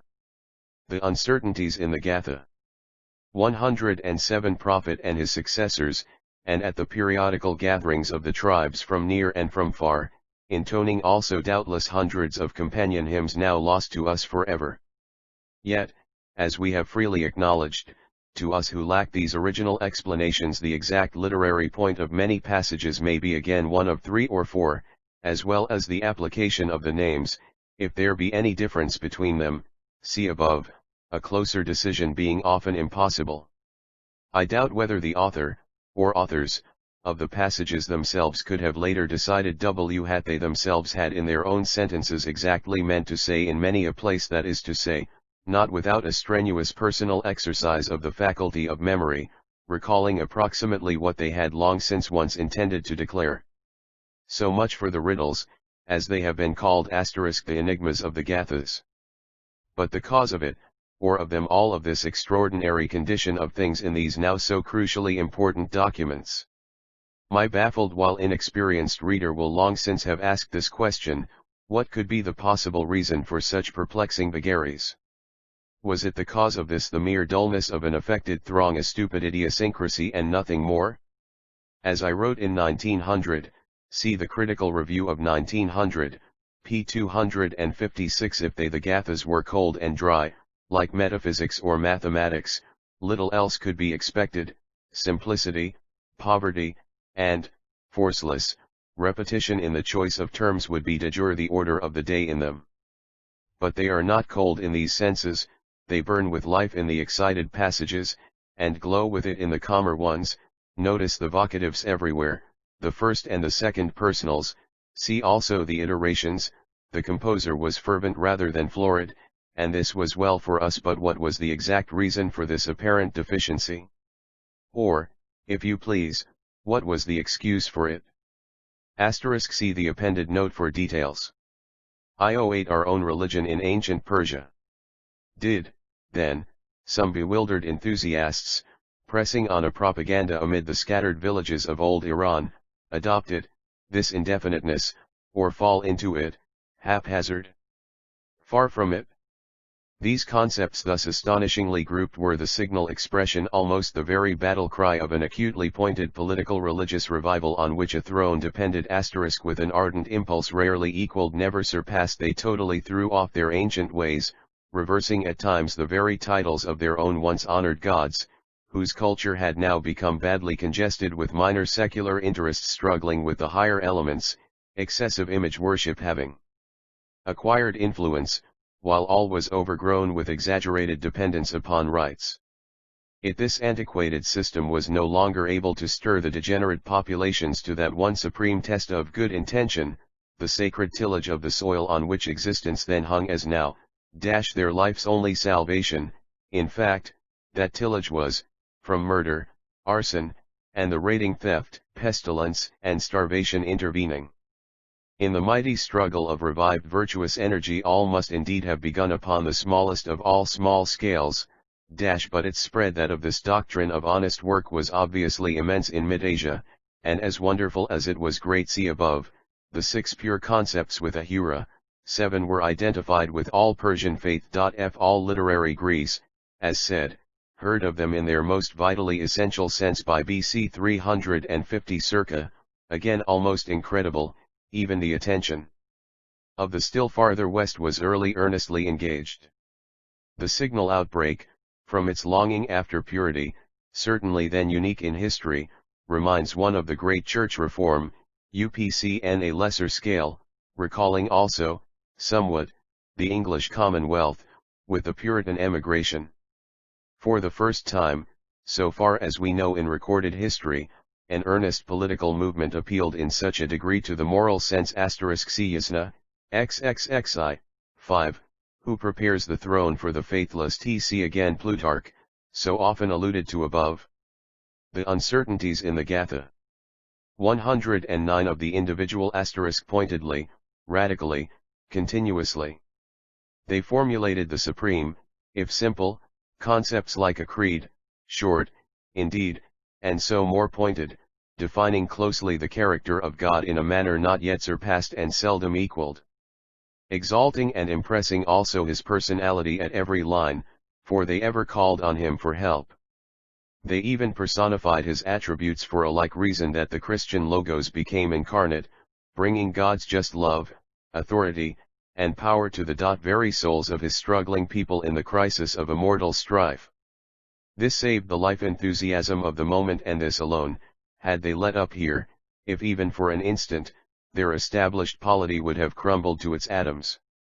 These names of the personified attributes of themselves made up a short vocabulary as well as creed. Curt indeed it was this list, but being sacrosanct as well as fresh, these terms conveyed volumes at every sound, occurring everywhere, they controlled the sense of all that followed, and felt the life of all that went before. Recall our own Bible: God is love, has justice, and authority, zeal, and immortal will. And all this shows why there is so little explanation, that is, of these differing applications, with a style so rough. Glorification of the Amishes they have been called, these Gathas, they were rather their delivery. Intense and worldwide literary interest should center here, because in our Gathas enormously influential and emphatic groupings of first principles were evidently 4% first time made % so, pointedly. Who does not value such a driving home of the supreme laws, even if literary detail beside it be more than a little dim? It is these striking elements which dominate the theme, belittling uncertainties, real or due to ignorance. See man for man in Yasna XXX, 2. See previous lectures. Is it not somewhat of a defect in our own later creeds that we do not follow this precedent? Recall once more the vast historic and still surviving systems which found and find their beginnings here. Our own religion in ancient Persia. Later, indeed, as just said, these 6 became associated with lower, if still vital, interests more pagan.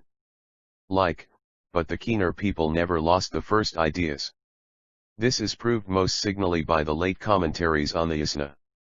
Even in revived Sasanian times far later * than the Gathas, these writings err on the other side, the side of excessive depth, of paucity, so, strange to say, on the side of meagerness in the lower scope. In the view just here they actually fail to express fully that plain objectivity just mentioned, which the simple folk most like. Even the first and wholly legitimate personifications in the Gathas, undoubted as they are, these valid, if inferior, elements were in fact defectively rather than redundantly expressed. Asha is almost always Ahareya, righteousness, so, alone with little depictment of the angel, Gathic as he was beyond all question, Vohumana is Vohuman, good. Mind, Kshatra /s Kshatravar, from Kshatravarya of Yasna, the realm desirable where, indeed, is he in the text itself so certainly an angel? At times, but not so often as the others, Madi is actually taken apart and etymologically reproduced as Bondog Minishmite, perfect thinking, no hint of angel or of earth. The ideas were so adored and pointed that they then controlled the diction as in fact they should to us, this as inevitable, space alone, that is, to save it space in the sentence was not at all the cause of the succinctness, as if the chief ideas crowded all others out, though space was precious. The great uncertainties are then, as said at * the religion of the Pahlavi commentaries is a thing apart. It should be separately and carefully studied. To underrate either this religion or that of the Vedic commentaries, because either was not actually critical in the discriminations which as exegesis they attempted to carry out, would be wholly beside the mark. By whatever minor or greater misconceptions of the original form of the religion they may be hampered, as discussions they often expressed an increased spirituality. See my emphatic distinctions as to this, in my introduction to Yasna, Leipzig, Igi. Tiner Yosang Sanskrit more fully supplies these defects, but in places only. The uncertainties in the Gatha. 11 First asterisk hemmed in with a greater wall, unbreakable, of certainties. We to sum up, pressing the matter home. Cannot, indeed, be quite so sure whether Asha means God's truth, in certain sentences, its archangel, the code of law, moral, civil, ritual, or the holy tribes in which it was incarnate, or indeed, later, in the very sacramental fire upon the altar's fine symbol of God's purity, but we do know beyond all question that God was there, in each one or the other of these thoughts, all inextricably connected as they were and are interior identities riveting their substrata, each one needful to each, and somewhere very near. Asha as the eternal truth of balance was the sublimest, comprehending all, but where could there be any balance without things balanceable? Living fiber must be also there to thrill at the moral concept, tissue of indiscoverable subtlety to harbor thought. Sentient being alone made Asha flesh in a church redeemed. Even the abstract dream of justice is still undreamable without a dreamer. Asha as the holy race was imperatively needed to harbor and reveal Asha in any sense at all. Was a supreme God thinkable in solitude having power to create? He would create, begetting. He would beget. Not least of all is God in fire, which is not the mere fine sign, but life itself, the mode of motion, heat perpetual as it is, the force in all God's Son in actuality. Well has the Christian Church her 7 lamps. T without it this heat life motion fire no brain could stir, nor heart be moved, nor we universe revolve. Can never indeed be quite so sure whether vo humana voices God's love, its archangelful, the living saint, or indeed, later, other forms of genial life, but we are by all means sure that God's love is universal, and that it exists in each such things. See above. So, often, this from Revelations, so close akin to the great 7 see previous lectures. 112 Our own religion in ancient Persia. But where could it be real without some spiritual person well called angelic, or the happy human heart with its mother love and better passions? See also the same in almost every living object. Each of the 4 ideas glides quick into the other. Nor can we, indeed, be always quite so sure whether Kshatriya is God's sovereignty, its personification, or the realm itself so sacred, but where would be the rule without a subject, the king without his throne? God did not need to rule himself. He is rule itself essential. So, later also, what was there so belittling in thinking of the metals making mechanics possible with all they rear? See the ideas again so closely linked, and the depth is deepest often, strange again to say it, where the touch is light. Nor can we always be so sure whether Aramati points to zeal * to her who alone makes zeal reality, or indeed, later, to the holy earth, our mother, with its plowshare thought and Ara mind, first instinct of life civilized, turning desert to verdure, verdure to food, but God is there in each. Nor can we be always sure whether Orvidat immediately means God's allness, that is, as person in speech, figure or reality, or that in man's will of soul and body, or indeed later, in health waters, but one of the first 3 thoughts is ever there, and each is eminent. Nor can we be always quite so sure where Amirdadat is his eternity, its angel by word picture or reality, or man's deathlessness here and there, or later even the bread plants turn and he all to life. Surely if God be anywhere, is here again in things like these. Where is the fatal fault? I even dare to say what, indeed, may seem to some quite singular, not only does the Gathic thought life survive these doubts, but, in one highlight of it, they actually help on our grip. For they, these hesitations, call into play constructive instinct at every word, as the mind sweeps over all the varying points, and the grand certainties * the zeal of the Lord of hosts. The uncertainties in the Gatha 11 stand out plainer, like boughs of a winter tree, suggested strength looms over us. Uncertainty here is many-sidedness, many-sidedness is amplification, and amplification here concerns what most of us well recognize to be the first consistent statements of interior faith. Elsewhere for literary point obscurity is, indeed, harassing, if not fatal. With Homer and the Veda we pursue each scintillating glint to its ultimate, ever ready to spring upon our reader the remotest fraction of an idea, if new, in issues, too, bereft of deep significance, but here we are engaged upon the very foundations of human moral religious thought, the quintessence of all just life without which we should still be worse than animals. Paramount values stare at us, from every line.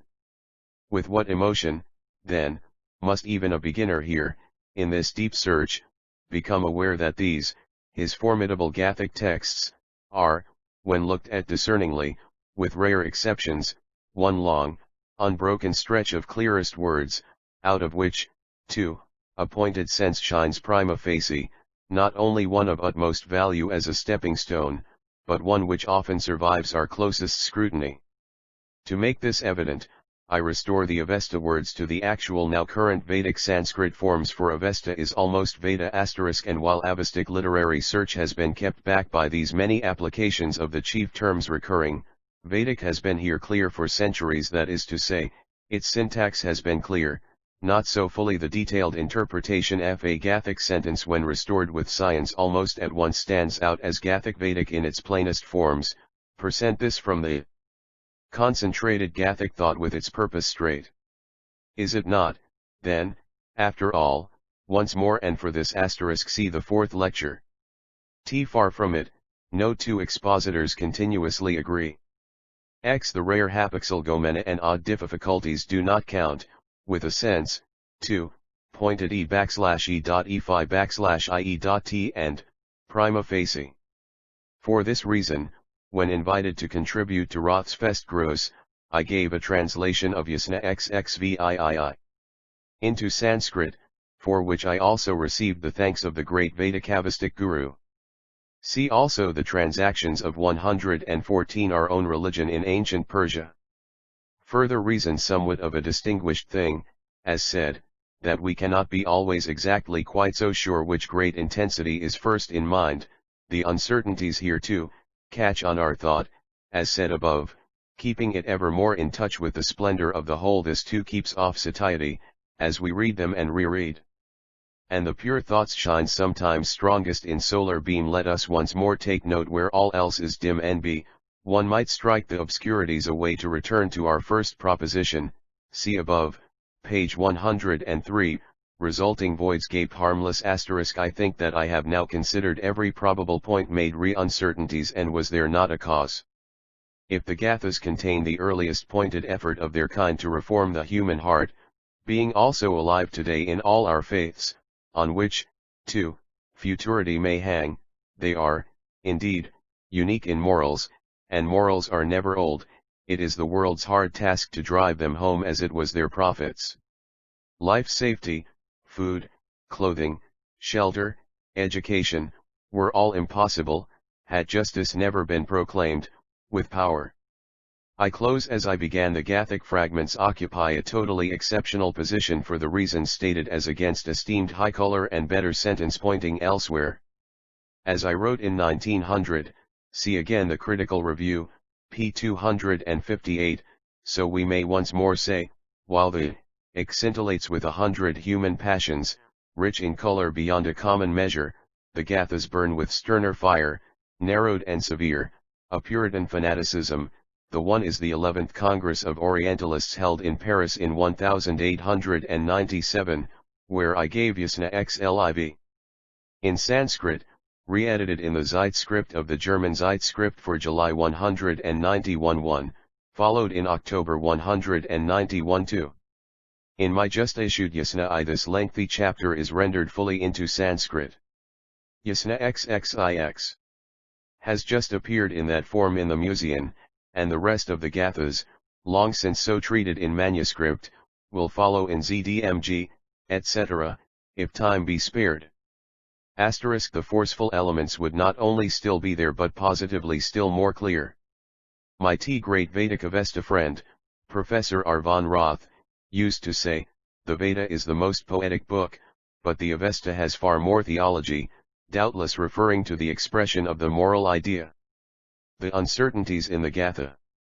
11 Nature eager for acquisition just or selfish, and spread out in its depictments like the red of the auroras, the other was a reformed enthusiasm, centered and intense asterisk, and once alive in fervid generations. The meditative parts are as much preoccupied with deep-felt sentiment as the more vehement ones are engaged with earnest utterance, read Yasna XXXII, XXXIII, parts of XXXI, and XXXIV, and the polemic throughout, even in the wedding fragment ferocity appears, everywhere the thrice holy law, the love, the rule, the busy will of a hero pervade the subject matter, and show the urgent fresh convictions ever ready to break out. It is this which makes the Gathas easier, if only in a preliminary sense. Any reader with a good guide can get the cream of them in a comparatively very short period of time, though, to absorb their full significance, originally and as a teacher, should consume the toil of patient years, a duty seldom met, but for the greatest of all interests obscurities can wait. Asterisk and let us never forget that we have left to us but 3/7 of the full volume of such righteous song, with all that this implies. To miss this point is to miss everything. The survivals not only prove lost messages, but they prove a once vast public so animated. See the third lecture. I append the testimony of another writer, recited from the same number of the Critical Review, p. 255, the Gathas, or hymns, of Zoroaster are by far the most precious relic that we possess of Oriental religion, the only sacred literature which in dignity, in profoundness, in purity of thought, and absolute freedom from unworthy conceptions of the divine could ever for a moment be compared with the Hebrew Scriptures. Do people who read that think, then, that these Gathas can be shunted off as things of little moment? Really, if we have any sane sagacity at all, they are matters of supreme historical and present importance. Human character in millions of struggling persons has been redeemed by them, with their fellow writings, and is this a trivial matter? Look, again, over the other lectures. All the possible crimes have been greatly reduced by these things, with our poor human sorrows much relieved, and is that of we no importance? Must not all be fatuous, li6 your own religion in ancient Persia? Appended note asterisk some leading uncertainties. I give 2 examples here of those uncertainties which more closely touch us, and would apologize to my general reader, as such details are necessarily more technical and therefore naturally less pleasing. In Y28, we have a thought so subtle in its refinement that we can hardly credit it as possible for the time and place. With hands uplift we have I ask for the r%\boon, so supplying from verse 9.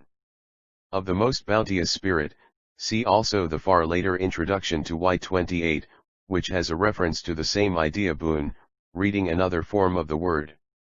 So far all seems moderate enough, but when we find out that this boon is prima facie all actions done in the right, we begin to hesitate, for this rendering is incredibly interior for the time and place.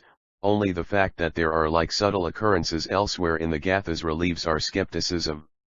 How, then, can we escape this sublimity? For as the unaccustomed reader may well be astonished to learn, one half of our business is to challenge the sublimities at every step, reducing them so far as may be possible to commonplace. See are we similar procedure with the Bible? Percent must then, as said, challenge the sublimity, though we meet the like elsewhere on every side, so only it is set in its just light. But we must also mention its possibility, that of the sublimity, everywhere, even when we ourselves would modify it, otherwise we may miss some of the finest thoughts addressed only to closer students. In the Critical Review of 1900 I gave a number of examples of the less important indefiniteness. Many a sublime concept must be modified. Recall the beauty of holiness, it means, at least to us, indeed all that it seems to mean, but the first thought of the composer may well have been the sacred beauties of the service, or holy raiment used at the altar. If we accept sublimities wholesale, and are obliged to modify them later, we place ourselves at a disadvantage. The uncertainties in the Gatha. 11. We of Avesta must do this especially when writing for scholars of great authority upon other subjects but non-experts here, for serious specialists are few. Here, as I need not say, is where I chiefly differ from my exceedingly few colleagues, who print only their own conclusions, leaving the great Vedists who are not also Avesta scholars in a maze of confusion. This practice in treating the Veda, while stating only our own views, is more rational, as the Veda is closely studied by a large public, but Gathic Avesta has its very peculiar claims as the first document of interior religion. To dissafe effect intending students here through an inadequate procedure involves serious loss to the cause of the higher morality.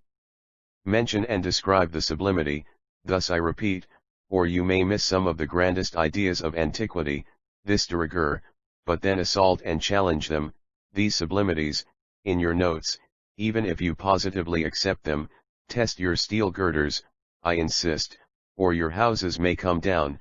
Let the beginner note this well as to this passage, Y28, Other writers often resort to what seems to me to be the utter destruction of all syntax in the sentence.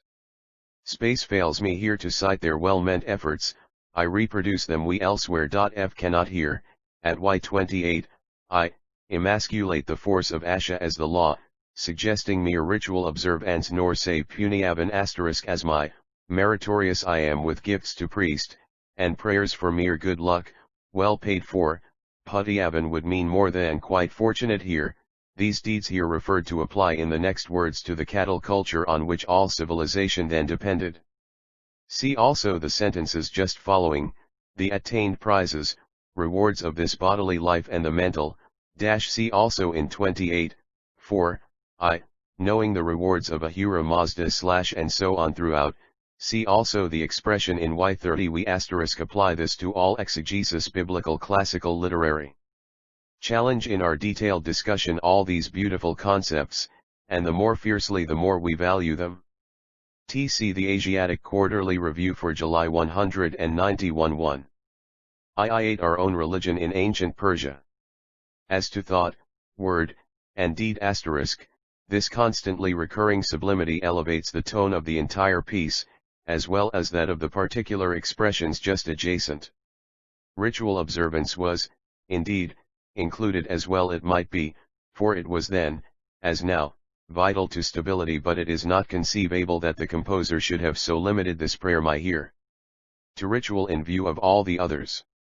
Last device to diminish the fine effect just here might be to omit / at word my, which brings in the suspicious subtlety to the expressions, so rendering, I pray for impelling grace toward all actions of the holy community done with Asliya, not merely my own actions, all actions in public administration and polity, regulating the one essential national industry, may these be carried out with universal justice, regularity, and efficiency, i.e. according to the law, Asha. This is not quite so subtle as the gift, the righteous actions of the individual soul, all actions done in the right, as if the actions were themselves indeed immediately their own reward, see elsewhere, being actually referred to as the immediate benevolent agency of Mazda, the bounteous spirit, taking possession of the soul, and making all its actions positively holy. There is some difference here, perhaps not so much, but NB, the Vesta words are actually the same whichever way we render. Closer case O to show our point is again in Y28, verse, or strophe, 5. At first sight we seem to have, Asha, angel of the holy law, when shall I see thee, I finding the good mind, and obedience, Srasha, the way to the Lord, or I finding obedience and the throne of Mazda, and it is imperative to report at once such a view, or we may miss a beautiful idea, but we must by no means submit to such a fine bit without an effort, we must lower its beauty, if possible. Srasha equals obedience might be taken in the sense of the obedient one, which seems * language like this before and after a passage makes an immediate lowering of ideas in Y28, impossible, the same words. The uncertainties in the Gatha. 119 to occur elsewhere in the Gathas, this would take off the edge of the subtlety.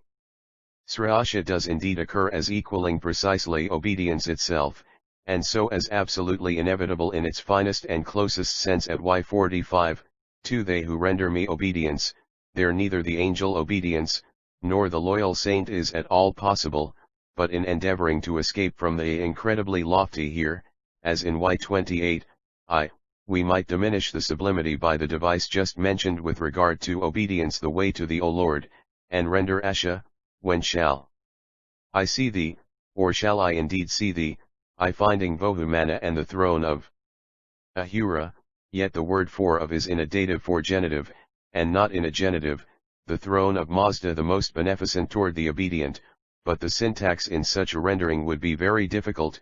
The dative for genitive or vice versa occurs mostly only later as in Sanskrit, and it looks here extremely awkward in view of all.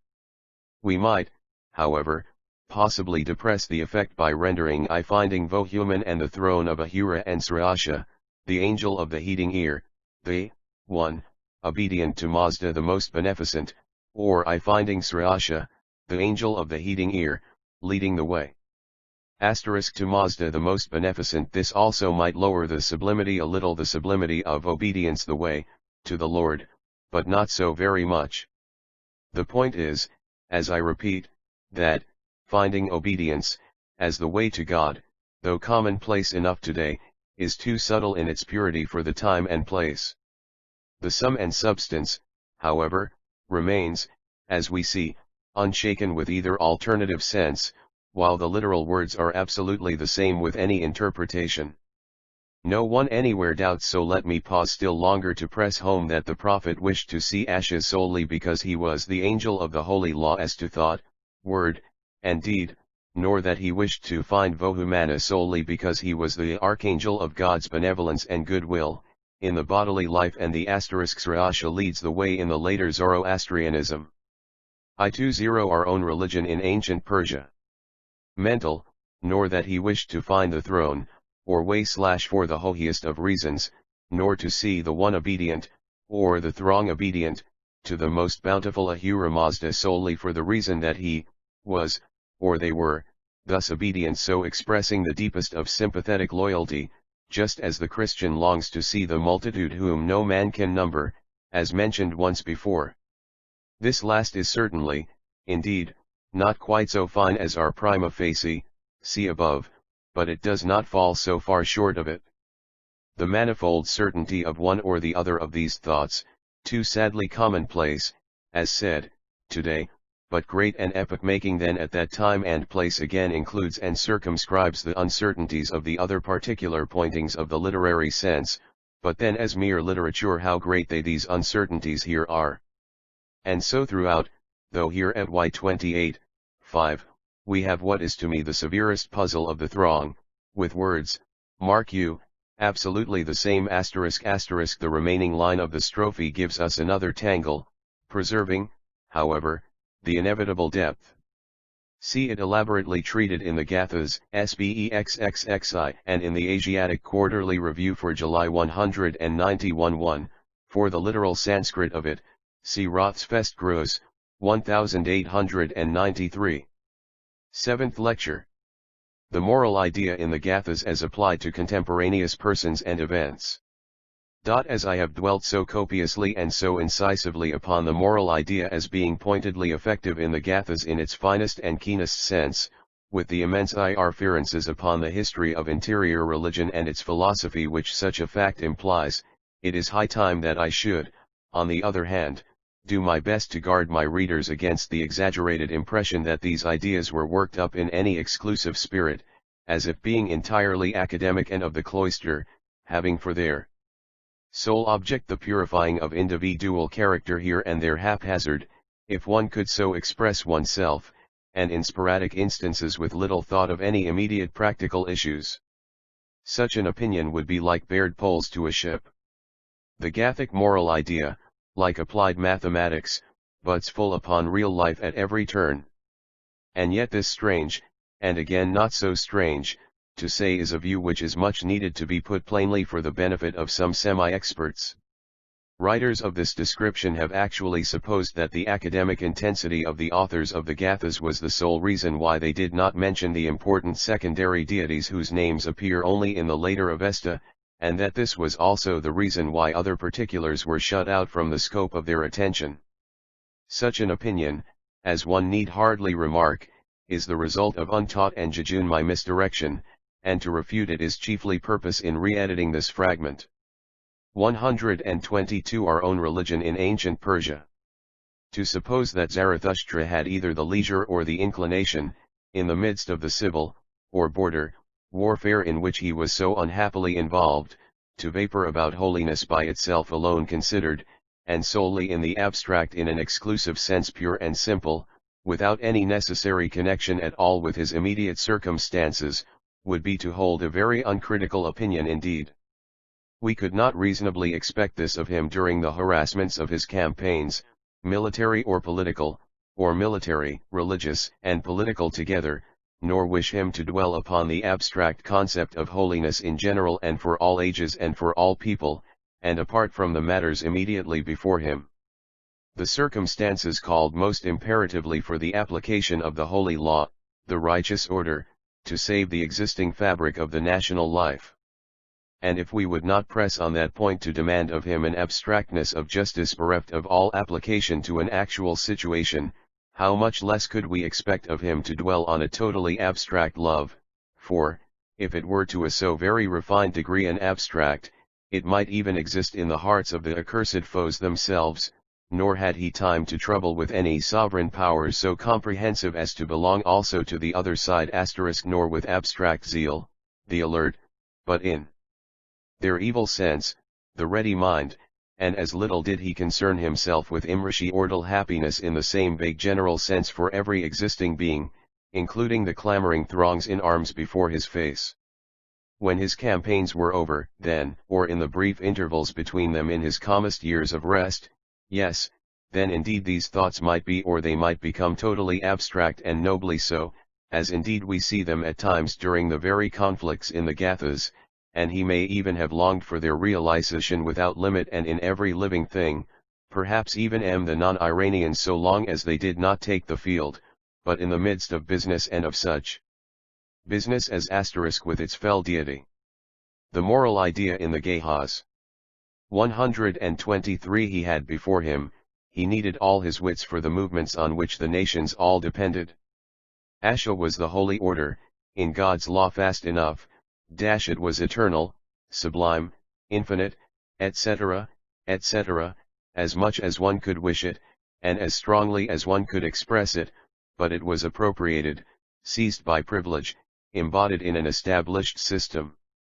He was engaged in a struggle in which absolutely supreme interests hung often in suspense, amidst scenes at times terrific. He wished to know, and very quickly too, whether everything were taught, whether every priest, judge, soldier, or plowman was awake and alive.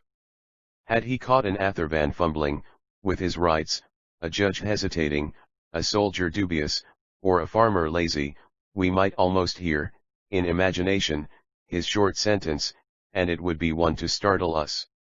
Asha was God's holiness, eternal right, law and order, in full honor and truth, but as he for the moment saw Asha, he, or it, was Asha in the ranks before his eyes, in the priest's work beside his altars, and in the tillers in his fields.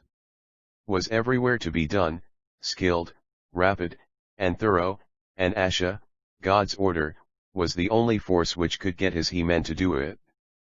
Asha, was therefore seen chiefly, if not only in the loyal corps of his armies, in the digested laws of his codes, in the peculiar people of his tribes, wherever else Asha might be, or might not be, was a dream for calmer days. Zarathustra had then no time whatever for a holiness which might smolder in the infidel, his great, but at the same time his only, call was with Asha in the church. The abstractness of Asha was thus in so far limited at moments or absorbed for long intervals in the machinery which Zarathustra had set up, and in the work which it, or he, was intended and destined to complete. I take nothing back, Let it be noted well, not one syllable that I have ever said or written. Asha was a holiness deep and living indeed, none more so, far-reaching beyond comparison in its judicial and benevolent purposes, for it even aimed at the conversion of contemporaneous 124 own religion in ancient Persia. Us opponents *, nor could there have been a holiness more fervent in the enthusiasm with which it aimed to inspire every universal virtue, or in the tenacity with which it endeavored to maintain every form of noble action, and to carry such principles out to their most pointed effect in action, but it was sometimes, though perhaps necessarily, fixed in a holy race. As to how far in fact, Asha ruled beyond the nation's border, amongst the best of living Gentiles who were utterly foreign to him, and had been in no possible sense at all in arms against him or his enterprise, Zarathustra had not more and perhaps even less to say than the supreme Christian pontiff has to say today about the potential holiness of the millions who never heard his claims. That principle and the enthusiasm of Asha was not in any sense confined to a mechanical sanctity, we may be sure, though it pervaded an orderly working structure. No verbal mummeries alone could for a moment have satisfied its ideal of devotion, nor could even a practical honesty in word and barter have been all it sought for. The heart and the soul, according to its principle, must be as absolutely pious as the ritual must be pure and the civil statutes flawless. As the two spirits themselves were good or evil in thought and in word and in deed, so the worshipper must content a hero with actions essentially true. Zarathustra's holiness must be practical, and it must be spiritual likewise for the bodily life and the mental. Here I am absolutely positive, after years of searching thought, he could indeed only think of it at moments when he could see it in the casts of his warrior state, and he had no time for Asha either in the distance or in the atmosphere, yet even in the most privileged of his interested oligarchy, the holiness which he recognized must not be of a technically limited character, for it must be, before all things, sincere. And so of the other enthroned characteristics, they were the good mind, the kingdom, *cfusna, xxxi. The moral idea in the Gathas. 125 The ready zeal of Ahura in his immediate people as such, but they were none the less in reality and in actuality as well a good mind, a power, and a zeal, sovereign and energetic in the individual believer's own soul, with at times a lofty thought for all men everywhere. The entire scheme of his system was closely harmonized with his active administration, political and civil. Such was the moral idea in the Gathas, as I discover it. It was often closely localized, for the most part losing sight of the non-Zoroastrian, hampered at every step of its progress, as well as marred in every impulse of its sentiment by a furious fanaticism, for the life of Zoroastrianism was at stake, yet also everywhere preserving no fine elements of conscientiousness. Soldier, priest, nor tiller amongst the foreign hordes could have any share even for a moment in the inspired attributes and in the protection which they offered, but neither was a Gathic man ashaven from his mere membership per se. The official holiness which he bore was no more indelible than the sanctity which cleaves to the modern Catholic disciple. It was a stamp, AX, which meant everything in the way of privilege and covenant, but it was a mark which might wear off through abrasions if not guarded with close vigilance, or it might become a brand of infamy if defiled by treason, rather than remain a scar or sign of honor won through a lifetime of virtue, of valor, and of thrift. But the point of the above cannot be put into its proper focus and kept there, unless we fully recognize that one dominating circumstance which I have implied throughout, that the Gathas were the hymns of war, and the moral distinctions drawn in them are necessarily those which were supposed to exist between opposed and rival communities to be settled by force, rather than those which might arise between estranged and intercriminating individuals in the same community to be settled by law. Men are judged of in the bulk in the Gathas, as they 126 our own religion in ancient Persia. Go often are in the Bible, and as is usual at similar junctures, or throughout similar long periods of time. As Puritans could see no good in cavaliers, and as Loyalists could only detest the principles of rebels, so Zoroastrianism knew no term too hard for the hated throngs who opposed at once their interests and their faith. Have, therefore, strange to say, no abundant or even adequate opportunity to judge of the personal aspects under which the moral idea applied itself immediately in that part of Iran at the date of the Gathas, and this, notwithstanding the fact that they are themselves made up of fervent expressions implying an earnest reverence for the moral sentiment in all its forms, and a devotion to it under every conceivable combination of circumstances. Curious as it may seem, the far less lofty Vendidad and even the Yashts give ampler items for such applications and analyses, for they are under the jurisdiction of the penal law, as under that of the ritual statutes of the Vendidad. The Zoroastrian is comparatively at peace, immersed in the busy toil of civic life which discloses the individual nature and occupations of the average citizen at every turn, and so of the less warlike Yasht CXXI, especially the beautiful fragment in Yasht I. Asha, the inspired spirit of the law, is no longer called on to espouse the patriotic ardor of the Zoroastrian to the point of heroic action, fanning its fury to white heat, and painting in still darker colors the malignant motives of the enemy. He, or it, is needed to measure all possible deeds domestic, commercial, social of the best known Iranian citizen as well as the deeds of the most doubtful, and so to divide good men from the evil, not in vast multitudes or in nations, but individually, and as man is separate from man. Yet the Gathic type of the moral idea preceded the legal and gave it birth, and therefore, as of course, includes it, and while the hymns themselves do not so fully express its incidence and force, yet at times even there in the Gathas it searches the individual, and closely, Zoroastrian though he be, see especially Yasna XXX. 2, 3. With this remark the moral idea in the Gathas. 127 will close my plea for the general clearness of these most ancient fragments, so far as they express the few salient points in theoretical and moral theology, comparatively judged. From those weighty sentences in the Gathas I have here endeavored lightly to sketch a few animated scenes in this long past civilization. I do this from ideas which in the eyes of some readers may seem to be merely mechanically expressed, and with a futile redundancy in those spare asterisk lines, but to any person gifted with interior insight, each of these formulated ideas contains volumes, and from them, if time and space allowed, I should boldly reconstruct a filled-out picture. One scholar could actually see no meaning in the constant repetition of Asha itself, and seemed rather to look upon this priceless feature as a superfluity and a blemish, whereas in this pointed recurrence of Asha everywhere, we see the most startling evidence of a religious revival. To show the absolute essential necessity of reporting all the meaning in these meager expressions, we must remember that perhaps all but some 3 out of an original 21 books of the Avesta have been lost. The above is a fragment rewritten from a lecture delivered at the Indian Institute before 1898, and published in the Critical Review. 8th Lecture. Immortality in the Gatha as unbroken holy life begun on earth. Surely among the doctrines taught in connection with religion none save those of a moral nature can equal immortality. And it was precisely this great expectation which the pre-exilic canon, if canon the pre-exilic scriptures can be said to have had failed distinctly to express. So much the more, then, do we value it as it appears in the vast sister lore which surrounded, cherished, and saved Judah in the exilic times, while it was prominent in the general faith of all Mid-Asia, that is to say, in so far as Mid-Asia was represented by its central empire.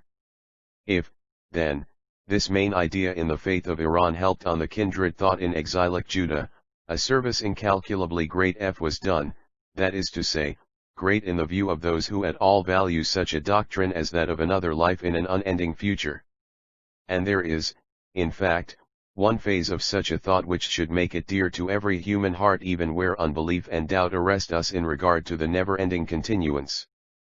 Few can have failed to see that heaven's light, where it is at all believed in, reflects redeeming beams on us and ours, for who that has ever experienced religious conviction can have failed to feel that heaven, if it be ever attained, must be *.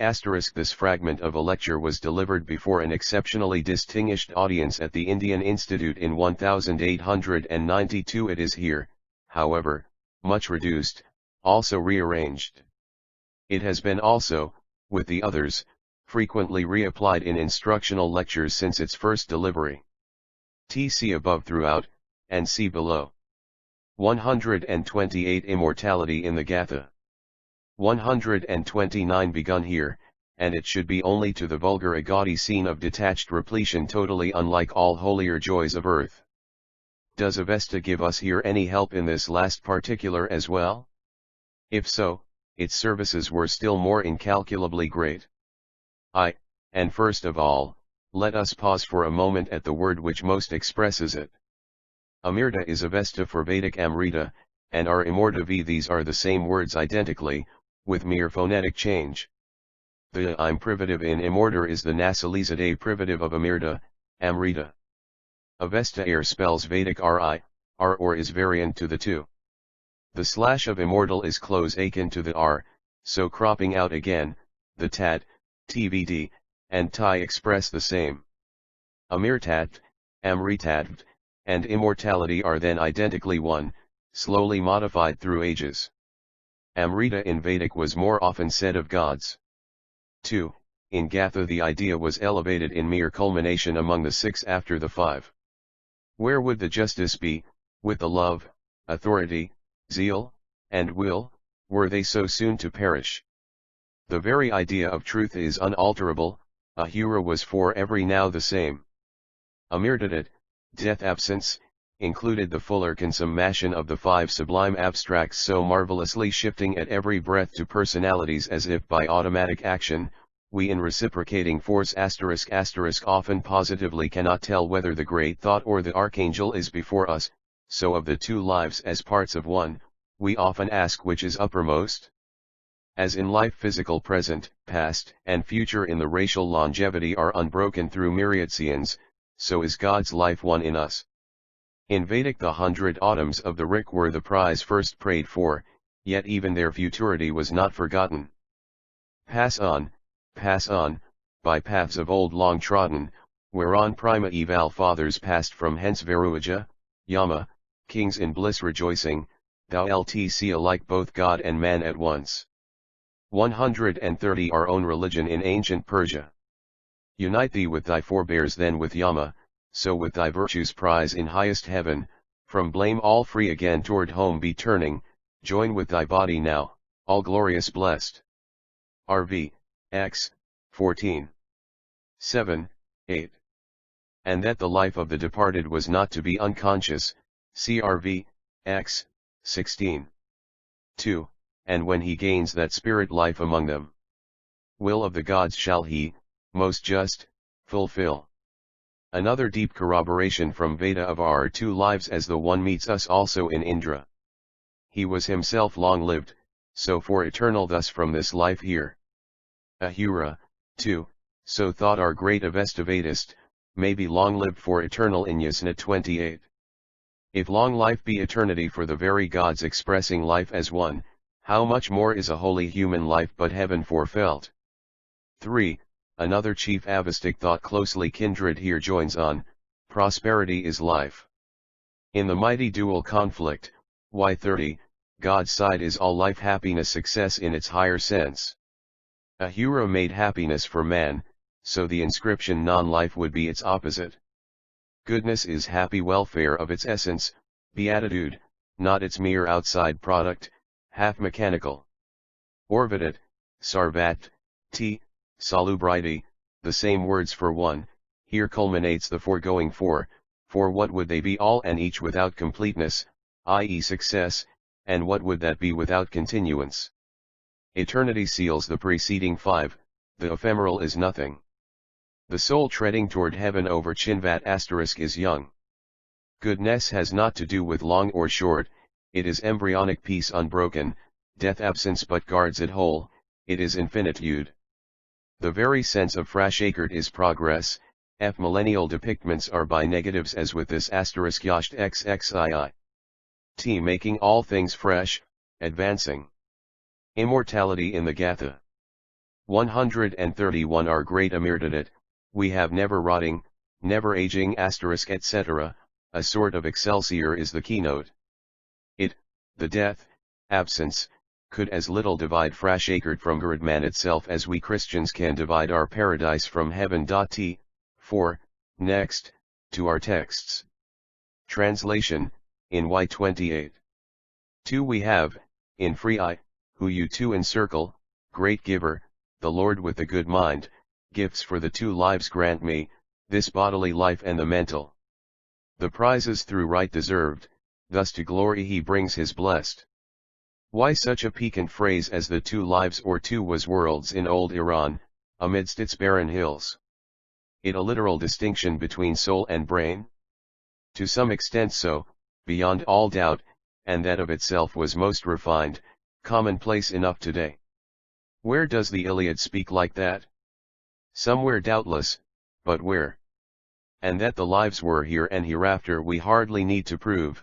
Getting gifts for the 2 lives was an expression which could only take its shape from this world. While the beatific welfare is obviously that beyond, the word itself suggesting glory, rather than mere comfort here, and one of the lives of course was therefore heaven, in view of this Y28.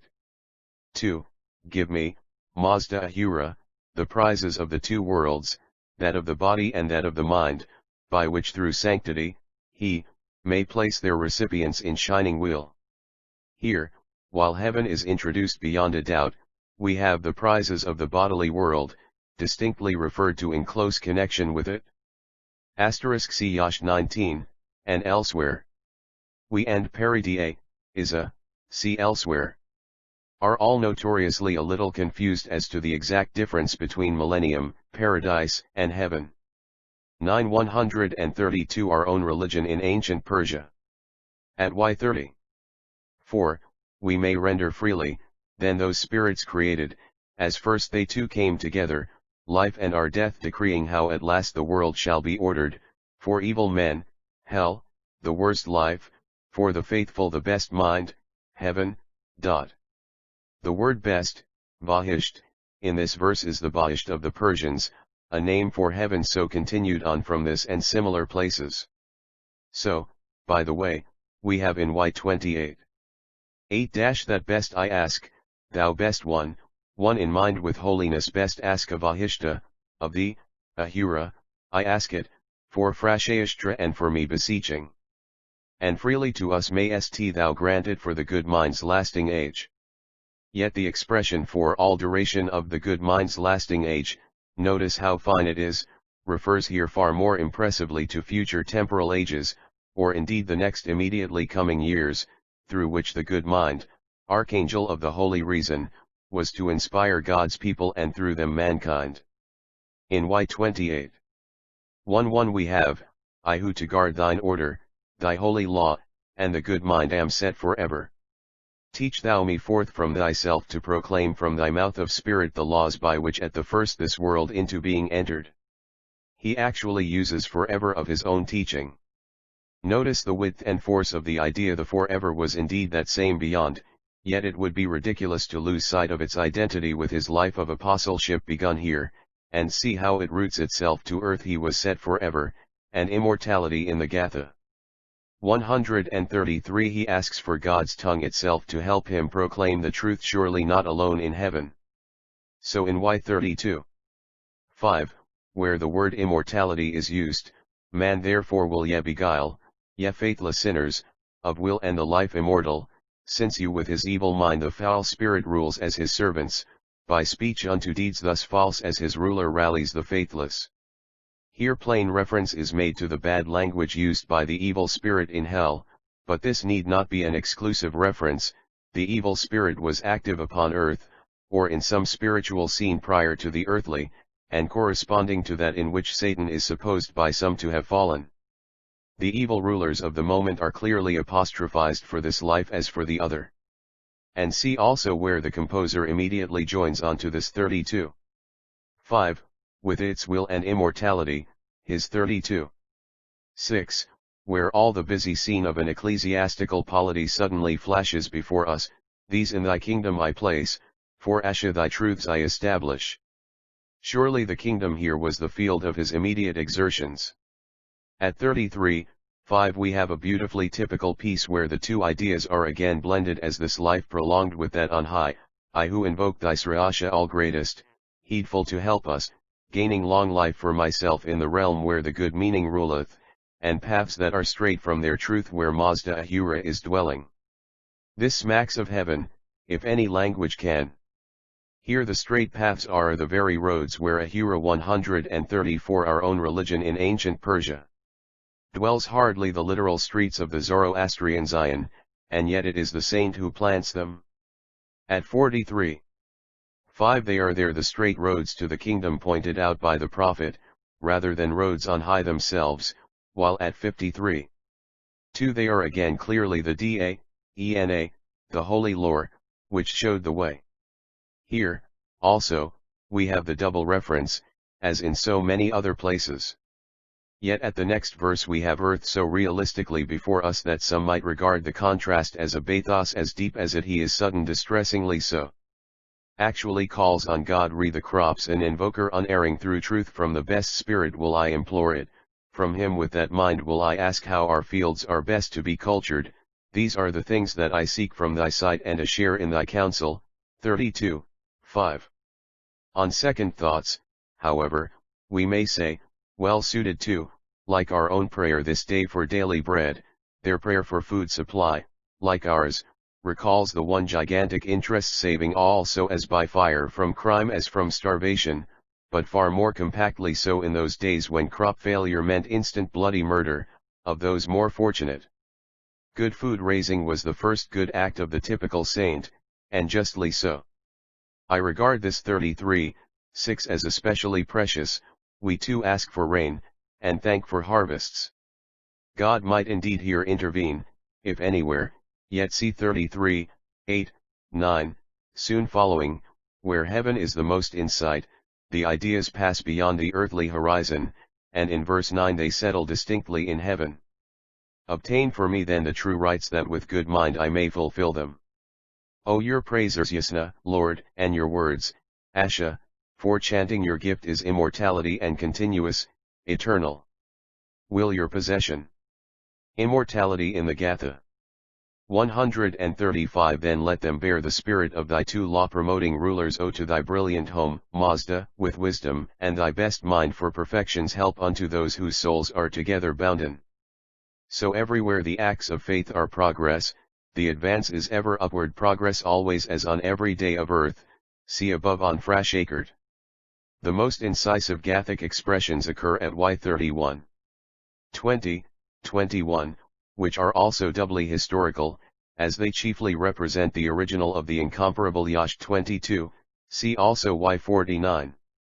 1:1, But he who deceives the saint, for him shall at last be destruction, long life in the darkness his lot foul his food with revilings loathsome, this be your world, or your life, faithless men.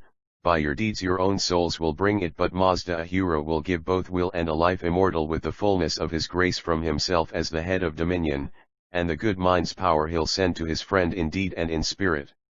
Here heavenly immortality is closely defined in its contrast with hell *. Notice long life ever again as eternal life, linking up the two parts of the one. * in YT.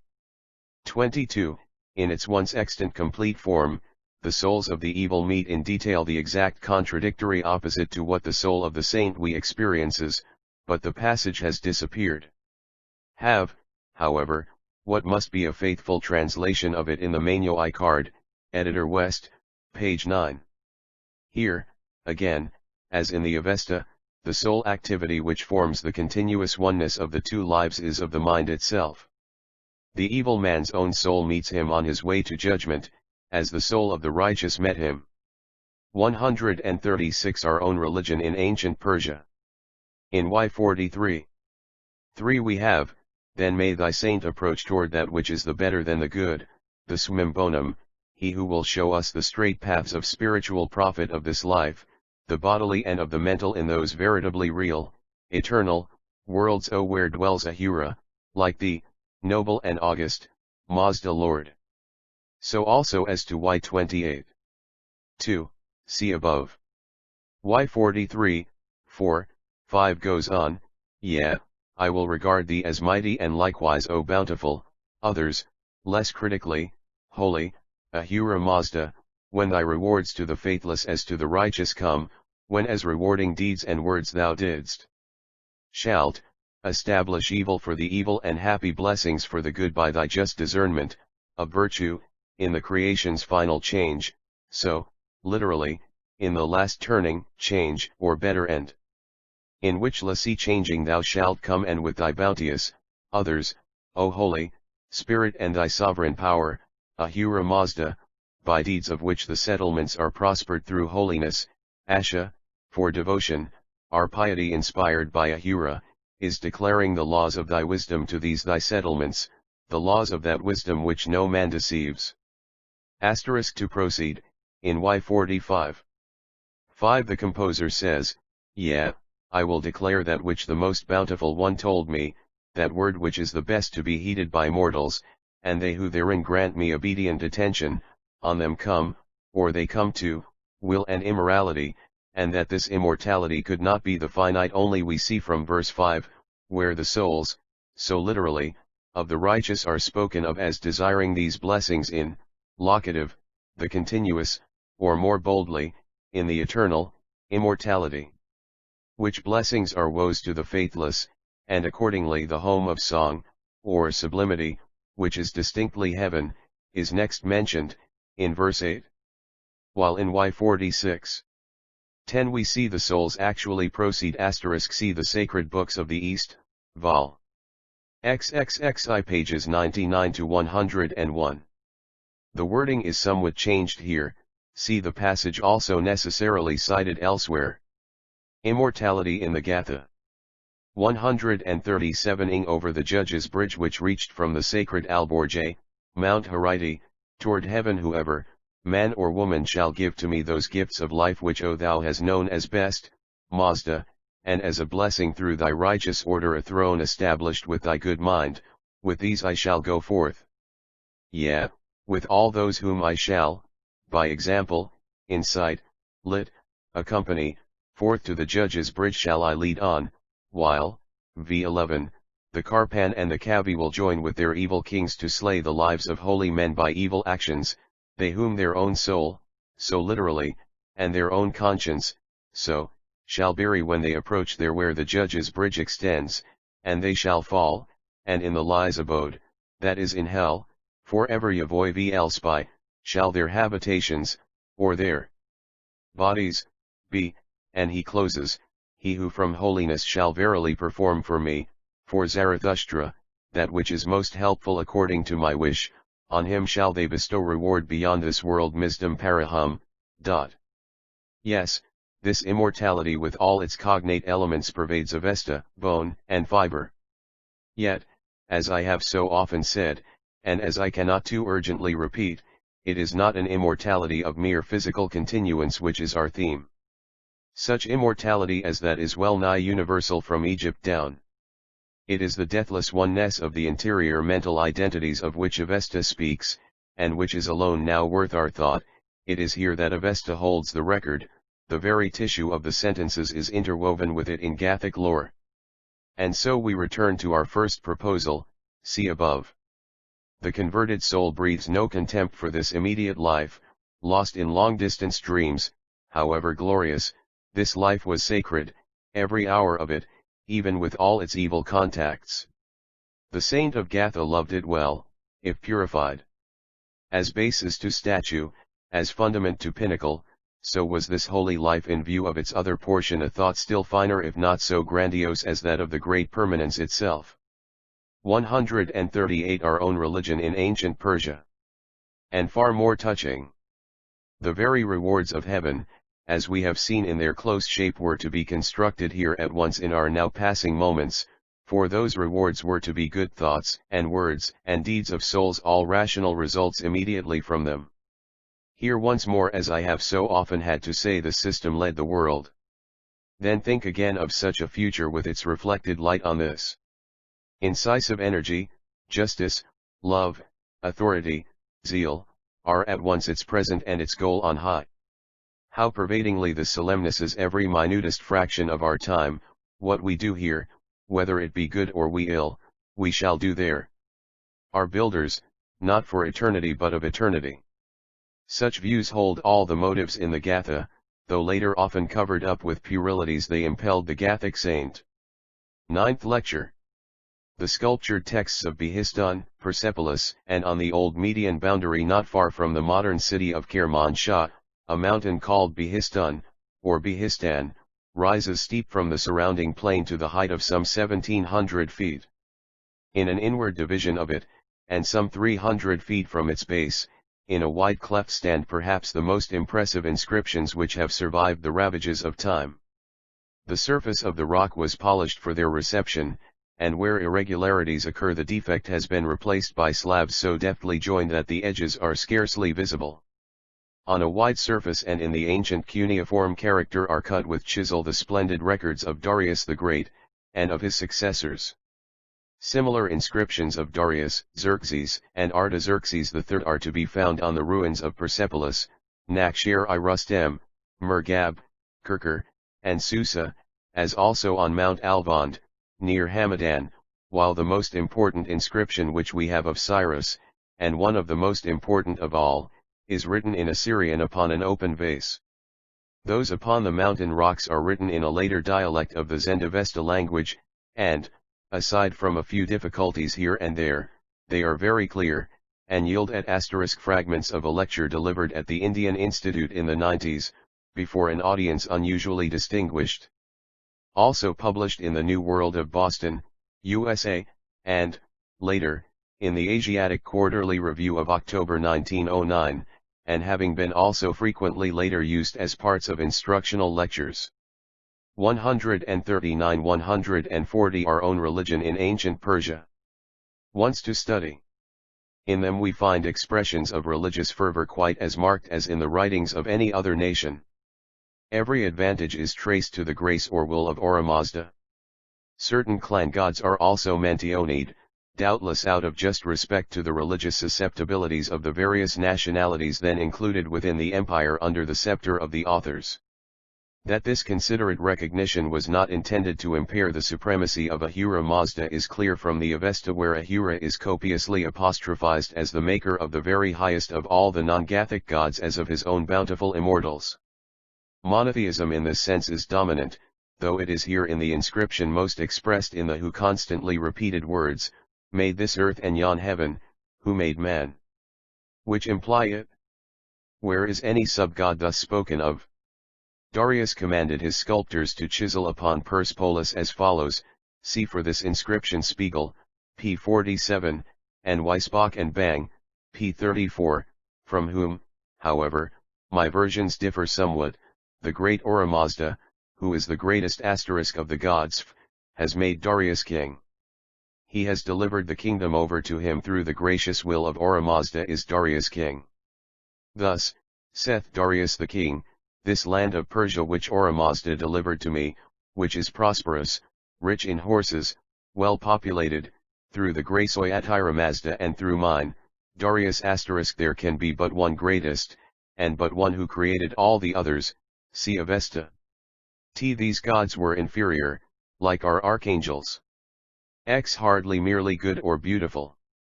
Very Vedic and very Avestic expressions. This naive expression sheds much light on the shade of meaning to be attached to the important word Vashna. Vashna cannot mean here through the will of me. King Darius.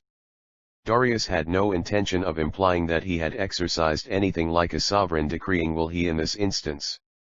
Means active beneficent will.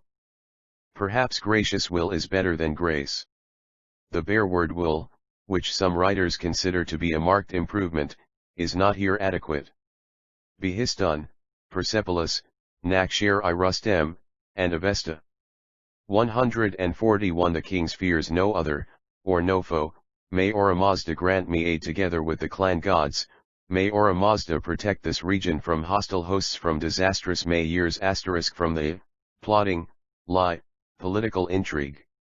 No, hostile, host approach this region, no disastrous years, of drought, famine, or pestilential blight, no lie, that is to say, no sinister political agitation, and this favor I beseech of Oromazda with the clan gods. Thus, saith Darius the king, I am Darius, the great king, the king of kings, the king of these numerous provinces, the son of Vishtaspa I the Achaemenid.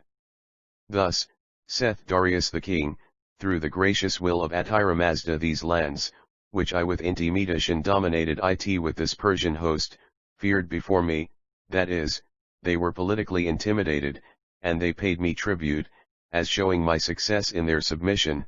Darius wrote for Behistun, CP for texts, King and Thompson, pages 70, 71, and W&B, p. 28. What I have done in every particular through the gracious will of Oromazda and all other gods who exist. Therefore Oromazda brought me aid, with all the other gods who exist, because I was not hostile to him, nor to the lands, because I was no false political intriguer, no liar, no despot, neither I nor family. I ruled bad seasons as to drought, pestilence, etc. Idnam in this sense is also a purely Avestic expression as well as inscriptional. The Vedic Jizya has an entirely different application. He would neither insult the various dissenting religions of his empire, nor would he neglect the minor sub-deities of his own.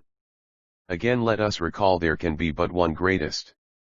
Notice that the word Dahidam and Dahyundam are used in a good sense here in the inscription as in Avesta, whereas in Vedic Dsyu has an evil sense, border bitterness.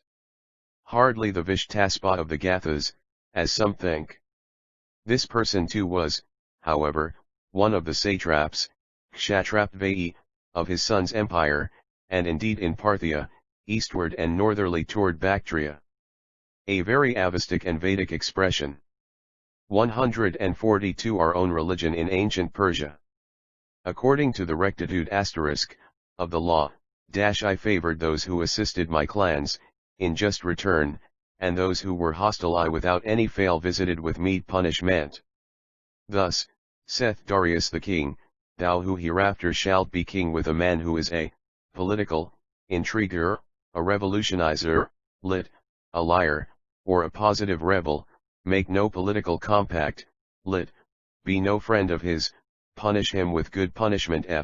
If thou thus thinkest my land shall go unscathed. Thus, saith Darius the king, thou who hereafter shalt view this writing which I have written and these sculptured reliefs, destroy them not so long as thou livest. Preserve them. Thus, saith Darius the king, if thou viewest this writing and these sculptures, and dost not destroy them, but preservest them for me, so long as thy family shalt last, then may Oromazda be thy friend, and may thy family be numerous.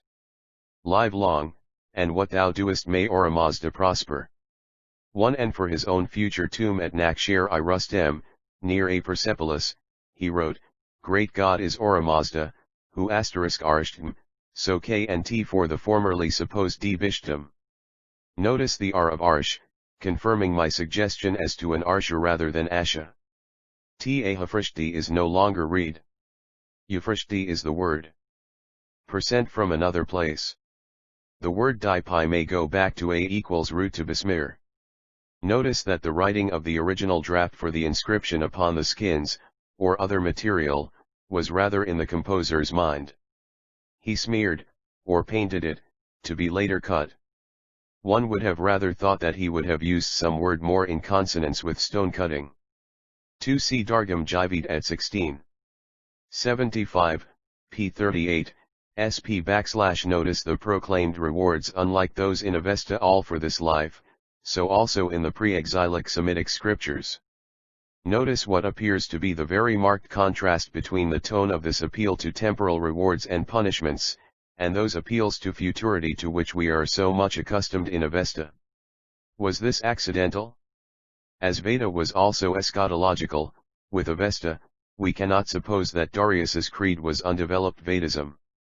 We seem forced to the opinion that we have here a case of peculiar and particular religious opinion, either of an individual, or of a party, in the very center of the empire. Behistun, Persepolis, Nakshir-i-Rustem, and Avesta. 143 made this earth and yon heaven * who made man and amenity, civilization, for men, who made Darius king the alone king of many, the alone commander of many. I am Darius, the great king, the king of kings, the king of the lands of all tribes, and the king of this great earth for afar, the son of Bit Taspat, the Achaemenid, Persian, son of a Persian, Aryan, of Aryan race. Through the grace of Oramazda these are the lands which I captured beyond Persia. I conquered them beyond Persia. I brought them under my authority. They brought me tribute. What I said to them, that they did. The law, which was promulgated by me, which was mine was maintained. Here follows a list of the provinces or sub-kingdoms. Thus, saith Darius, as Oramazda viewed this earth, in war, he delivered it over to me. He made me, its, king. I am king. Through the gracious will of Oramazda I have settled this earth through my throne, or through my government, or underthrown, others render in place, to rights, but see the same word throne just under. Yon heaven is precisely Avestic, Ava is only obscurely Vedic. His authority was actually realized as a dominant fact, recall Avestic Eva, not Vedic. King of Kings must have been originally Aryan, and adopted from Persia by the prophets. If Darius used it about 520 BC, it must have been in vogue for some generations previously, and doubtless predated the scriptural usages. In the Semitic scriptures it rarely refers to a human potentate. The emphatic expressions are more Avestic than Vedic. This for afar, Duaryapi, seems thrown in to modify the asserted claims to universal sovereignty. Practical evidence of subjection. 2. Recall the expressions attributed to Cyrus in Ezra I, all the kingdoms of the earth hath the Lord the God of heaven Deva, given me. The terms in Ezra seem to be stereotyped, see them also repeated from Chronicles, and they may have arisen from the same source as the expressions upon the inscriptions. Indeed, as I have suggested elsewhere, the frequent resemblance of some of these expressions in the inscriptions to some of those in the scriptural edits goes not a little way towards establishing the genuineness of the latter. 144 Own religion in ancient Persia. What I said that was fulfilled, as was my wish. If thus thou thinkest, how many are the lands which Darius the king governed, then look upon this sculpture which bears my throne, that thou mayest know. Then shall it be known to thee that the lance of the Persian hero has reached afar, then shalt thou know that the Persian hero has fought battles far from Persia. Thus, saith Darius the king, what I have done all through the gracious will of Oramazda. Oramazda gave me aid till I had completed this work. May Aufentadza protect me, and clan, and this province against hosts. For this I pray Oramazda, this may Oramazda afford me, O man, may what is the command of Oramazda be to thee acceptable, let that not be obsolete, or repulsive, to thee. Leave not the right way, sin not. Such are the voices from the stone, if I might be allowed so to express myself, but besides these we have the book, preserved in its mysterious book life from manuscript to manuscript, and from oral recital to recital. Generations of the priests who were its guardians followed one upon another, and closely there was no break, nor was there need for dying men to recite these compositions to listening novices, the venerated words, for the most part fixed in meter, were embedded in the race life of the tribes. Long before the old could die, and while the young matured, the middle-aged were there, the race life of the priests was one abiding generation, and in it the Avesta lived, lasting as the rock which itself yields slowly to the weather, immovable as the glaciers which stand while they advance. As time has worn the race, as the mountain streamlet has eaten off some letters, and as, alas, the hammer of the Vandal has in places also added to the injury, so time has worn the book, but it lives on in *. Notice the repeated assertions as to the administration, that is to say, as to its success. Wasted words. Gatham equals throne. Practical result of his they are by no means Notice the very Gathic expression, the right path. Behistan, Persepolis, Nakshir-i Rustem, and Avazia. 145 Noble fragments, the Bible of a remnant, small indeed in numbers, but, in some respects, perhaps the first of Asia. We know its contents, and the inscriptions seem to cite them. Great God is Oramazda, who made this earth and yon heaven, who made man and provided civilization, or the amenities of life, for him. So, as we have seen, reads Behistun, with constant iteration, like the rest, and in Yasna I we have, inviting I announce, and I will complete my Yasna to Ahura Mazda, the radiant and the glorious, the greatest, and the best, who sends his joy-creating grace afar, who hath made us, and hath fashioned us, who hath nourished and protected us, who is the most bounteous * spirit. The inscriptions have the words Vashna Aura Mazda cut again and again upon their surface. They mean through the gracious will of Aura Mazda, see above, and in Yasna XXXI, 15 we read of victories even more momentous than those of the great organizer. By thy sovereign power and grace mayst thou make life really progressive, till perfection shall have been gained, and again, make every deed through grace progressive still, etc. through many a similar analogy. Notwithstanding a difference in tone between the hewn-out sentences and the paper codex, we have in both the same gracious God and the same fervent faith in him. Or, with others, the most holy. 10th chapter. A genial episode. From the Parsi of Bombay Weekly Edition, ITH December 191 1. The Debt of Parsis to Professor Mills. Presentation at Oxford. From their own correspondent on Saturday morning, a small but representative number of Parsis journeyed from Paddington to Oxford to pay tribute to the venerable Professor Mills for his inestimable services to the Zoroastrian faith, on behalf of the Parsis of Great Britain, and through them of the Indian Parsis generally. The movement originated with the late Mr. Nasarwanji Cooper, to whose services in the publication and distribution of gems of the sacred writings of the Parsis hearty reference was made in the course of the proceedings. The deputation was headed by Mr. E. J. Keary, who, after a successful legal career in the Far East, now resides at Sidcup, Kent. He was accompanied by Mr. Homi D. Mr. J. Kursitji, Dr. D. R. Wadia, and Mr. B. B. Irani, who as secretary of the movement arranged all the details. The visitors also included an English sympathizer.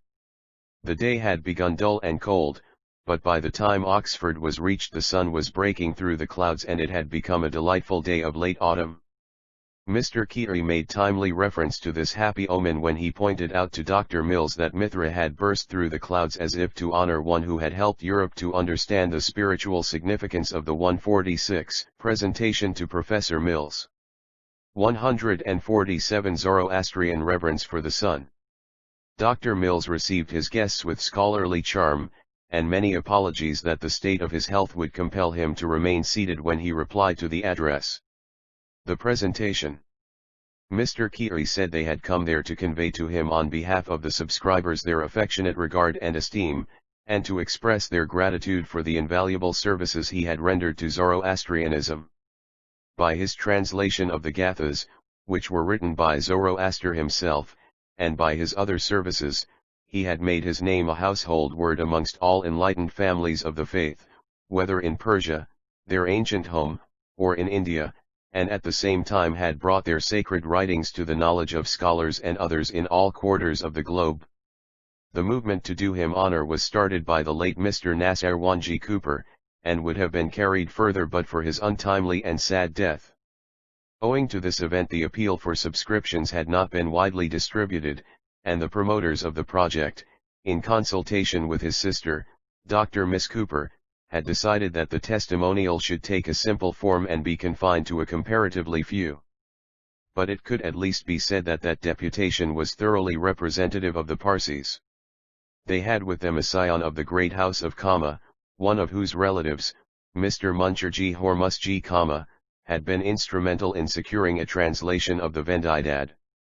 There was Dr. Wadia, a descendant of the great Wadia family, which was first in Bombay after the English took possession of that island, and some of whose ancestors were shipbuilders for the East India Company, and Mr. Rani, their secretary. They had one closely allied to the ancient fatherland. His grandfather went to Bombay from Persia only about 50 years ago, and he might be called a Persian Zoroastrian. 10-148 A genial episode. At this stage Mr. Irani took off the wrappings from the massive silver casket containing the address, and handed that document, beautifully illuminated on vellum, to the Reverend Professor. Both the address and the casket were ornamented by drawings of Zoroaster and by well-known Parsi symbols. The inscription on the casket was as follows: presented to the Reverend Lawrence Hayworth Mills, D.D., M.A., Professor of Zen Philology to the University of Oxford, by Parsi friends and admirers residing in Great Britain, as a mark of their profound appreciation of the invaluable services he has rendered by his ripe scholarship to Zendavistic research and to the fuller understanding of their sacred writings by the Zoroastrians themselves. Oxford, November 191 1. The address. Mr. Irony read the address, which was signed by each member of the deputation. It was as follows: to the Reverend Lawrence Hayworth Mills, D.D., Honorable M.A., Professor of Zen Philology, Oxford University, Oxford. Reverend Sir, in common with our Zoroastrian brethren in the Indian Empire and Persia, as well as those scattered in other countries both of the East and the West, we, as Parsis, are deeply conscious of the profound debt of the whole Zoroastrian community to you for the long years of ripe and fruitful scholarship you have devoted to the study, translation, and exposition of our ancient sacred writings. You took up the subject a generation ago, and more than a quarter of a century has elapsed since you came to Oxford from Germany on the invitation of the eminent editor of the Sacred Books of Presentation to Professor Mills. 149 The East Series, Professor Max Miller. In Germany you had been completing your translation of the XXXI volume of the Sacred Books at the pressing united request of Professors Max Miller and James Darmstedter. From that time forward you have devoted yourself with an untiring zeal, which age does not quench, to this important branch of Oriental study, and for many years you have been the greatest living authority thereon. This is not the occasion to set forth in detail your contributions to the subject, such as your great dictionary of the Gathic language of the Zendavesta, the continuation and completion of your work upon the Gathas, your comprehensiveness of the Avesta, your work on Zoroaster, Philo the Achaemenids and Israel, your comparisons of ancient Israelitic literature with the Avesta, your editorship and translation of the Pahlavi commentaries, together with your translations of Avesta into Sanskrit. Not only have your labors been of the highest value in opening out to European scholarship the rich mines of Zoroastrian literature, they have done much to stimulate a more enlightened understanding of the teachings of our ancient faith by its followers. Although the great majority of Parsis in India are familiar with the English language, the need for bringing your researches within the knowledge of the less educated members of the community has been recognized by the translation of several of your works into Gujarati. Your interest in our literature has been accompanied by a kindly and hospitable solicitude for the welfare of members of the community, particularly young students sojourning here. The debt of the Parsi race to you is beyond estimate, and it is by way of indicating our recognition thereof that we ask leave to present this address. It is accompanied by the prayer that you may long be spared for the great service you are still rendering, at the age of 75, and by feelings of affectionate gratitude that you have done 150 a genial episode. So much to make possible the realization of your own words, that the Zendavesta should be revered and studied by all who value the records of the human race, since Zarathustrianism has had an influence of very positive power in determining the gravest results. We are, dear Professor Mills, on behalf of the subscribers, London, 191 IHD, E.J. Kiri, D.R. Wadia, B.B. Irani, J. Kursitji. Professor Mills, in reply, said, "Gentlemen, I am deeply touched at this token of affection in its beautiful casket.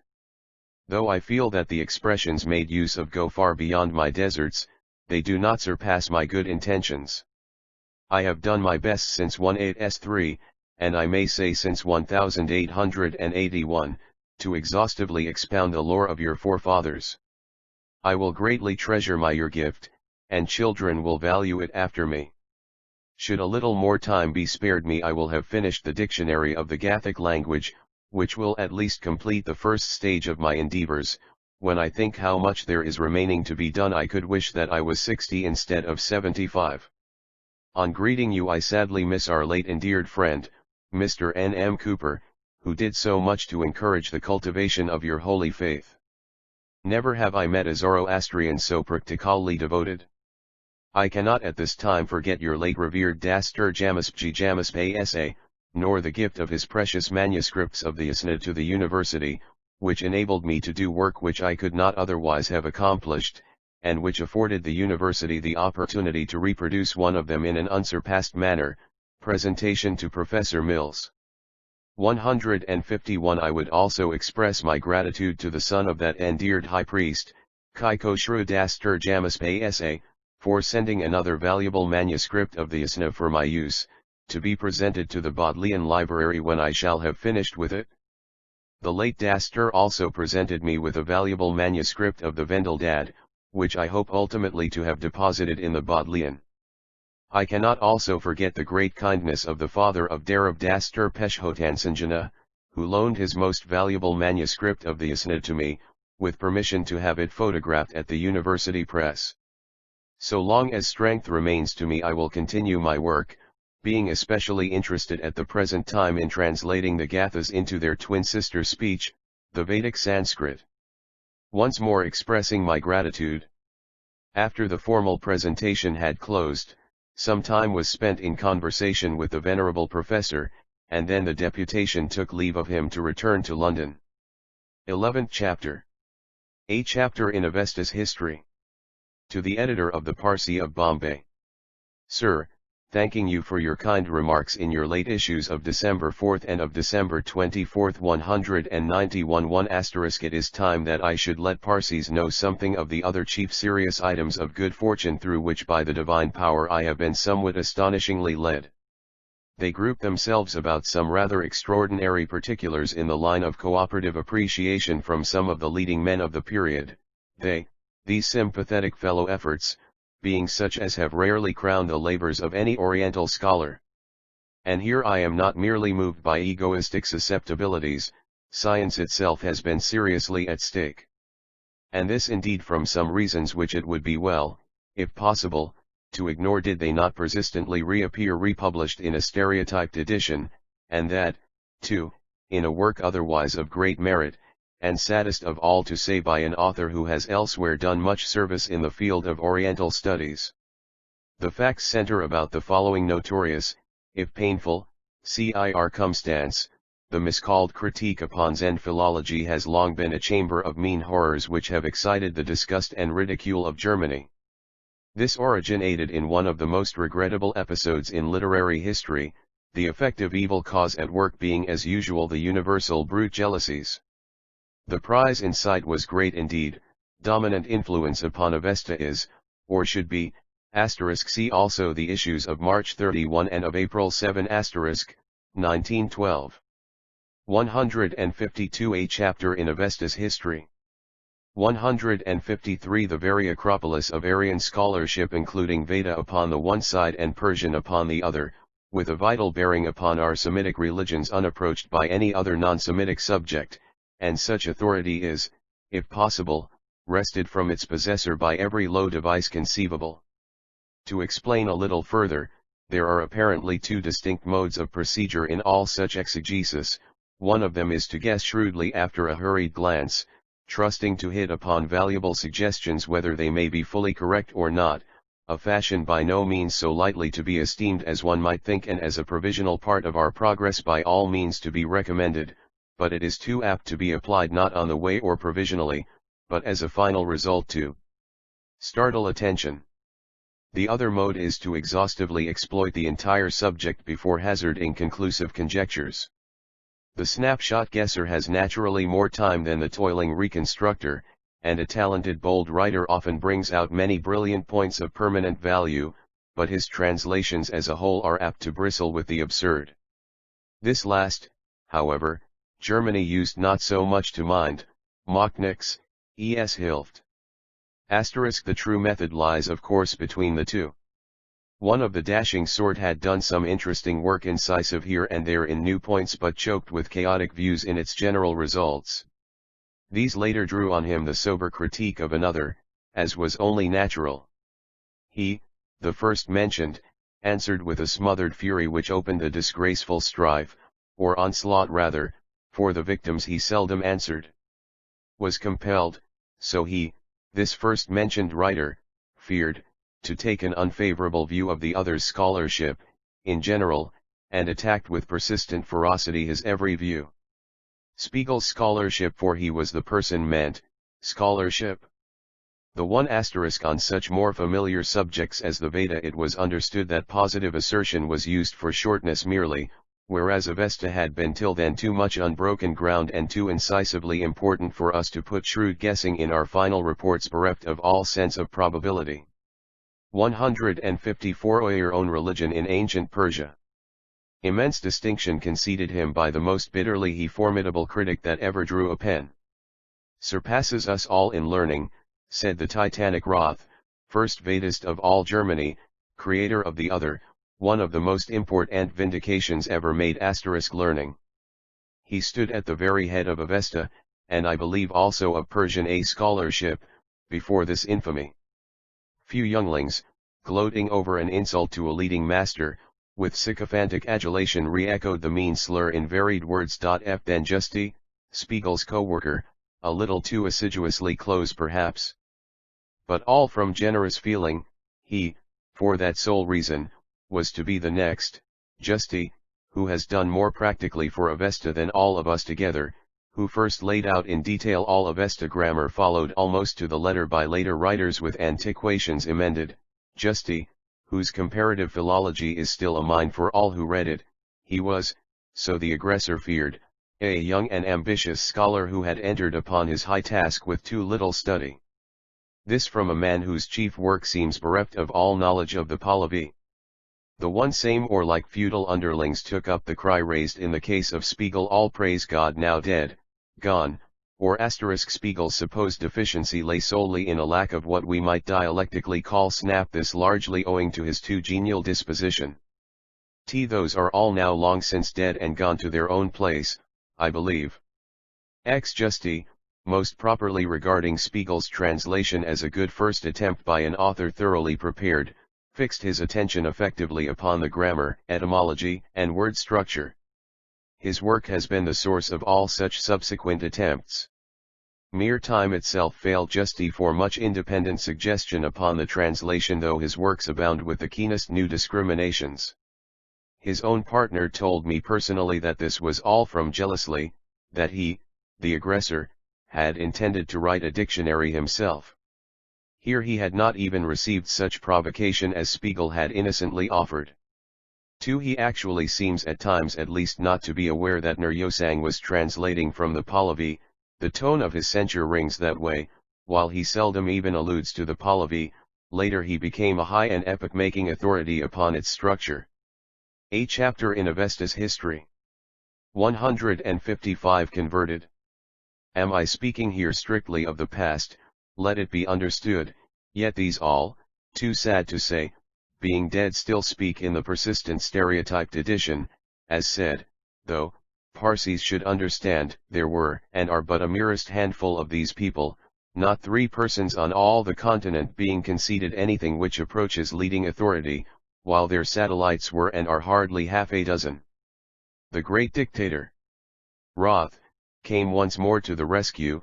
Musterkraftswissenseigenjährigkeits Handbuch, a model of arrangement, a most well-adapted handbook, but so far as suffering was concerned, in vain. The pack took up the hideous lying as before, 2 valued lives were embittered. This was the effect, with many outside readers utterly misled. Do Parsis naturally think these matters mere personal items of little moment? They affect a mighty theme. Human hope beats low for human nature * science in general was involved, and this at every step. Personalities are entities after all, and those who have done indispensable work are forces par eminence in our keeping. To see these consumed would be as false as to see their very codices burnt up. Spiegel and Justy were fundamental. They survived in spite of all, in the literary sense. Spiegel was knighted and held the chair at meetings. Darmstädter used him copiously, followed him often, respected him always, and he died honored, everywhere.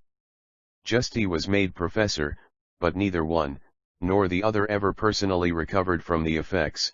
Melancholia seized them, and the stain on human honor rests. and this was the field upon which I was about to enter in 1881-83. Do Parsis think I lower dignity by these remarks? Perhaps I do. Position I am supposed to have not a bad thing it is in its way, but for the strut and pomp of it I have no time. Moreover, let it not be forgotten, I am writing of the date before I had even my circulated first tentative edition, and this is history *. Surely a good God never permitted this, it was the work of the evil being. 156 Our own religion in ancient Persia. Which bears upon the present. What have you to fear? Said a noble friend, with your new edition, of Avesta, Pahlavi, Sanskrit, it is what is new alone which advances science. These things are epoch-making, so he implied. Little did he know, held back by kindly feeling, it is what is good and brilliant which alone brings on the lit pack. Discoveries. The very hint of them strikes rivals cataleptic, unless you can control the papers with a foul clique behind you, discoveries are fatal. The more striking they are, the worse. Printed in scarlet ink they would hardly say that of me, but things next to it. Darmstaedter himself first warned me, criticism he implied, there is no criticism. Success will be your ruin. You will sacrifice yourself. Criticism, implied a leading German in the very hot oil. There is no criticism, between naming a great German university and naming another, there is a furchtbare Eifersucht fearful jealousy, a book written in one is murderously condemned by some writer in the other. Mas ave, merely because the author is in that other. Criticism, said another, there is no criticism. Book is highly praised in B and fiercely condemned in L. One page is often not so neatly done, so he continued, the critic, seizes upon that and condemns the whole. This actually occurred in the case of the Great Petersburg Dictionary, and from the very person above alluded to. He found one word mistaken, so I heard from good authority and wanted to condemn the whole, but he seems to have retracted. Criticism, there is no criticism, implied a well-known writer for the Parsi. It is all egoism. This is all of the past. Again let me say I allude to no man now living, but they may have had successors, though all told there are not 5 of them. What Darmstaedter really meant, see above, was the filching of new matter under the instigation of a rival. The thieving tool seizes a new edition, makes a few supposed improvements, and then with turgid pomp reviles a chapter in Avesta's history. 157 The source of his existence *, and this was the field which I was about to enter. What could I not expect? Provocation. I was about to give, enough of it. Not only were my Pahlavi, Sanskrit, and Persian new, fresh, and indispensable, see above, I had, beside this, dared to use 3 faculties, judgment, conscience, and humanity, each little suited to the issues. Above all I faced the Gathic prima facie, where it still lingered sane, my this is yet chief crime. He has not accepted our improvements so they would surely say, yet I was often doing just that very same. All the chief ones I was actually accepting as alternatives, so a great Sanskritist advised me this in 81, though those views, had been made openly without the alphabet of Pahlavi %, yet this was not the only reason why I was putting them in my alternative.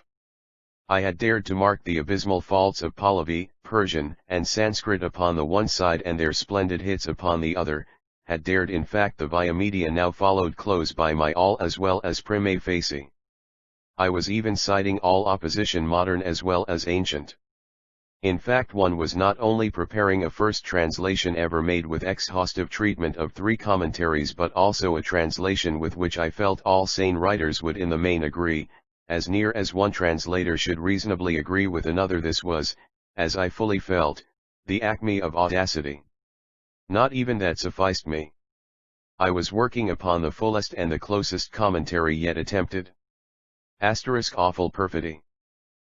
As they were all the work of a great master, filched for the most part from him and made without the Pahlavi % I regarded, and still regard, all translations made without mastery of materials as being merely provisional, and so as of subordinate scientific value when regarded as work completed. This, as of course, and so the authors must desire to be understood, but they did not hold that tone in their immediate productions. From this reason I was giving all the renderings, ancient and modern, with my own differing or agreeing, yet very near indeed those now prevailing. 158 Our own religion in ancient Persia. With dictionary promised. That I had used a close Latin was not so much my offense. Hogg had used Latin, Rawlinson had used Latin. Latin is verbatim's only vehicle, but I had used it copiously, and copious Latin would alone bring on the pettifogging group. In my situation still held, I was preparing free metrical. Howe had used free German, Roth had used free metrical upon Vedic, Grassmann had used free metrical to illustrate the metrical was essential, but mine was a first attempt, and I was putting all together, verbatims, free metricals, the three expository texts. Commentary, dictionary. What had I to expect? Asterisk, the very sight and bulk of such a book with its 1200 pages would bring the frenzy on. The cliques would stagger to their pens. Es imponerd, said a great friend. Well did I know what that meant, imposing to sane honor, a blazing torch to thieving combinations. The splendid theme itself somewhat sustained me. Tough sinews wrapped me firm. I fear I love a battle, contempt my only weapon. What could I expect? Herder even wrote against Kant. What happened?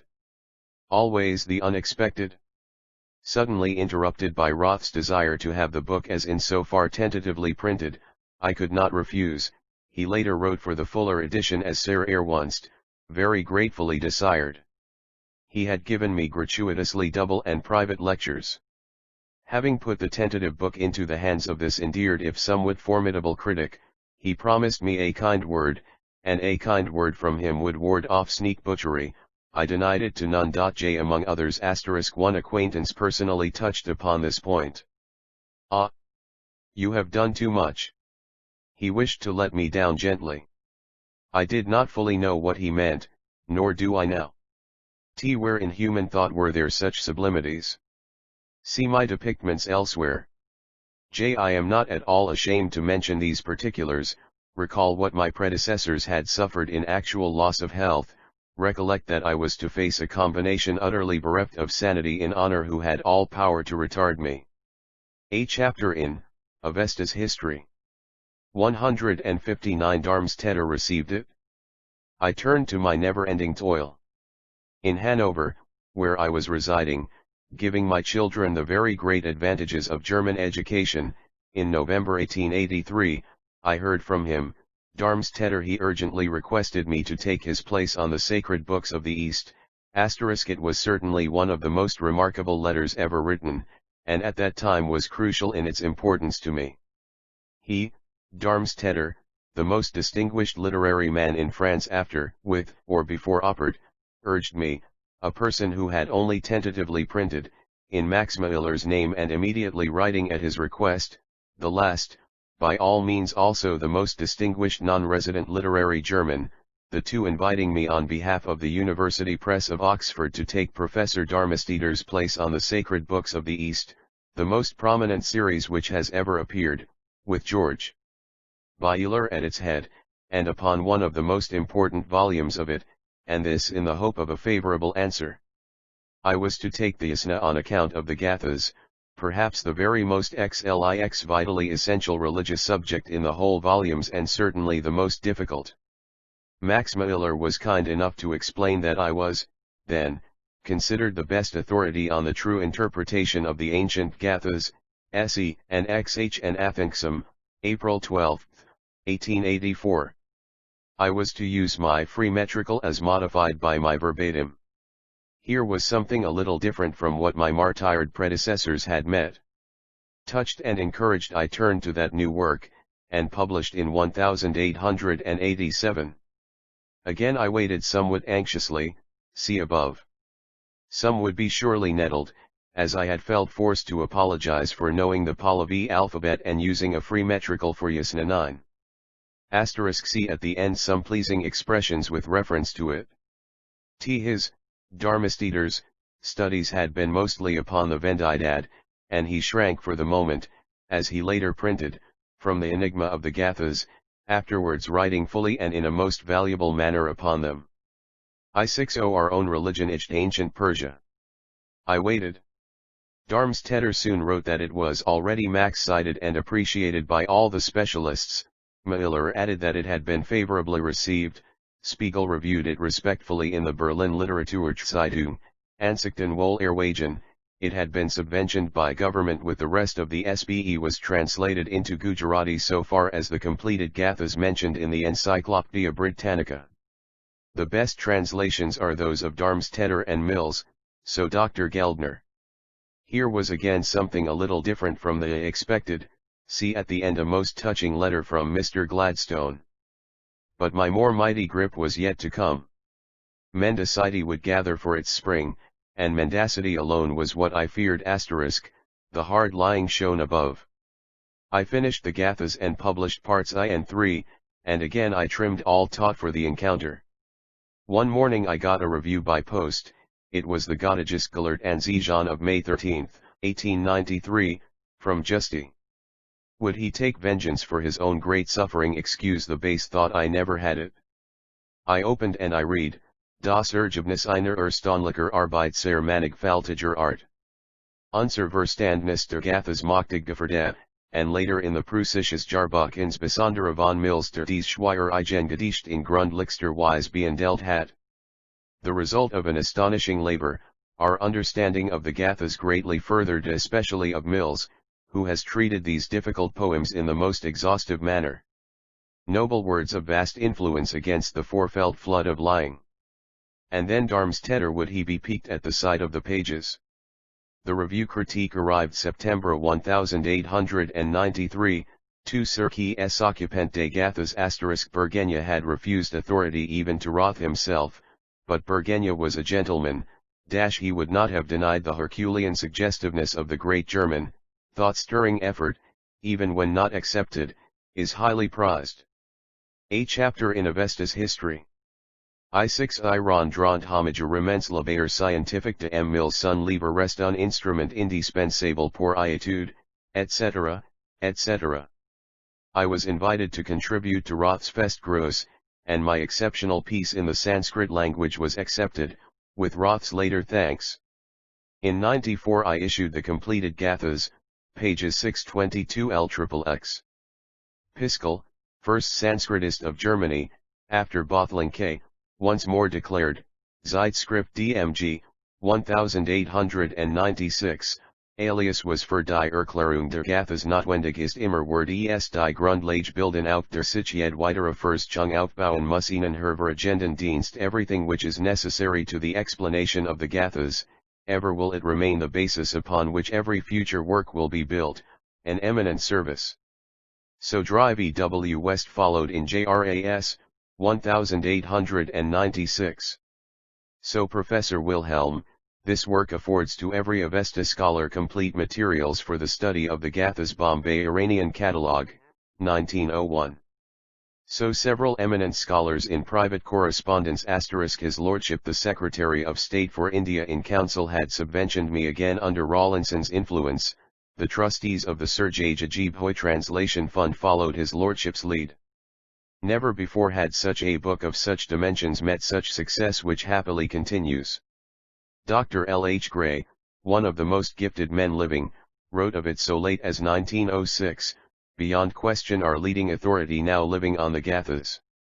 After such a full reception the storm of concentrated venom must certainly have had its vent at least in small how ejections. Do I know this, for I have never read a word. So long ago as 1897 at the reception in Paris where the Congress of Orientalists was sitting, an eminent German, whose personal acquaintance I had not yet made, said as he passed me, "All the world knows of your great productions." From that I understood that the units had begun under instigation, while Gray has later expressed a * deepening of method, etc. 162 Our own religion in ancient Persia. His indignation. Probably my incisive discoveries had touched them rather closely, for I have advanced further reconstructions of the Avesta alphabet from its original, the Avesta Pahlavi, no one anywhere having as yet suspected the almost necessary survival of original Pahlavi signs in the full Avesta forms *, and it is such things to which some parties wish to call my attention. Suppose I should catch one of these gentlemen before a court academical. So you have looked askance at my work, have you? A book which has been pronounced epoch-making by the first men of the day, have you ever read it? I have glanced over your free metrical and your free Y9. In SBE, have you ever read my verbatims in their Latin form, which has been liked, see above. I have glanced over them. Do you think hasty glancing is enough in the case of a work so valued? See above. No answer. Did you ever even open the covers of my English verbatims and free metricals of 1900? No. Did you ever study my commentary, the fullest of the kind yet published? I have read parts of it. Do you deny that my verbatims are nearly identical with those which you mostly follow, as nearly so as could be at all expected, and more closely far than any two writers upon Veda approach each other? No answer, and that I give in alternative, to a large extent, the very especial views you personally adopt, so half accepting them. No answer. Did you not know that the authors who suggested these so-called improvements openly stated at times that they had no knowledge of polyphil? No, I did not know. As to system the via media, are you not aware that no writer anywhere I have, for instance, recently shown that the senseless EUSH, of a general plus equals SG, is really E plus UO sin, old way of spelling OSK socket OS, AUO, plus equals so disc AIE, is really ESC socket ES, etc. Ake is of course non-existent, the word or termination is AAD.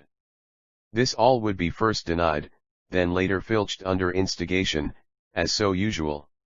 T. Hubishman, judging from his sane translations, would have rendered much of the Gathas in harmony with my views. A chapter in Avesta's history.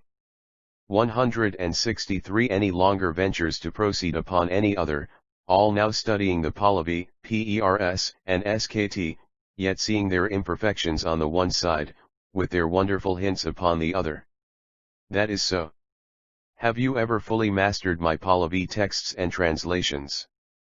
I have read the translations, and to some extent the texts. Are you not aware at least that my Avesta translations are, or were, the first yet made after exhaustive treatment of the Pahlavi, Persian, and Sanskrit?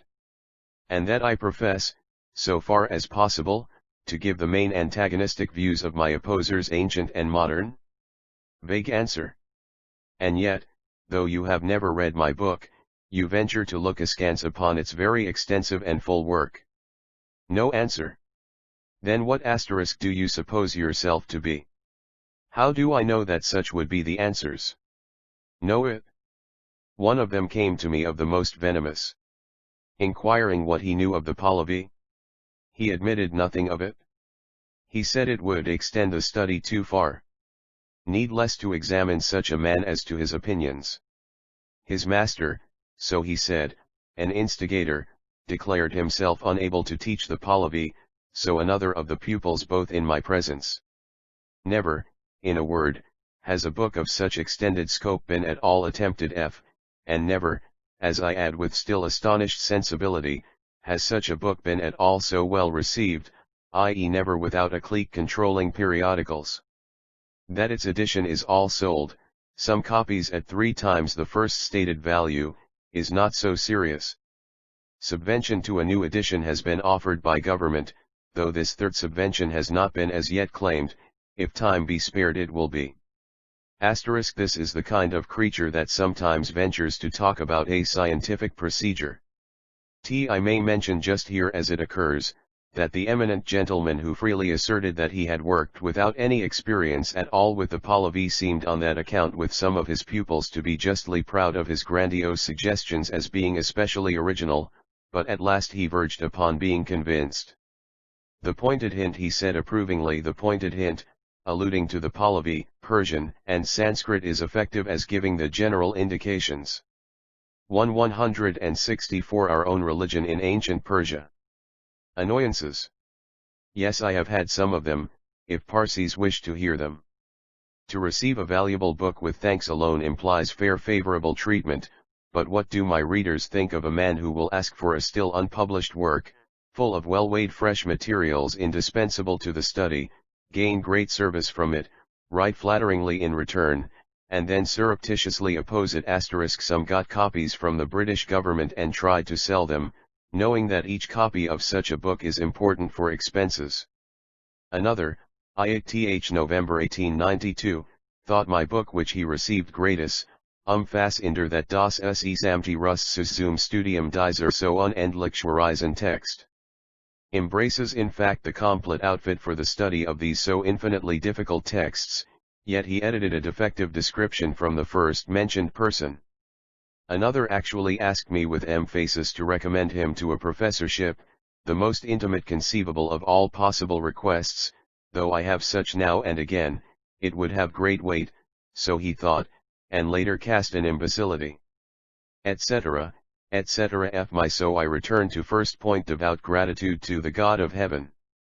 Escaping the worse than murderous fate of abler men, I have been spared to expound the most important lore of all Aryan antiquity, one not only vitally identical with Vedic interests, but which has told immensely upon the history of our own religion with its boundless connections, and one which must shortly form an integral part in all serious exegetically biblical studies. One of these gentlemen wrote me to decipher a passage in Pahlavi of some 80 words, not, let us hope, that he was totally ignorant of the meaning of every individual one of all the Pahlavi characters. This would have been a penal offense, as he was receiving a stipend from a respectable university. How so one of my distinguished correspondents impues can such culprits be brought to justice, through their own insignificance, is my only answer. Fraud, as is well known, universally combines against exhaustive, successful labor. Various notices, remarks, and letters. 165 various notices, remarks, and letters.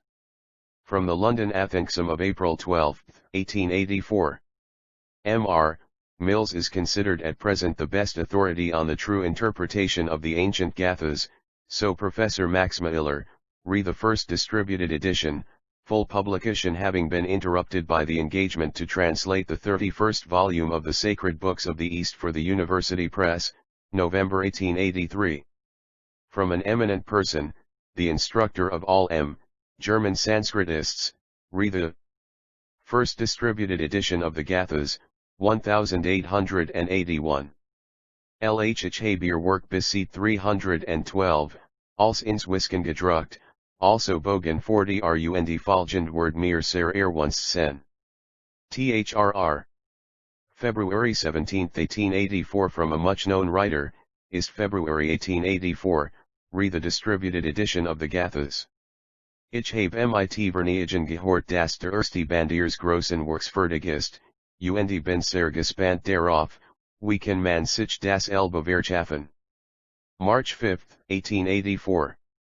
Besten Dank für Ihr Worthwhales Buch, von dem ich mir, wie alien die sich mit den Gathas beschäftigen, sehr viel Nutzen verspreche. Yet CP 164. Deutsche Literaturzeitung, September 24, 1887, of SBEXXXI. Ansichten Wohler Wagen. Professor Spiegel.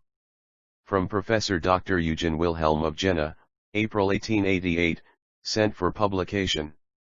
It is no longer doubted that we have in the Avesta essentially the religion which prevailed in Persia when Cyrus came into contact with the Jews. The Gathas form the most difficult part of the Avesta, as well as the oldest and most important. And this circumstance induced Dr. Mills, during a period of 10, then nearer 16, years, to devote unusual attention to them. The undersigned, who has become acquainted with particular sections of this work, and has examined 166 our own religion in ancient Persia, them from every point of view, knows from personal observation with what extraordinary thoroughness and conscientiousness mit welcher außerordentlichen Gründlichkeit und Gewissenfähigkeit, Dr. Mills has proceeded in its composition. Copy of an autograph letter from the Right Honorable W. E. Gladstone to the Reverend Dr. L. H. Mills, first printed by advice, and for circulation among friends, Hawarden, 6th October 1891. My dear sir, you have done me very great honor by sending me your translation from the Zendavesta, and I have profited greatly this morning by reading in your preface and introduction. Though I am only in the outer court of the Temple of Philology, I am sensible of the extraordinary interest attaching to the Zoroastrian religion, and grateful to those who, like you, give us such aid in understanding it. I was led to mention it, and refer to some authorities for the purpose of throwing light upon the question whether the belief in a future life gained or lost ground with the lapse of time. Only in the case of Greece have I any knowledge of the Quellen, and there I think that both this doctrine, and religion generally as an influence, lost greatly between the Homeric and the classical ages.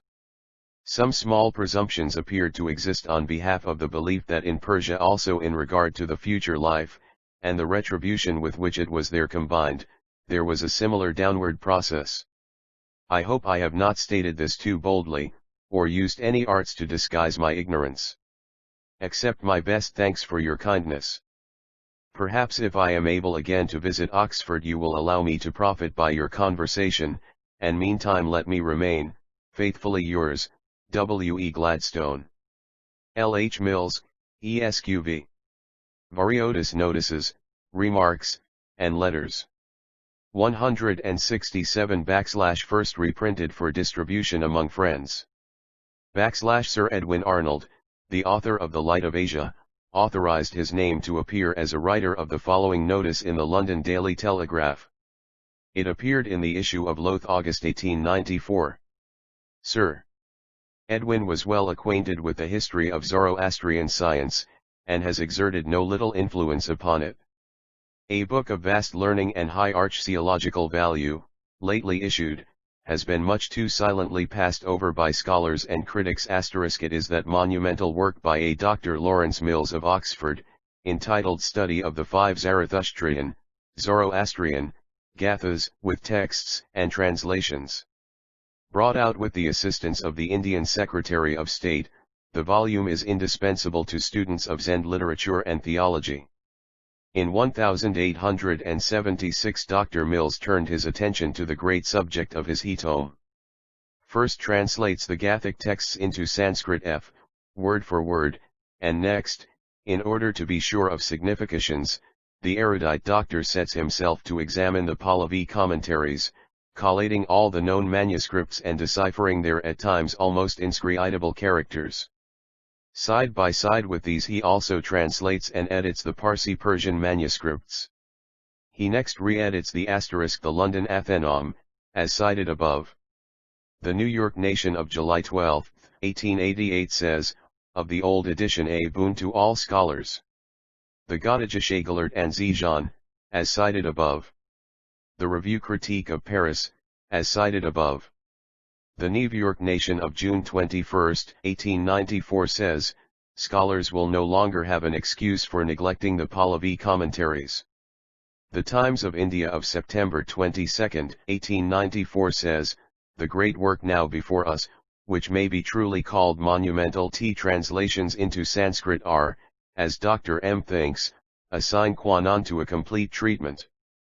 Dr. Mills' translation of Yasna XXVIII into Sanskrit has the highest possible sanction, as it appears in the Festgruß, or volume of short pieces, dedicated by a select number of German Sanskritists to the eminent Professor R. von Roth, first Vedist of Germany, on the occasion of the 50th anniversary of his doctorate. 168 Our Own Religion in Ancient Persia. Sanskrit commentary of Niryosang, and after accumulating all that wealth of material, he finally produces what may be called the finished flower of this massive version. Dr. Mills has given to the world of learning the superb and scholarly volume, which is an honor to the University of Oxford, while it establishes the author as standing as the head of Zoroastrian expositors. This is not the place in which to examine minutely the difficult pages of such a work, but it would not be decorous to allow it to appear without the salutation due from all Orientalists to the completion of so noble a toil in the fields of Eastern classics. Appendix. 12th Lecture. God hypothetically contemplated as more than personal, that is to say, as almighty, unlimited, are ideas of him defined by differentiation * underlying principles. In the beginning God created the heaven and the earth. My object in reproducing these lectures, now some 5 years old, is to heighten, purify and increase our adoring love of the one merciful, superpersonal, unlimited God, and to do so we must disentangle some dangerous misconceptions with regard to him. Do this by differentiation, that is to say, we must make clear what our idea of him is by fixing firmly in our convictions what our idea of him is not. And first of all we must dispel an illusion into which we have been most naturally led, and which indeed seems to be a tendency which we can sometimes hardly resist when we allow ourselves to express our passionate devotion.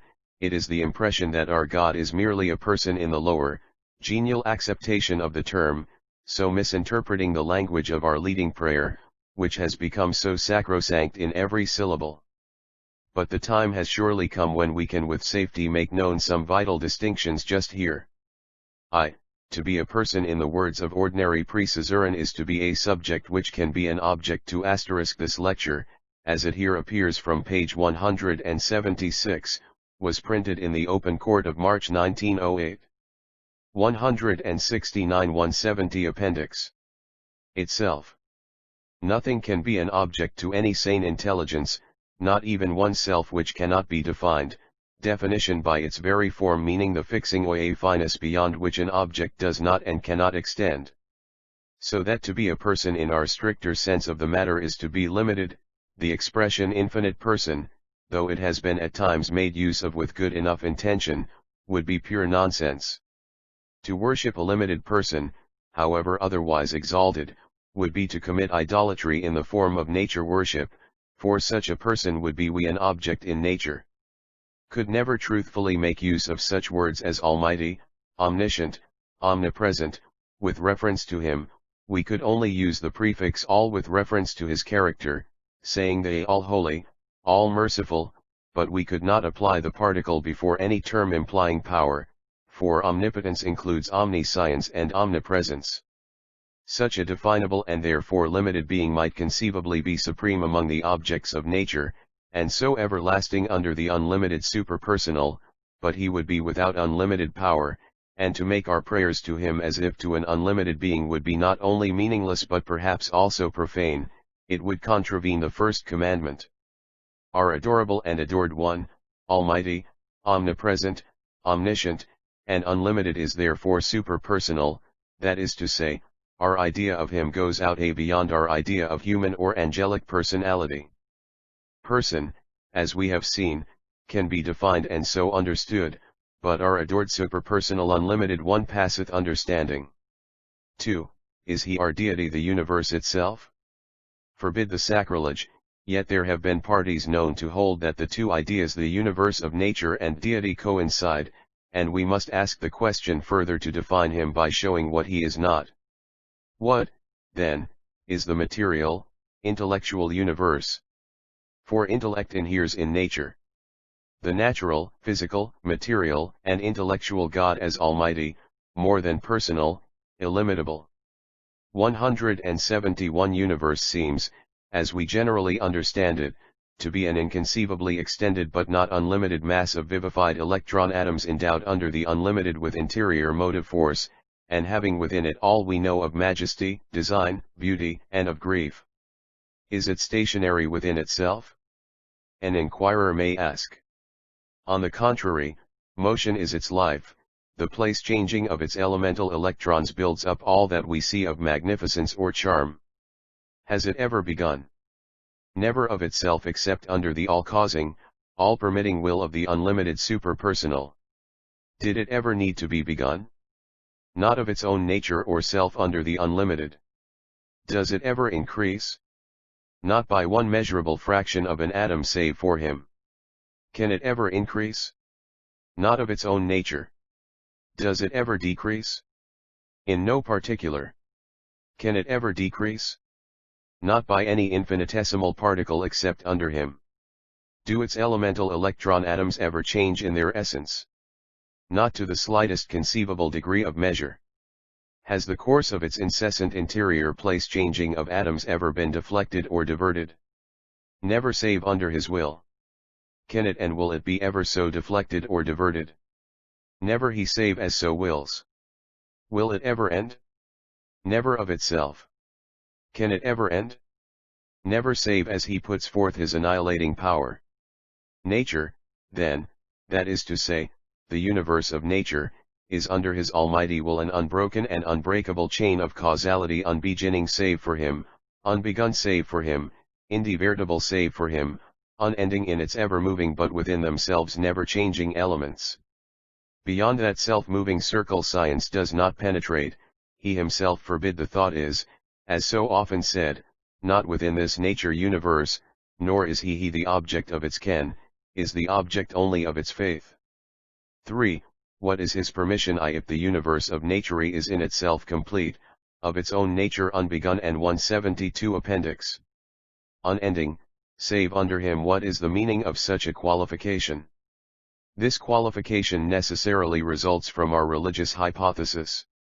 We believe in an omnipotent and therefore super-personal God, who dominates all existing and so all imaginable possibilities.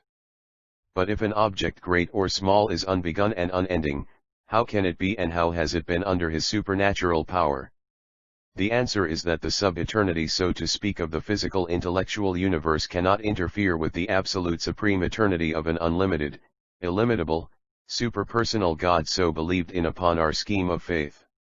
If one eternity can exist, as science so well asserts, why may we not accept another, if, as we so religiously believe, the two would be conceivable?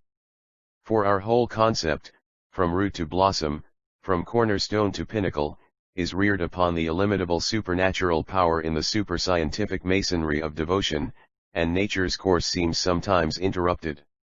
Even as recognized by science there might be two or indefinitely more objects, unbegun but for him, unending but for him, and yet each such an one might be wholly independent of the others, save from similar particular interior elements and conditions.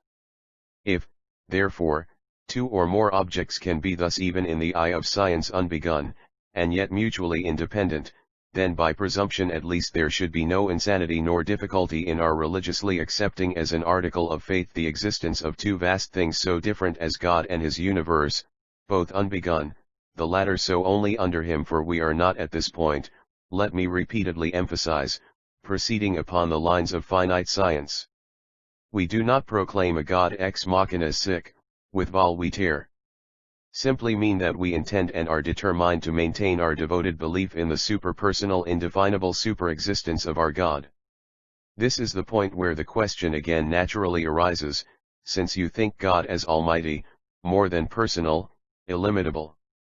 173 With science that the universe of nature may be, ought to be, and is naturally and in itself but under him unbegun, what particularly is then the meaning and bearing of his belief in, eternal, all-encompassing omnipotence, and of the constantly recurring expression, under him? The question has been already put, I enlarge upon it merely. The presupposed answer obviously is, that as the eternity of one object does not interfere with the eternity of another, even in scientific distinctions, see above, so the supersensual illimitable omnipotence of a supreme religiously believed in God may in religious belief and in our well-meaning scheme very well envelop, surround, interpenetrate, and maintain the otherwise self-sufficient unbegun and unbeginning existence of a lesser object recognized by science, that is to say, it may be rationally so believed and held in the sense of a quasi-unreasoning, all-giving, illimitable faith. Nothing could be clearer, the believed in God, supersensual, himself beyond all our knowledge, beyond all our measure and calculation, known to us by faith alone with a spiritual knowledge, conceived of as omnipotent by belief alone, could, did, and shall forever hold all things outside himself in his almighty power of permission, for sustenance and defense, if aught were able to attack them. Surely if it be not insane for us to accept the existence, or being, of a God illimitable, beyond our ken, it is likewise not religiously irrational for us to hold to his supreme permission, as being under all, about all, and over all existing and even everlasting things, even under, about, and over such as have been otherwise of their own nature unbegun. It will be seen that the idea which pervades my whole discussion of the scheme is to decide just where to place the miracle. Too hastily has science cast off all belief in miracle, inattentive to the long reports of closest observations. Things which cannot be accounted for have no doubt occurred, i.e. not yet accounted for, until science has explained such like as the product of hitherto Undi's 174 appendix. Covered forces we feel bound to acquiesce in the statements referred to, the apparently supernatural has indeed taken place. If such quasi-supernatural effects can be manifested, who can tell what their limits may be? I find supernatural in the thought of the omnipotent God hyper-personal all-holy. If either the universe or one microbe existed to all eternity as unbegun, then he existed with it still potentially omnipotent. In such a case has he continuously willed its continuous existence, has continuously encompassed and continuously permitted all that it is as begun or unbegun. Such is his permission, and the thought leads us at once and again onto its quasi-identical fellow concept creation. For, what is creation, an idea so closely interwoven here? The creation of any object whatsoever means an originating and promotive act, breaking in upon the otherwise unbreakable chain of causality under the unlimited superpersonal, that is to say, it is a miracle, like accident and other manifestations of providence, it is outside the chain of the otherwise save for him invariable course of nature. To say that a universe which was never begun was created even by the unlimited superpersonal would be a foolish contradiction in terms, but it is not a contradiction in terms to say that an unlimited being, superpersonal, almighty, could create a physical intellectual universe whose forces were balanced and which was, under him, self-contained and also self-moved, and which by its own nature did not therefore need ever to have been begun, or to end. And this is all that I have now asserted, though it seems to introduce a new distinction. Surely the unlimited power, almighty, super-he-personal, if it or exists at all, could and might create anything except a contradiction, and therefore he could and might create such a self-moved system, as such a system is not only thinkable but has been almost verified by science. And it is my opinion that our so familiar material intellectual universal nature may well be of such a character, God as almighty, more than personal, illimitable. 175 under him, and that he may well have miraculously created a substance matter of the universe which otherwise under him needed not of itself to begin, nor to change, nor end, and this by no means involves an actual non-beginning, though as seen above by the exercise of an unlimited all-wise permissive power a state of non-origin and unlimited permanence past and future might be conceivable and might exist, and I have the right religiously to believe either the one or the other of these hypotheses. So also with reference to the incessant place-changing of the otherwise unchanging and unchangeable electron atoms of the universe which alone builds up the world's phenomena, to interfere beneficently and promotively in this otherwise unchangeable course would be of the nature of subcreation and of miracle, though naturally not upon such an immense scale as the almost inconceivable universal miraculous creation of the self-moved elements of the nature universe itself, as the greater creative miracle may have taken place, so may the lesser. And may not this indeed have been, as one may well alternatively suppose, the nature of that creation so wonderfully depicted in Genesis the first? That exquisite piece may well indeed have been intended to portray in poetic lines an original and miraculous creation of the eternal elemental substance of the nature universe itself, but there is nothing irreverent and much that may be useful in the alternative view that it depicts with unspeakable beauty the lesser form of the creation miracle, that is to say, that it represents only a promotive and so creative interference with the otherwise unchangeable course of the developments of nature, unless indeed it be intended as a panoramic poetical representation of the developments of nature entirely aside from miracle and creation. And all this, let me repeat, seems ever the more seriously practical because greater or less impressive manifestations of a seemingly miraculous creative element have been afforded in Events 176 Appendix, which have been credibly attested by unquestionably veracious witnesses as inexplicable, and also in what may be sometimes called accident or providence. Such are the principles which underlie the following lectures. but let me again once more most emphatically repeat that the above remarks and those which follow concern only our own ideas as to these things, not presuming to discuss the things themselves, least of all the superpersonal unlimited.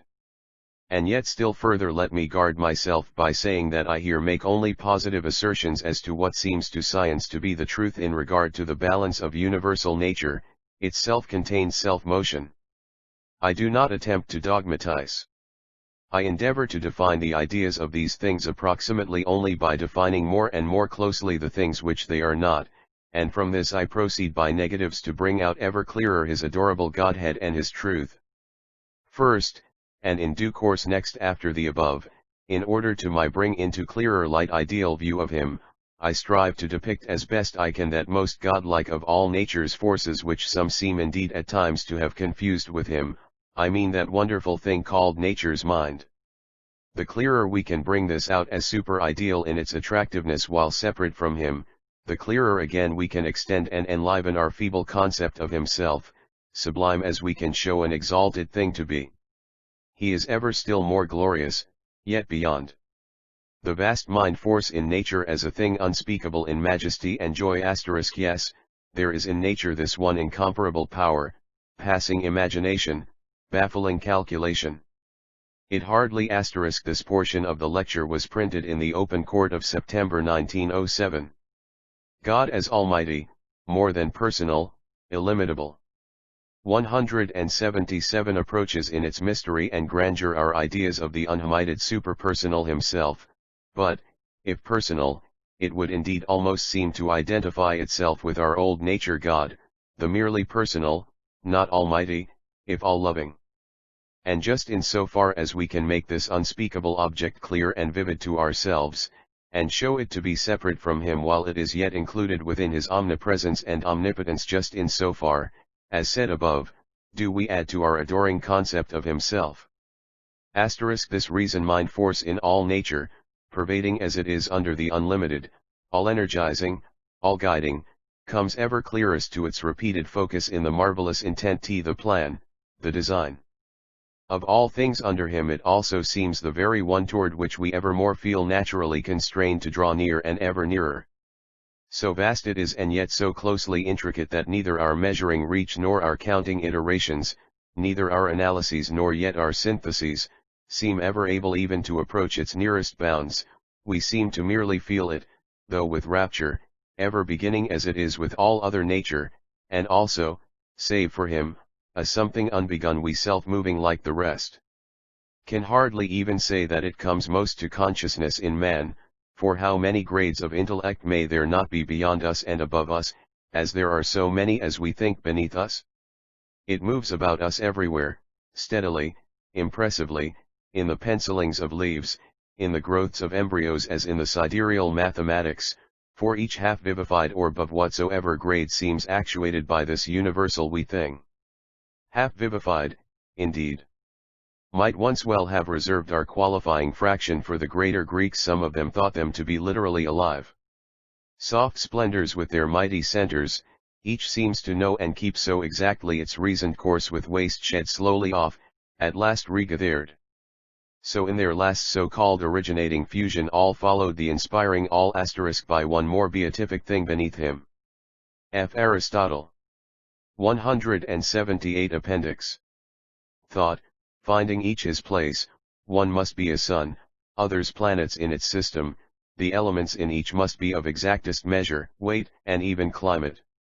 So the plutonic rocks in each as truly as the atmospheres follow the same great idea, hardening duly from their molten semi-fluid state, diamonds centering as the bubbles ball and dance, every object, from the most enormous to the most minute, seems interadjusted to all others. Reason, as the mind-soul, inspires most of all we think the physically living, even the lower forms of them. They know from instinctive miracle things hid from man, though he too has his innings. Wild herds forestall the floods, the albatross knows just where to strike her path for remotest home when man does not even know his own interests. How does the butterfly find his mate, or the calf his mother's teats? The crocodile, do they tell us, knows just where to lay her eggs beyond the reach of Nilus, the young elephant shelters himself in his mother's lee. How does he know that he is safe there? The very chick from the shell flies to a leaf when the cockbird sounds for the hawk. All being seems to throb with the thought force intercommunicated, while man, seemingly least instinctive of them all, can measure the heavens and the seas. Even soul. All is stored experience, centering and then pushing on throughout ages, but how did it all originate, if ever? Not only mind but moral mind is everywhere. Recall that miracle of sweetness, the mother love, -C2 the hate and the revenge, incomprehensible all of it. Attractions of gravitation have reason in them, within all, above all, through them and under him. Our nature universe is one vast breathing mass of sympathy and power, a very cosmos outfolding itself in myriad forms, enfolding itself again. The microscope reveals systems as intricate as the telescope. Such is the we mind force under him throughout all mature. Cannot very well adore it in the lesser sense, for it is not a we person, nor a sub-person, nor yet a super-person. God as Almighty, 7nore then personal, illimitable. 179 cannot supplicate it, for it is part of our very /svj supplication. Here would be mere fixed self-resolve, nor can we hope much from it, for it is immovable. Never has it varied, not even to entreaty. From all a past eternity save through him, so with the rest, nor shall it ever vary to the endless coming ages. I call it freely with some speech figure, great nature's soul, so with the Greeks, the great soul of all reasoned life and all life's reasoning, involving all it has of strength, joy, sorrows, with justice, sovereign rule. T is there in it, and above all xh and xois. Seeps the teak, for we are parts of a world all calm with beauty, throbbing with bright wishes based on truth and love. J. What else in all nature can approach it? It seems all natures do better self in one. We then think it well to turn our backs upon it, this so ill-called poor human and poor do angelic reason, so limited. We think it decent so to do. Does he, the unlimited, turn his back upon it? Our faith God ideal turn his back on reason. The Holy One of all holies turn his back on all that holds the world non-maniac, indifferent to all that love is nourishing, to all that truth is defending, to all that mercy is redeeming. Ah no. Our faith God ideal, our one ever supremely to be adored, is not indifferent to this, much he less is adverse to it. Atrocious thought. He in fact stands ideally related to it, in shutting out all nature's realm from his, I only mean to shut out profanely pushed identities. His whole supreme heart, although ideally beyond our ken or intellect, still yearns to it, as, with devout speech figure, we may say, still yearns in a sub-sense he over it. Adores it too, if so we can imagine, just as a hero burns sacrifice to Mithra, as kings call nobles lords. It is the all in our rich world of power and truth, and as our supreme ideal one reveres it, so should we. Asha. Tikshatra. Javo Humana. 12-180 AP Bendix. The word is nigh thee. It does not hold itself aloof in awful distance far beyond, away from us, aloft, it is close around us as a sweeping sea, yet touching each of us with lightest finger, while it stares us in the very face. Should we not in one fond blind sense pour out our loving wonder toward it, though it be not personal in any sense? He, our supreme ideal one, delights in it, as we may devoutly say again, and so may we, but to do so we must define it from other nature, and most of all from him. 13th Lecture. God as Almighty, Superpersonal, All-Holy, further defined from universal nature. I have endeavored in the 12th lecture to gather up my revering thoughts toward some great things, godlike, yet not of God's essence, and especially as regards that most majestic and most tender of things thinkable, the once called world's soul. Let us now consider for a moment more closely than we have above, and yet still in general, the other phases of that nature universe of which the world soul is in one sense of it the life, for we can make a distinction between a force, however widely active, and the object, however immense, which it inspires, though the endeared concept just named above comes back to us with welcome persistence and at every step. What is then again and still more definitely the physical intellectual universe of nature? Here at once, as I regret to say, a petty, if amazing, question meets us, amazing only of the questioner. Is not so, it has been astonishingly asked, is not the physical universe infinite, that is to say, as extended in space? Such an inquiry would be like that re the infinite person see above. It reminds one of that other sage question sometimes put into the mouths of pupils as to what state an object is in? Meaning by this whether an object is in a state of motion or a state of rest. Of course such states as motion or rest are entirely relative to other bodies within the same sphere in nature. The rest or asterisk this lecture, from page 182, was published in Tay Open Court of April 1908, and has been used in instructional lectures since. 181-182 Appendix. Motion of the universe itself in the empty nothing outside itself has no meaning. Even in the matter of relative rest or motion, it may be seriously doubted whether there is any such thing as absolute rest, or anything more than approximate rest, even within the electron, atoms of adamant. It reminds me of one of my own early blunders, when I used to wonder how nature of itself and without miracle could regather the heat power given off by radiation as the planets of solar system solidified. Of course this heat force, which is motion force, inheres in nature and is regathered, but indeed, remains a question. The physical universe is not more unlimited as extended in space than a pebble, nor is it in itself any more mysterious. If we possess the means of locomotion and the powers of endurance with the skill which might be required, we could travel to the utmost limits of the physical universe with no expenditure of supernatural effort. Space itself is, as said, mere empty nothing in which objects extend themselves. Mentally indeed, as Kant first emphasized, our thought of space goes out indefinitely. We cannot conceive of a point in space at which our thought is arrested, so in numbering. In this sense of it, as our mental concept, space is indeed infinite in its range, but this is dialectics and has little meaning here. The material all-world, however, while neat-cut as a prism as regards space, must yet be, as a whole, entirely unmeasured and immeasurable as regards time, for its teeming life in its everlasting change motion is of course all that actually makes up time itself. Causal thought demands seemingly fresh origination at every instant for each such myriad phase of passing matter form, but common sight soon shows us that the substance itself of the particles, of which the almost immeasurably minute and multitudinous appearances are the fleeting shapes, God as Almighty, superpersonal, defined from nature. 183 cannot itself be destroyed, the atomic electron particles simply change position, see above and below. Not fire, flood, nor earthquake diminish their weight by one fraction of a grain, do ashes, smoke, and gas weigh less than the not yet ignited wood, coal, or spirit.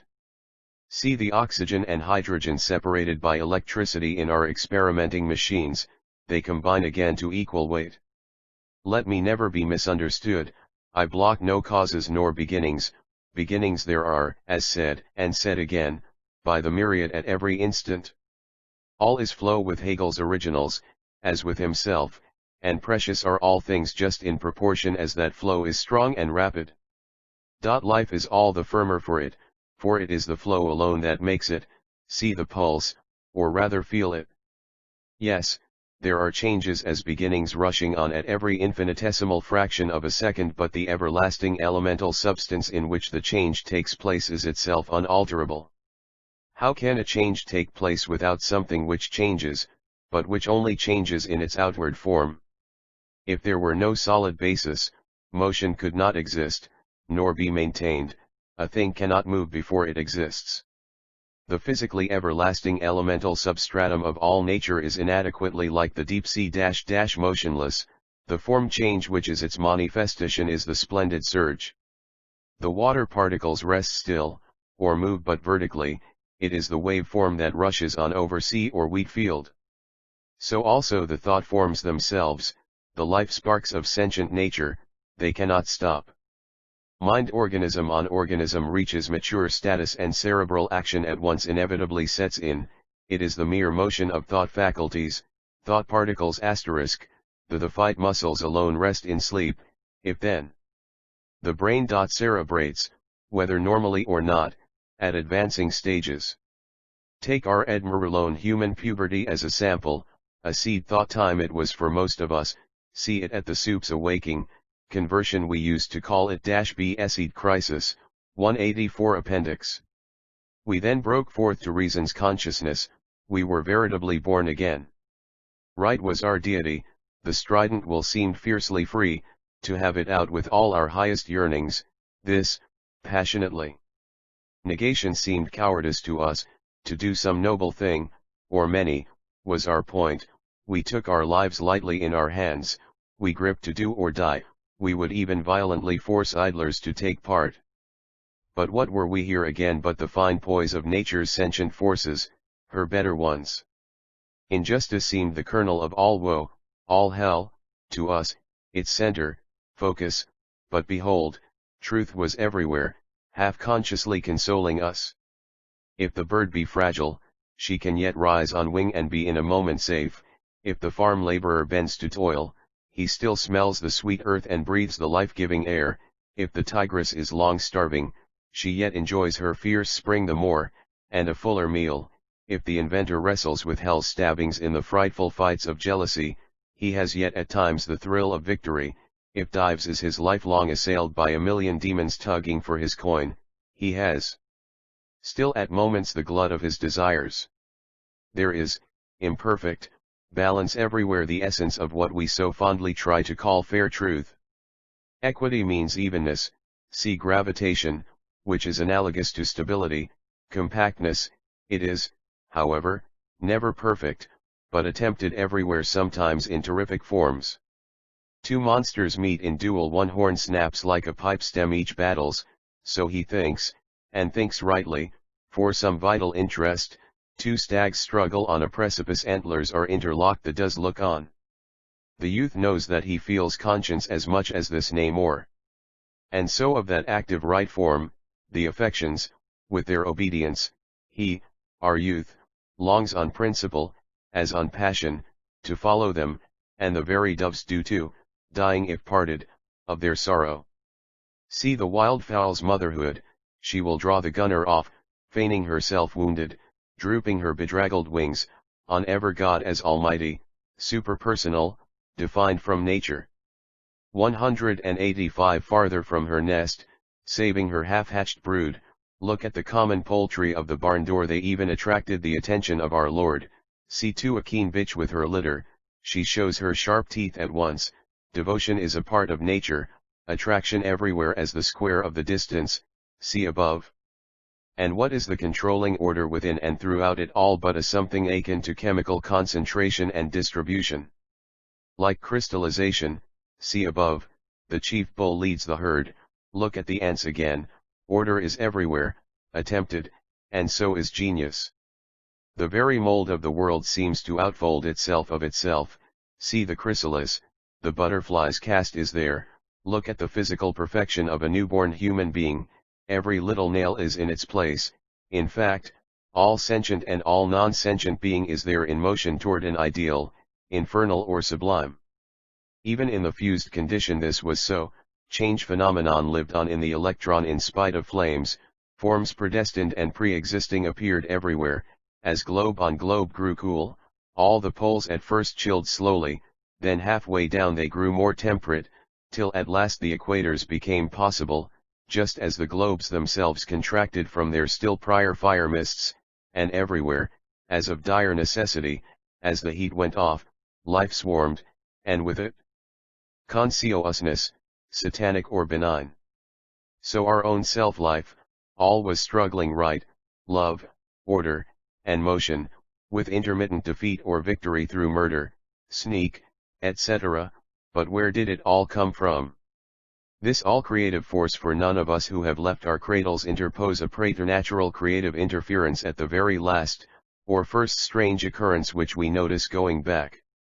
We, all of us, insert that miracle at a long distance, indefinitely farther off. All is as yet the eternal sequence with us, in the common causal chain, it is ever-changing shape-form from the place-changings of the electron atoms of the everlasting unchanging substance substratum. 186 Appendix. To focus our thoughts upon the one question which is here paramount and closely exacts our utmost attention, let me return for a moment to what I have just said. Life swarmed, I have asserted, including perhaps too lightly the most crucial of all physical inquiries within the other formative processes and their discussion. What, then, as regards the origin of life itself have we further here to say, and what as regards its re-origins reiterated in a past eternity? Has it, life's origin, indeed been no exceptional occurrence with all the others, or have we here the re-originating creation miracle in its most central effect before us? Well might the unequaled question again possess us, breaking in upon every other consideration. I hold indeed, so I repeat, to miracle everywhere as a supreme factor here throughout in this religious scheme of system which I am just building up, see everywhere above, but immense as are the issues, and enormously difficult as is the problem, I do not think that we need to introduce the miracle just at this point. Caloric itself, the all-energizing, vivified and vivifying life motion force throughout us does not and did not, as I believe, destroy those forces in the elements which ever evolved the vital principle. All existing things once flamed, as said before, so once at least, upon this sidereal ball, with its planet mates, and probably not once alone, at indefinitely repeated intervals throughout a past eternity, all surely passed through fire. Every principle discovered and discoverable was there, with every element, within that blazing mass of burnt nature. Out of these seething substances, once vapor, then fluid, then fiery sands and stones and metals, came all things here terrestrial as few now doubt for all were already there in germ without exception. The evolving and revolving masses grew slowly dense, vapor thickened to liquid, liquid to solid, till the well-formed continents appeared between the oceans, with hot rivers rushing in their own midst as well, and out of this God as almighty, superpersonal, defined from nature. 187 All came the great souls of earth as well as the villains, counterfeits, and knaves, and with them the now forever forgotten millions upon millions of other sentient beings who have emerged from the same elements, come also to their apex, some of them, and perished, having vibrated to some partial measure at least, all of them, with the same yearnings, emotions, fears, and hopes in the long aeons of a past formative eternity and this in endless iterations, nations. No, verily. We raise no voice to deny that thing beginning far from it, God forbid, see everywhere before. Beginnings rushed on, are rushing now, and will forever fly at more than electric speed, it is only the affixed particle to the great word with which we quarrel. Beginnings there are, as we cannot too frequently exceed, and by the million, myriads at every fraction of a second, so ever throughout but they are but the ruchings on of eternal form change, not one single one of the vast finitude was ever for a moment absolute as an ultimate, or primal, original in any sense at all, not for an instant. Like the chants to God in the Gathic faith, they had no first, all was fleeting form change of an abiding substratum, eternal in its sequence, forth and back, he for so willed. So only, or rather, so really, for there is nothing greater than a form change, we must not snub it, substances eternally proceeding external, it is mighty indeed advancing ever, so they are, these form changes with crashing cataclysms in smiles of beauty or frowns of horror. Differences there are in them, somewhat great, slime and a solar system are not so close alike, nor are a fetish and a Phidias. The ever-furious fresh form changes glide, or crash on with standing speed and in that motion under him all sentient life forces have their being, but from the first ever imagined slightest jar, not to say recorded, to those awful motions now passing at this present instant, not one single one of them, not even life itself, has been without its causing conditions, save for a summary with an application. Such, then, was and is my attempt to redeem our holy faith from nature worship, if still from one half unconcise and most seductive, while I would ever at the same time exalt our supreme adoration of the all-merciful, almighty, illimitable God, superpersonal, and omnipresent. And in doing this I have endeavored to point out, not what he is forbid, but what our ideas of him are, and I have done this by showing what our ideas of him are not, for to endeavor to show what he is aside from this negative method would be profane. I have shown that we may declare him to be superpersonal beyond all limits, not a phase of nature merely, nor an object in nature personal like ourselves and limited, perhaps mighty, but not almighty. And in the course of doing this I have tried to build up both arguments and their illustrations out of the deductions and discoveries of that very science which sometimes would resist our worship, for I wish to accept with gratitude and still more diligent examination all that active sanity has shown to be most probable as the truth, and what is discussion without truth. Above all, what is religion, without it? First of all I have endeavored to make plain that our universe, moral, material, intellectual, is always under his will, complete as in itself for good or ill, the best, the worst, the only possible. Who by searching can find him out? Verily thou art a God that hidest thyself, God of Israel. Even nature loves to conceal itself. How exceedingly ill-judged it was of Schopenhauer to emphasize so constantly the worst world, as of Leibniz to talk so much about the best. It is of course the only possible world, otherwise we have chaotic intoxication. A summary with an application. 189. This I believe to be the first of intellectual truths, and I think it to be one of the most sacred of all our duties to hold it firm, saving it from profanation. Our universe could not exist for one instant, save as he willed it and as wills it. All its wonder, all its power, all its beauty, all its terror rests and moves and lives incomprehensibly only in him. But I urgently maintain that even while it may so exist under him, it is as a mechanism self-moved and self-sufficient. Even if it once began in time, it so began under him and at his will, and if it never needed to begin, it was as existing under his permissive will. I have also asserted my right to believe that it may in fact be true that it did so never need to begin under him, and that it is also so constituted under him that it will never of itself end. Surely there is a higher adoration lurking here rather than a suspicion of impiety.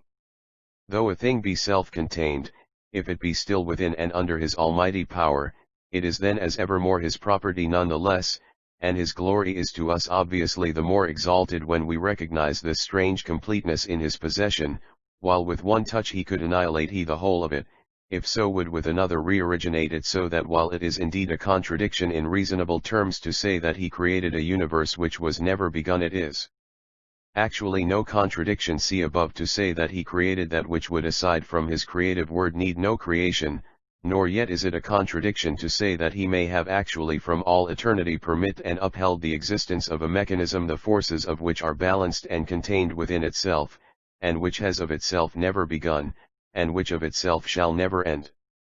Confusion of thought here baffles us, as of course, but why should it so arise? Could not omnipotence see above, upon the underlying principles, page 169 FFTC above and below. Recapitulated from the underlying principles. 190 Appendix. Create or permit the existence of an object which would otherwise have been in itself unbegun as well as unending, he if so willed, and is not the contrary irrational?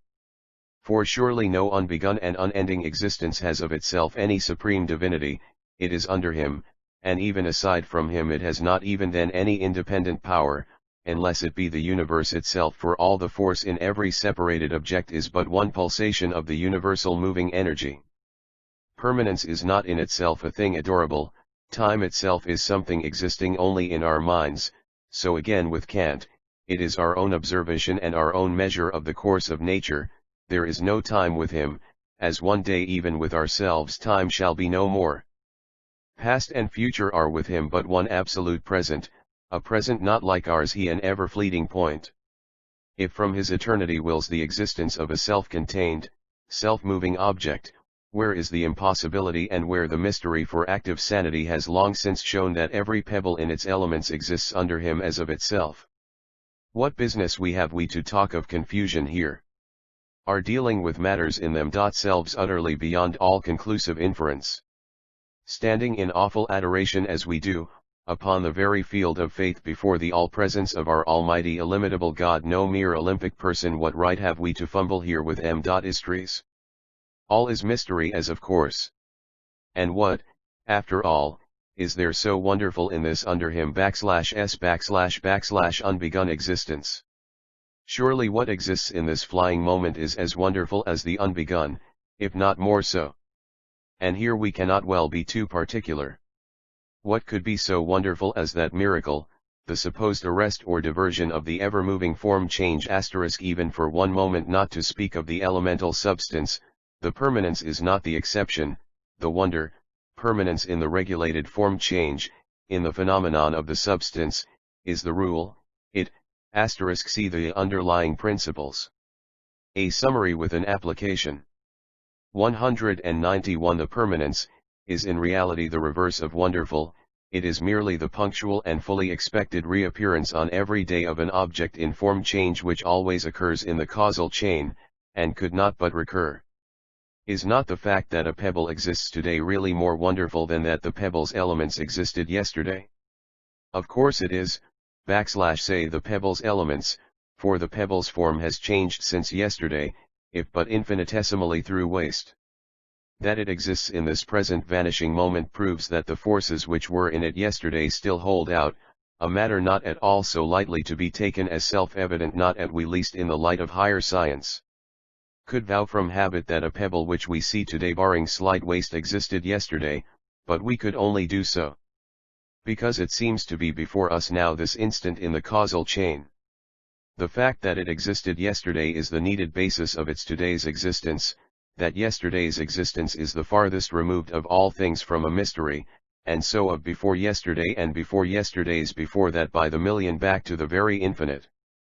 The fact of these 4 yesterdays, with the ever same form changes in the ultimate particles of the elemental substance, is the most commonplace of all commonplaces, never the exception.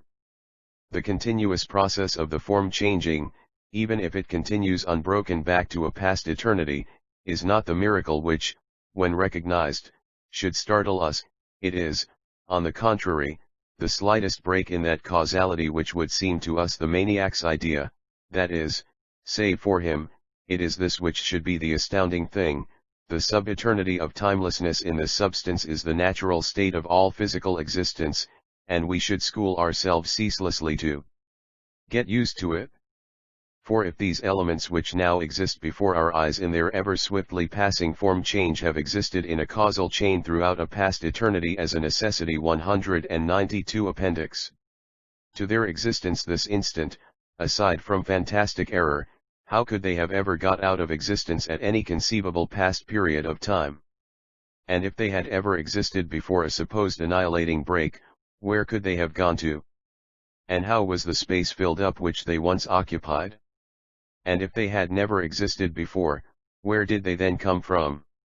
Aside from his creative fiat? Our imaginations are diseased upon this subject, diverted, perverted, subverted. The unbegun aside from him should be to us the simplest of all simple things, the most familiar of all familiar, the one idea non-idiotic.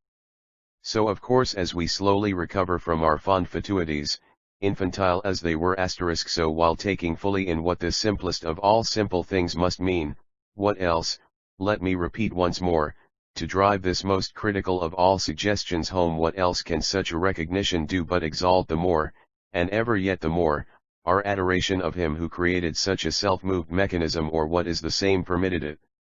Nothing can increase his glory which is illimitable, but surely this can and must increase our measure of it, as I repeat, if a self-moved universe, unbeginning in itself, unbegun in itself, unending, save for him, is the grandest of all conceivable objects, filling up to over-repletion our receptive image-making power, surely this exalts our adoration of him who is its owner, its permitting Lord, its illimitable, all-powerful Creator, and this was meant to be the proposition with which I first set out. Why then, it may be asked, do you say Our Father in your prayer? All the more, I answer, I do so all my the more from these principles, for I walk by faith, speaking with illimitable freedom when I speak in worship of him who dwelleth in light which no man can approach unto and of what he represents. Do you understand? Recovering from our congenital imperfection, tc above. A summary with an application. 193 Then so one may inquire further what you say of the how illimitable? Futile is the question, see everywhere above. I build up negations indeed with intellection, him that is to say, with understanding, but as to throw my soul in adoring worship before his footstool. Our Father, who art in heaven, hallowed be thy name. But are not those words speech figure? So some might interpose once more. All language of the kind is but speech figure to help express things not otherwise expressible. I take with others the sweetest word in all the universe of sound, and I apply it to the Great Spirit illimitable who is over all, within all, throughout us all, he who in the beginning by awful creative miracle made, or still more wonderfully permitted and upheld, the heavens and the earth, and with that same creative and permissive miracle may he save us as we need. Printed by Morrison and Gibb Limited. Edinburgh. Works by Professor Mills. Latest 1913. A Dictionary of the Catholic Language of the Zendavesta, being pages 62J 1138 plus XXX of the 5 Zarathustrian Gathas, completing that work. Vols I and II were subventioned by His Lordship the Secretary of State for India in Council, and by the trustees of the Sir J. Jajibhoi Translation Fund of Bombay. This work, together with Vol. XXXI of the Sacred Books of the East, and with the editions of the Pahlavi Yasna II, 9XXVI, Liv LXXI, published in ZDMG, translated in JRAS, several dates, exploits the manuscripts of the Yasna now in the Bodleian Library, especially the leading one, which is also reproduced, 770 photographs, with an introductory note by L. H. Mills, 10 guineas. The author here endeavors to reproduce all the more serious opinions of other writers, ancient and modern, and especially those in the Asiatic commentaries, Pahlavi, Persian, and Sanskrit, which are deciphered, edited, and translated, and commented upon in the first 2 volumes. He is happy to say that his views coincide with those latest issued as closely as could be expected in the case of writers pursuing mutually independent studies, more closely than those of any 2 mutually independent writers upon the Rig Veda, while he reports the views of others largely as alternatives.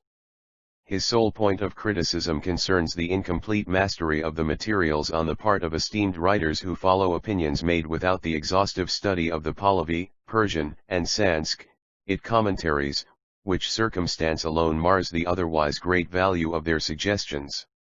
The Avesta text in this dictionary is in the original character, and contains the entire text of the Gathas, also a complete grammar of all the forms in the Gathas, including lengthy excursuses upon both the danger and the value of the Pahlavi, Persian, and Sanskrit translations.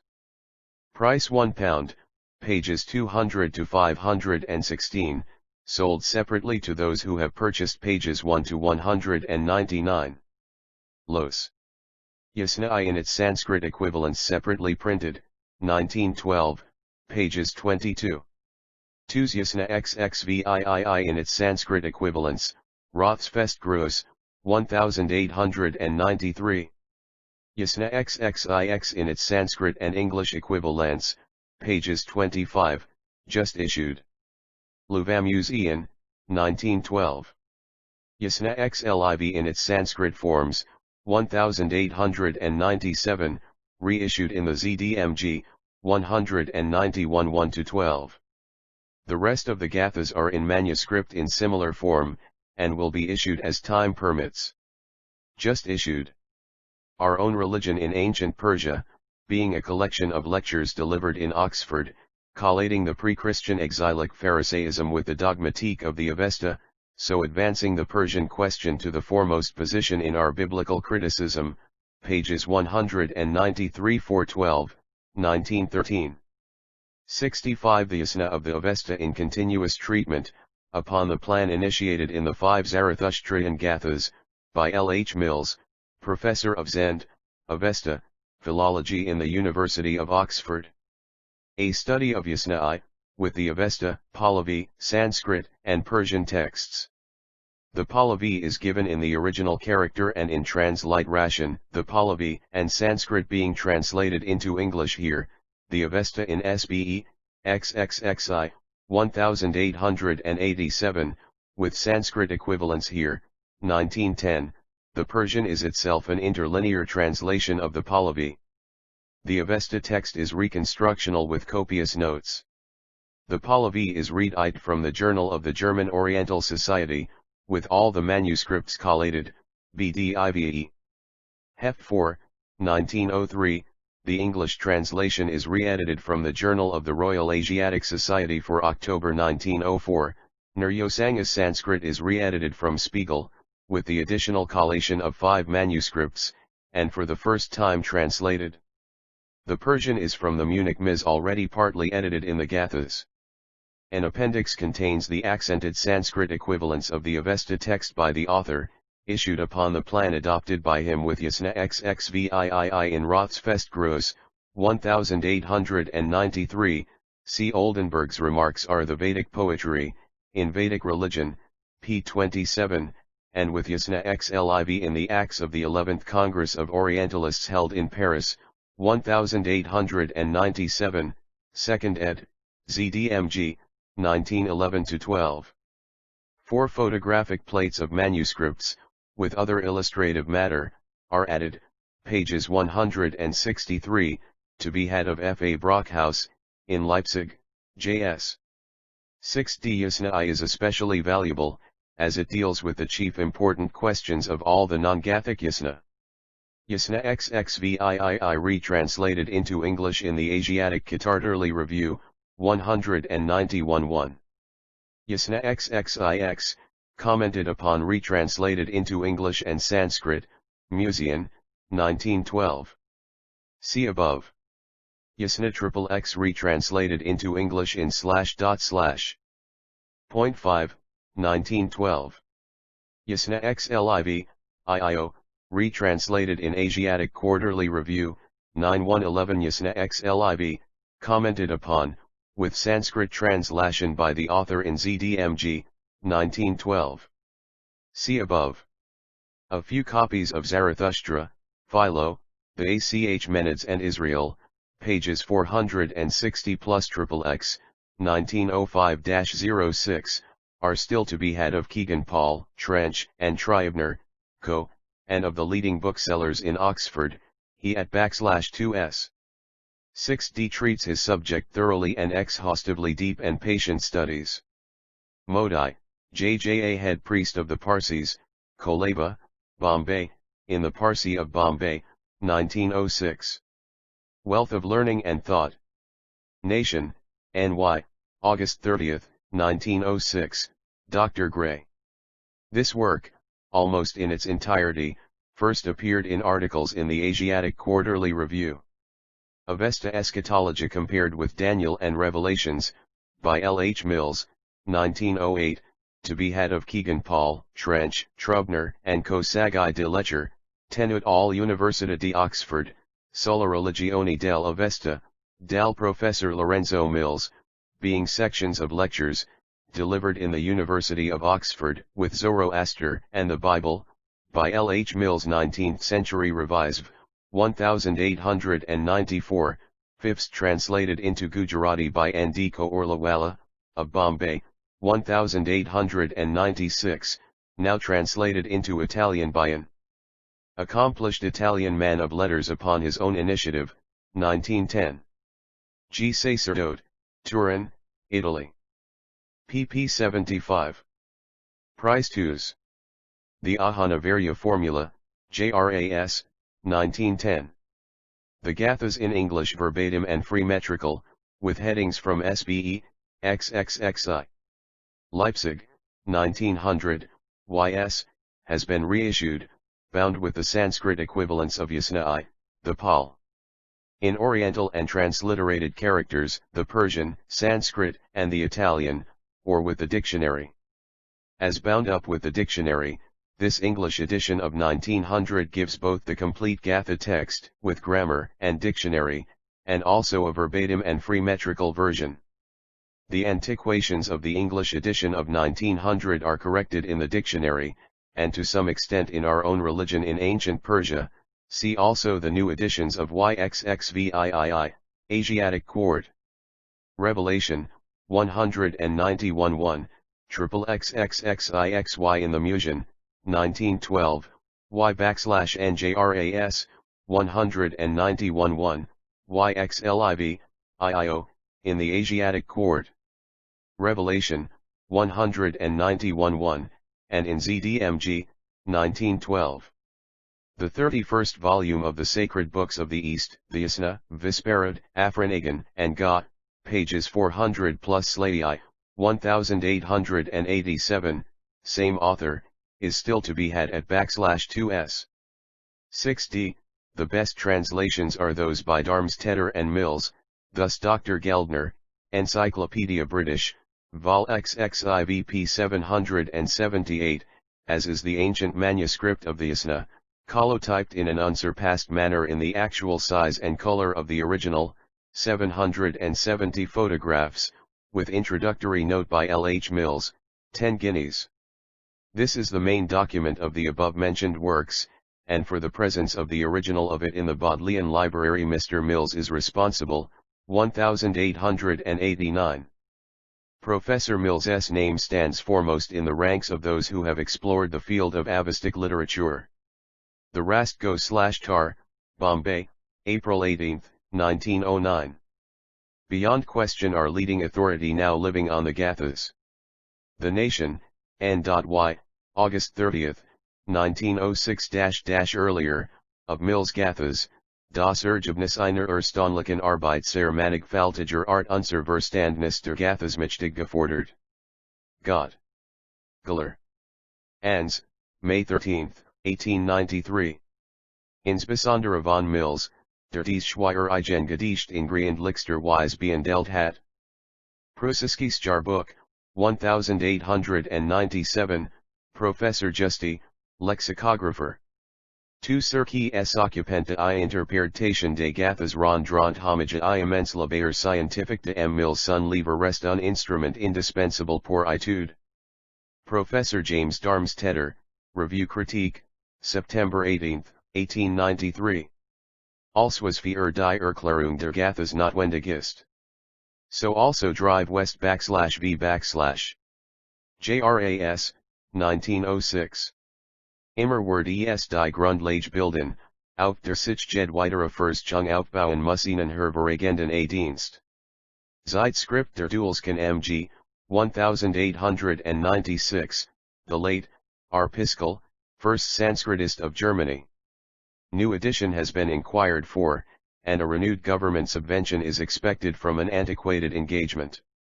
A very few copies of the Gathas, A.B., Paul, Socket, PERS texts, and COMM, pages 622 HXXX, 1892-94, are still to be had for libraries, at 3, of F. A. Brockhaus in Leipzig.